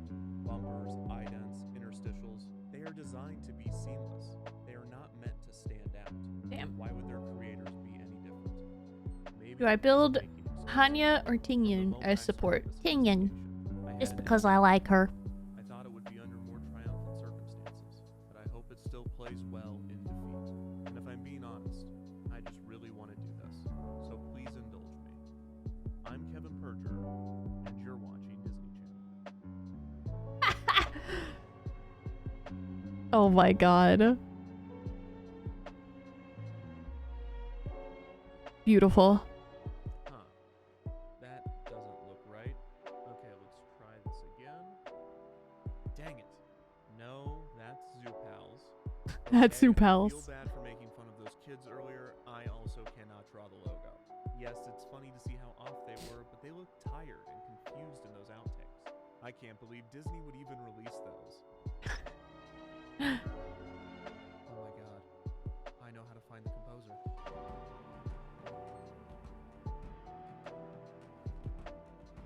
Getting too invested in this fucking thing. So I just had a revelation. Who released the footage of the kids doing the wand IDs? Because these are not funny bloopers. This is not a gag reel that would be included on a DVD. I don't know when Disney would have released this in any official capacity. So I'm thinking that someone else did. That someone would need to have access to the footage. So maybe it was someone internally, but more likely it was some company that worked on the project. Okay, this is a news organization that released the footage. Hillary Duff and Raven awkwardly do wand IDs and unearth Disney Channel promo BTS footage. This article does not mention where they... I got a 20/25 on my speech. Well, that's not bad. That's almost a perfect score, isn't it? Credits a Twitter account for... I spent 30 whole minutes on it. Oh my god. Also embeds YouTube links that are no longer available. There's a Pop Crush article. Update, the playlist has been removed from public viewing. Who uploaded the playlist? What if I YouTube the playlist? Nothing. If I Google the playlist? Nothing. What if I just do this? We're getting somewhere. Oh my gosh. Last month, Atlanta Edit Boutique Guillotine Post released some exclusive throwback videos on YouTube from some post-production work they did on the iconic Disney Channel wand IDs in 2002. Here's Guillotine Post. They don't credit themselves for doing any Disney Channel stuff. This is Guillotine is a digital boutique in Midtown Atlanta. Oh my god. Glenn Owen. No, go back. Glenn Owen. That's G. Owen. That has to be G. Owen. State Line Film. I haven't made progress in this month for all you spends her working time in a Disney rabbit hole. Shut the fuck up! It's one of the 9/11 PSAs. The editor worked for director Glenn Owen. That's G. Owen. For Andrea Taylor at Disney Channel. Here's Andrea Taylor, Senior Vice President on Air, Disney Channel, Toon Disney, and SoapNet. Hey, that's the new way to watch soaps. January 2000 to January 2003, overhauled the network's image as a channel for sweet 6-year-old girls into a powerhouse that was cool for all kids. Responsible for all aspects of on-air promotion, packaging, stunting, marketing, advertising, sales. How do I do... Do I have a... And short-form programming. Do I have a pen for lace? That's what this video's about. She has to know who wrote the theme. I really hope she responds to her inbox. So my first question is, what did you do at Disney Channel? My job was to create personalities for networks, change them around or make them different, and then go on to the next one. When I went to Lifetime, it was not a network for women. There was a lot of variety of programming, including medical programming, and when the head of programming and my group said, we're going to call this television for women, the head of ad sales said, oh my god, we're going to lose so much money, this is terrible. My job was to say, okay, here's what you got to do. Early in my career, I've been the associate creative director for sports promotion at TNT. Sports. Andrea was the creative director there, and so when she started working at Disney, she continued to use me and to direct and produce their promotional work. She used Patrick McDonough a lot. He was amazing. Patrick is great. I mean, he's designed so many networks. I've been working mostly in sports. Andrea Taylor, who we did a redesign for Comedy Central. She then went to TNT. We did a redesign for TNT. Andrea went to Disney. That's how we started to get involved with the Disney brand and the Disney Channel movies, the wand IDs. I was recruited from TNT to go to Disney to turn it from a network that was two things. They had a younger section that was like Bear in the Big Blue House, and then there was 6-year-old girling stuff. The goal was to turn it into a tween sensation. We knew that that's where Disney Channel could fit in and win and be amazing. It meant changing the programming, but that would take a little longer. But as you know, Disney didn't have commercials, so you had 40 minutes an hour of programming, and then I had 20 minutes an hour to film. And a lot of that was really clever synergy programming. Were you told by someone higher up what you needed to promote? There was a meeting every Hmm. humongous conference room table where everyone would announce what they were doing that week, like to cross promote. Like I wish I had video from these meetings. When the Lizzie McGuire movie was coming out, there was a meeting where someone would go, we're making napkins. The next group would go, we've got the lunch boxes. And this started at least a year before the movie came out. I started selling you stuff about Finding Nemo a year and a half before Nemo came out. Wow. I think we called them fishy facts. And it was all stuff to get kids interested in fish so that when it came out, you liked fish. And these kids were like, this is perfect because I'm already into fish coincidentally. Uh-huh. But they weren't, it was not a coincidence. No. Okay, that's a little sinister. What is a network personality? It's the feeling that you get that relates to that channel or that brand, and whether that's based on pacing or tempo or instrumentation or color or typography, animation. So all these different elements come together to create this vibe, feeling, essence. The psychology of branding a network, it's the same as creating a fan for anything. You want you to be their first choice when they're going to look at stuff like, oh, that's my channel. So the competition was Nickelodeon and Cartoon Network. So Cartoon Network was much more in your face, looked at more for boys because it was more loud. The philosophy at Nickelodeon was us versus them, kids versus the rest of the world. Whereas Disney was never an us versus them. Parents always felt better about Disney. What do you remember about Zoo? What video are we watching? I'm watching Defunctland, Disney Channel's theme. A history mystery. And creating sort of this existential world for kids. Technology wasn't necessarily where we needed it to be. It turned into a different thing. Do you remember Zoog? Oh yeah. I think we did the zoo. There was a Zoog programming block. I think. Do you remember Zoog movie? Like, yeah, I think we did. We do Zoog. We did Zoog movie. Yes, you did, because it's the same kids jumping on that trampoline. Exactly. I don't even know. I think Disney Channel movie came first, and then all of a sudden, I don't know. People I don't know. Andrew probably called and said, "All right, they want me to do this Zoog movie, but it should be just like this." Yeah, I forgot about that. We always would say, you know, like the jumping movie opened. Those kids are probably all like parents and decrepit old people now. We worked on what we called the promises. I'm trying to remember what they were. Like one was express yourself. But when I was growing up, we had magazines that told you what these stars loved, which, you know, I'm sure somebody else wrote. I will proceed to shut up again. Yeah? I had them talk about their own personal lives so that kids would feel comfortable and feel like they could relate to the people on the channel. It looked like these kids all lived in the same house and they all knew each other, or they all like did things together. Yes. Believe me, none of these kids lived together. None of these kids did anything. Like a few of them did stuff together, but not that many. The only times they ever really got together was when I said, okay, there's going to be a shoot. You're all going to be here. You're all going to do this. And here's what you're going to say. They would watch Lizzie McGuire, and they didn't watch Tom Cruise and think he was amazing. They did think that she was more of a big thing to them. So the fact that they could get an insight into what all these stars felt about their mother or their brother was a bigger deal. That was their only path to that info.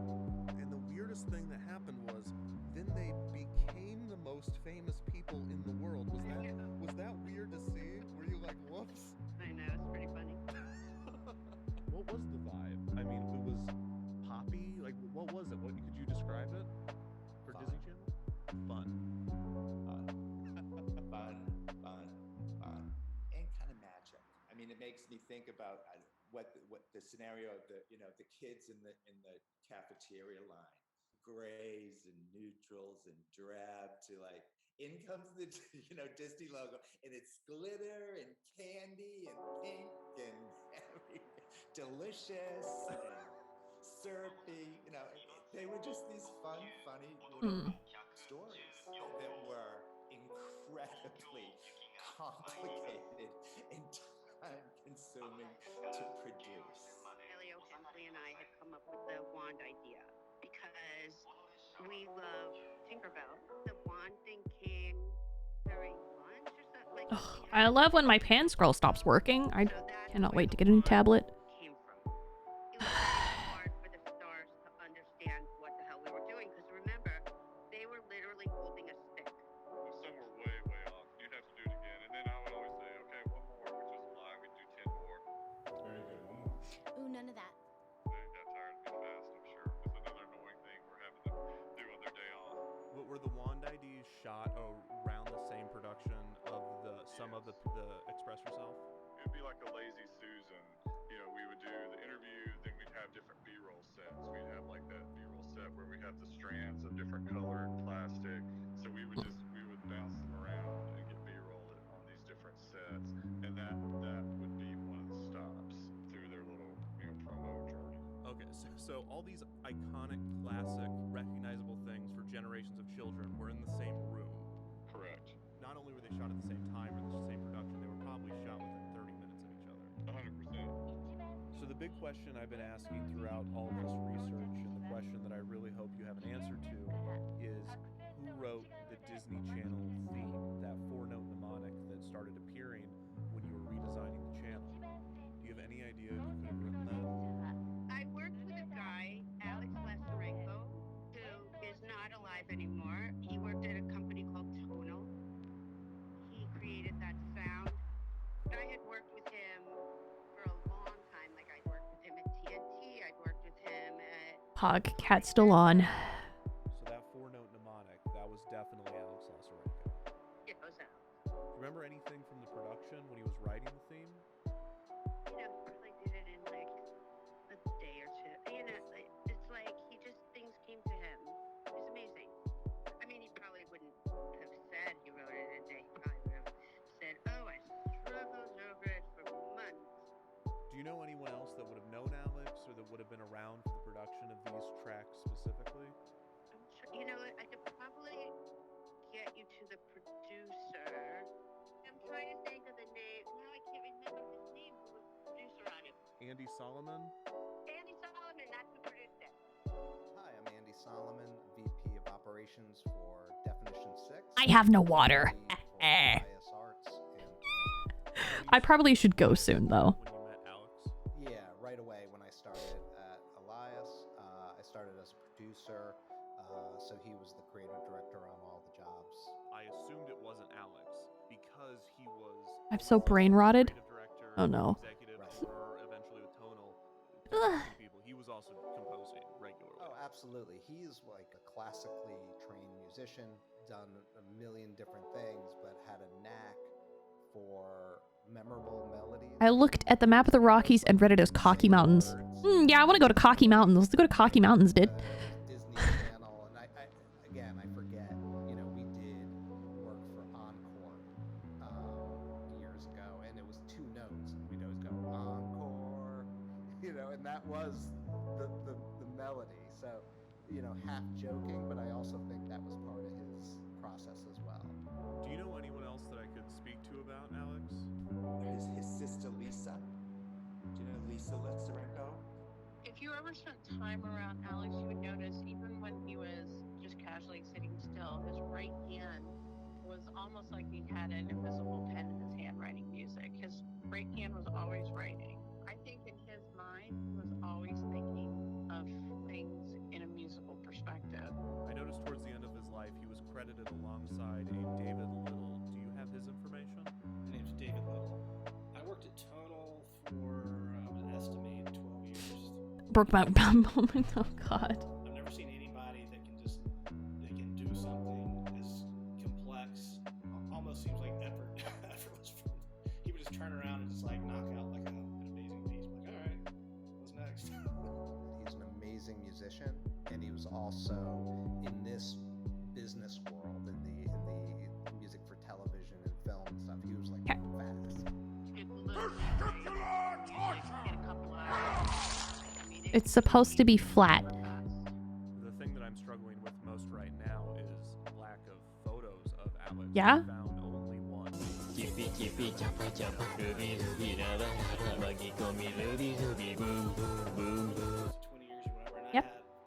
Zero photos of him. He was one of those guys. He was like, if a camera came out, he was like, I'm out of here. Andrea Taylor told me that the theme was written by Alex out my ass. Booted up my PC. Cause I need me to get that Fortnite battle pass.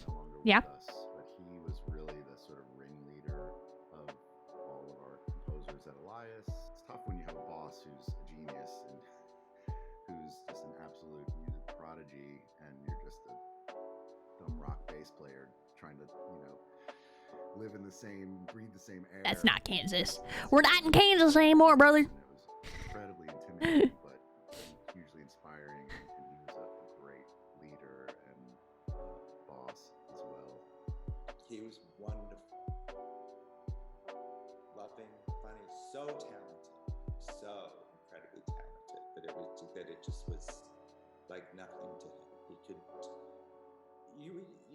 and being in his presence, especially while he was working, I can remember. I'm gonna get a little. I feel like I'm getting a little emotional right now, but those sessions where you would just show up at his studio and Alex would sit at the piano and just kind of go up. For TNT, I mean, we conducted orchestras to do things, and it was just amazing to watch him work. And then for this, here he is doing pop music, like the same head.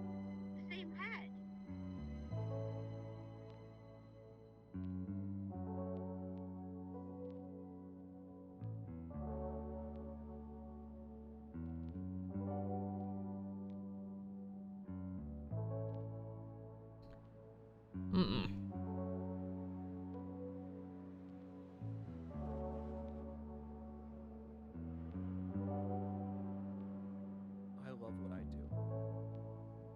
I get to make videos for a living on subjects that I'm passionate about, that people watch. I am so lucky, and I am eternally grateful for every second that I am able to do this. But I'd be lying if there wasn't a small part of me that hates that this is called a video and not a documentary or a film, that I am referred to as a YouTuber or a content creator and not a filmmaker or a documentary. I don't have water. Artist. Because the truth is that I could do this, make videos on this platform every day until I die, and I would be happy every day. Get some. Now. A small part of me that's selfish. Get water. Now. You can't make me. Wow, wow. Part of me would not You can't make me. that were my legacy when I'm gone. You can't make me.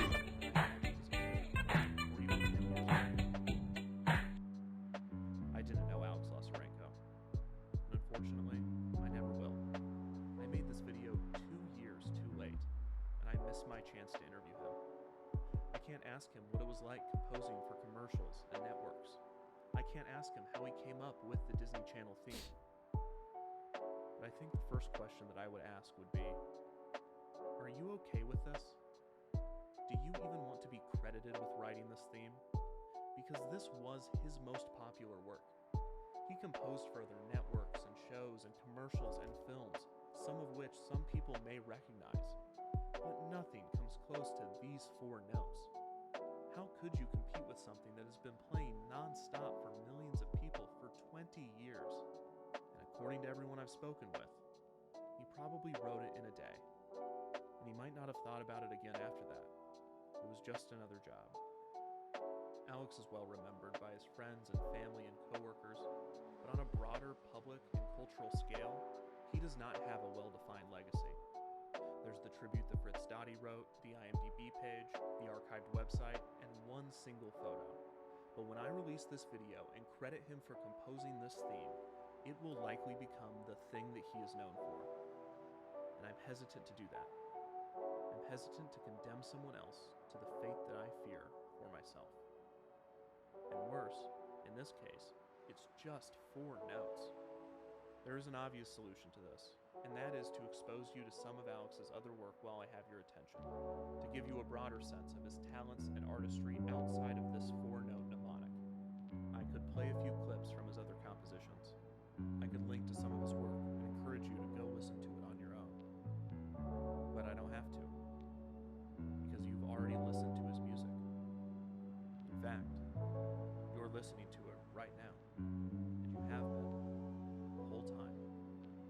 since the beginning. What? You've been listening to the music of the late Alex Lazarenko.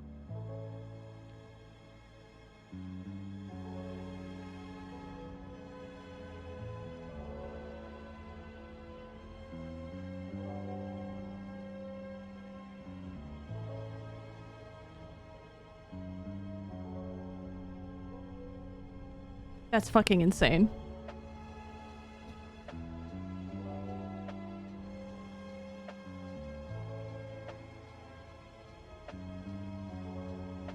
That's cool, dude. That's cool as hell.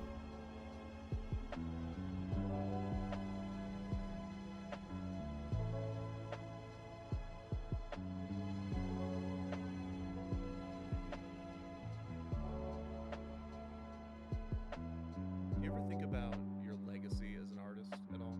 I have lots of thoughts on the subject. You know, I asked my wife, there's a gentleman Not go to work for a few days. Damn. who's interested in the Disney work that I did, and is that what I would like to go on the record speaking about? You know, when I have these other parts of my work and all this kind. And then I thought, well, you know, I brought to it everything that I bring to everything that I do. Perhaps there's a sort of a grandiosity in the artist, in all of, probably in every artist, that wants to be the person who is remembered as, you know, the great, the serious, the world-changing. Maybe humility is accepting that we're not going to be in charge of how we're seen by posterity, and actually it doesn't matter, and that the work will speak for itself. Aliens coming from outer space without our preconceptions of what makes great art, or what our preconceptions of what our best work is, may have a completely different idea of what's valuable in terms of human creativity. A four-note mnemonic that, in its beautiful, minimal simplicity, completely encaptures an entire world of feeling and associations for millions of people across generations and around the world. I think that's a pretty outstanding legacy. He was just good at understanding the big picture of a lot of things. So when he wrote the music, I think he knew in his mind that something as simple as that four-note mnemonic could have a shelf life of 20 years. I really do.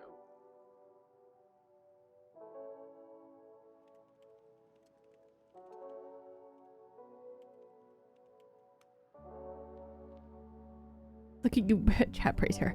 Praise me! Praise me!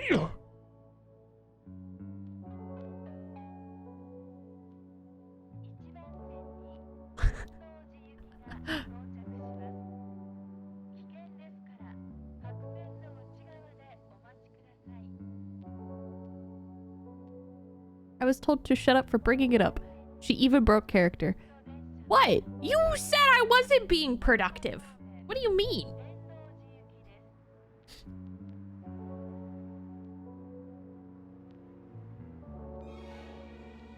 I have always been fascinated with programming breaks, bumpers, network identifications, and interstitial programming. Their existence is so practical, often necessary, and yet there is so much creativity and artistry put into them. It's confounding.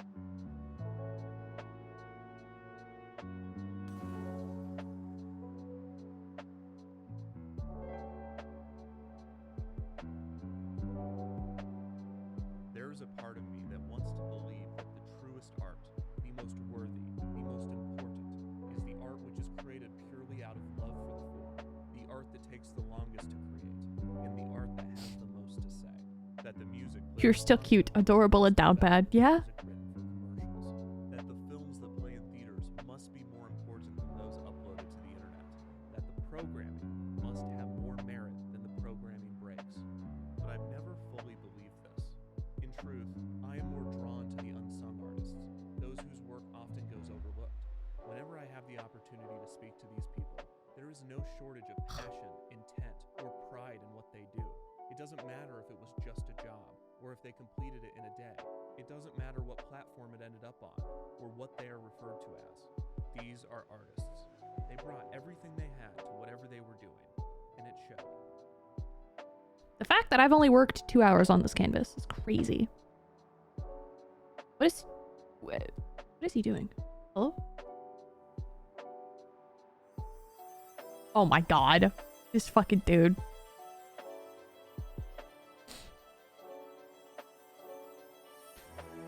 In the end, the production of a work is only half of the process. And maybe all that matters is that someone, somewhere, got something from whatever you created. And in the case of the Disney Channel mnemonic, that is indisputable. In the minds of thousands, if not millions of people, this music I'm terrible at eyelashes. often long lost. This sound has the ability to bring back anything from the feel of carpet to the color of walls. It could return one's mind to a happy childhood or represent a safe reprieve from a difficult one. It could be a symbol of a relationship with a sibling or a parent or a friend. It could even inspire future artists.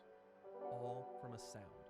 Any one of us, artist or otherwise, would be fortunate, blessed even, to be remembered for a single note. So what a monumental achievement it is to be remembered for.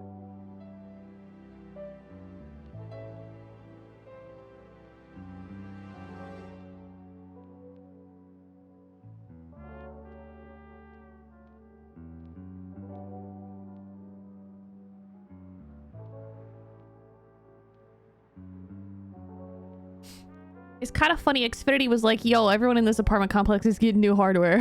Damn. You'd love to see it.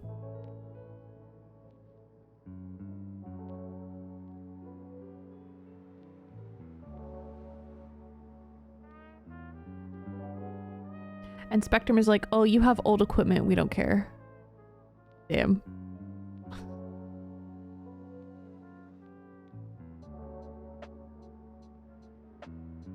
Love to see it.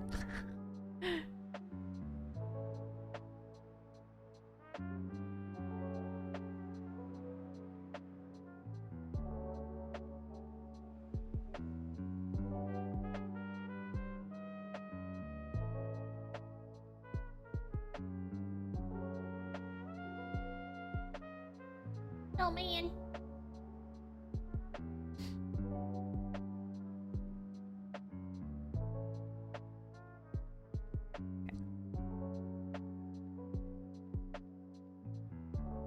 I don't want to make it bigger.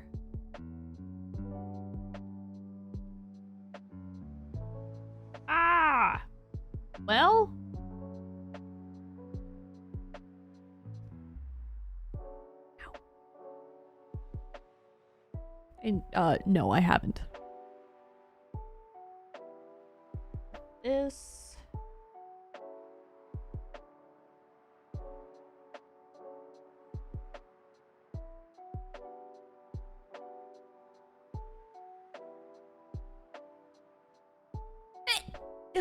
Apparently rained for 3 days straight. Damn, that's crazy.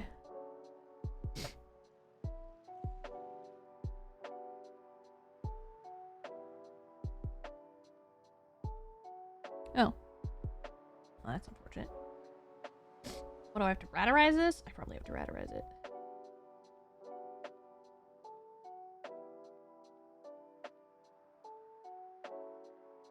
Yeah, I do. Okay.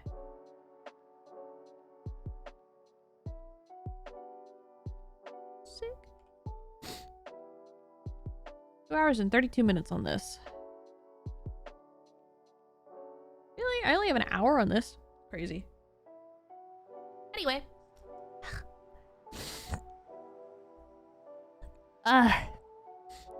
Zaffron, I have too much shit that I have to do in like the next 3 months. I don't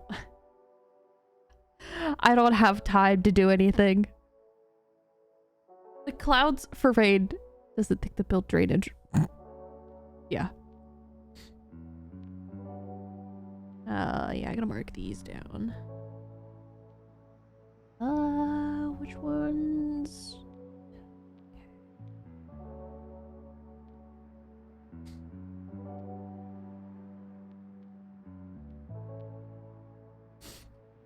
Like, it would be cool, but I just don't have the time to do it right now.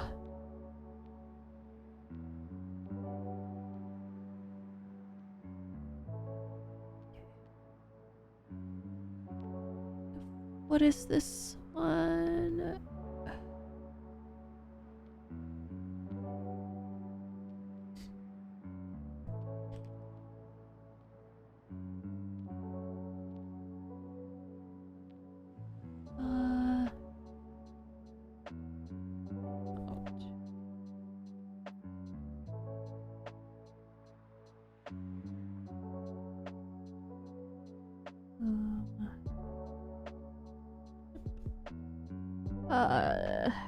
Okay.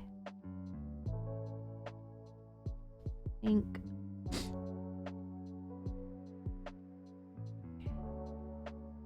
Those are the only ones I need to do, and then everything else is animated. Huh? What do you mean? I mean, going to the mail isn't that hard.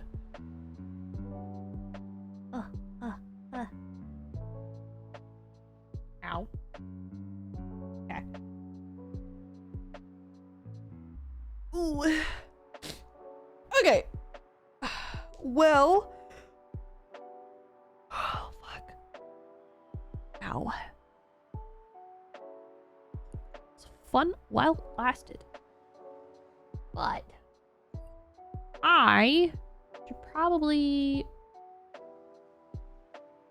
That shit I gotta do.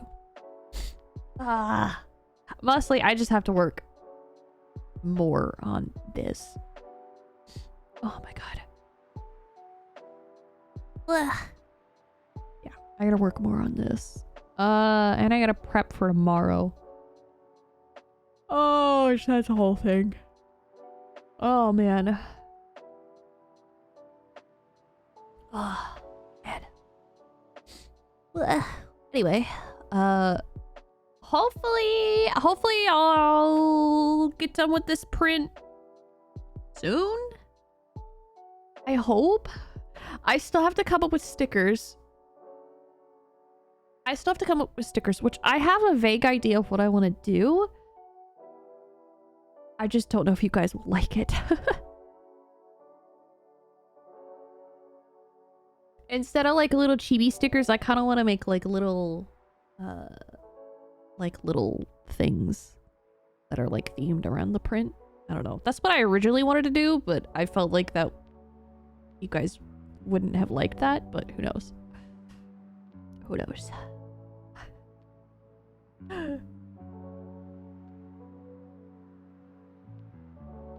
Oh, fuck.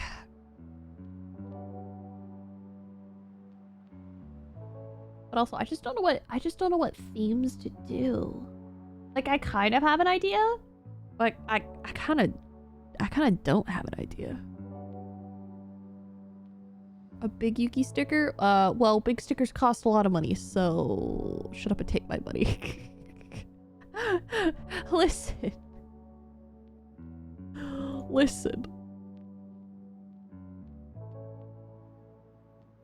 I appreciate it.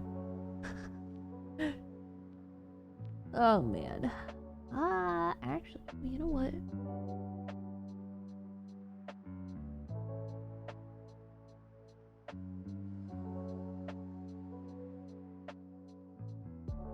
I actually kind of like this idea.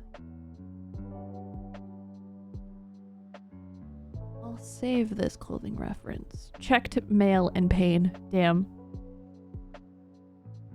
Still no sticker, huh? I don't know what is up with the mail. I hate to see it. A fancy dress, but with a Nintendo Switch in handed for Luck and another. Oh my god. Actually insane. Actually, I kind of have an idea for one of the stickers at least. It'll be interesting. Anyway, yeah, I have a rough idea of what I want for the stickers, so we'll see.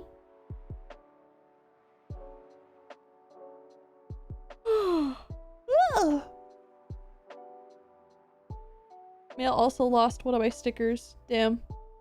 Yeah, I don't know why the mail likes losing letters. Kind of sucks. Kinda sucks. Anyway. I think I'm gonna yeet.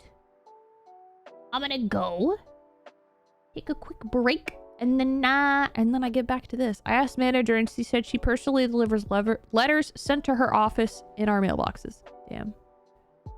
Damn. Oh my god.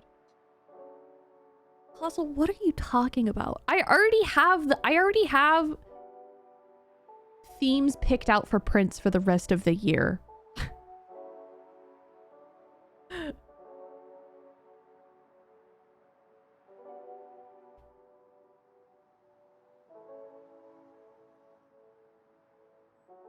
Ugh, fuck.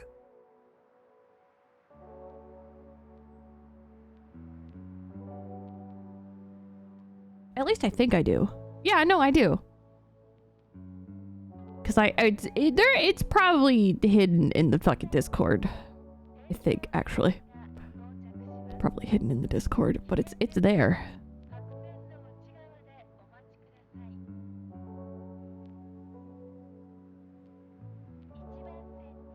I have like a list of stuff. I also have to get working on the merch that I have a list of that I have to do, so that's probably what I'm gonna do after I get out of here. Probably gonna take a quick break and then get working on merch. Oh my god, I'm so tired. I'm so tired. I want to nap, but I can't. I can't nap. I cannot nap. I shan't. I won't. And hydrate, maybe. Yeah, maybe. Maybe. Yeah, no, I gotta work on all of my fucking merch, so that's gonna be fun. Which I think I'm close to finishing. I say close to finishing. I still have to do the shaker charms that are gonna be inside the charm.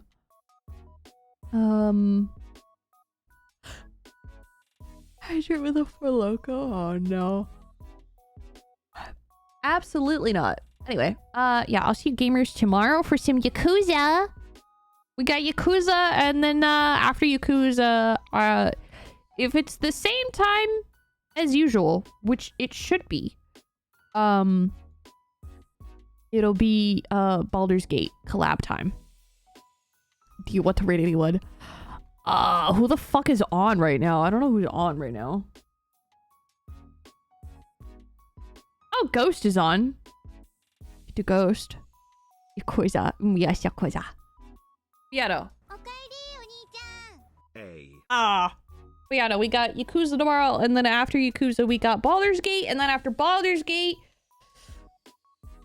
I gotta make a Crunchyroll account so we can watch we can start watching Ouran High School.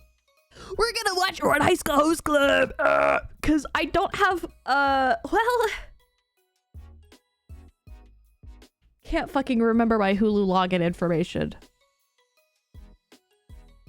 So, got that going for me. Damn. But yeah, no, we could do actually, you know what? Here. Wait. Oh, fuck.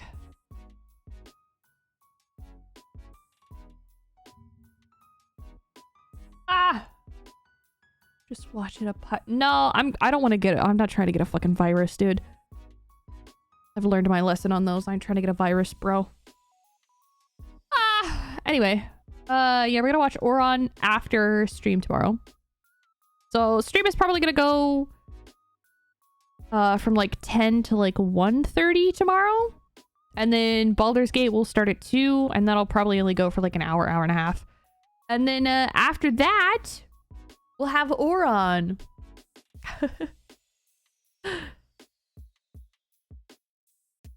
So yeah, I just have to actually I could probably I think I remember the Hulu login, but I will see. We'll see. To my personal media server with it. Oh my god. Oh my god. Listen, I got it figured out. Don't worry about it. I got it. I got it figured out. Don't worry.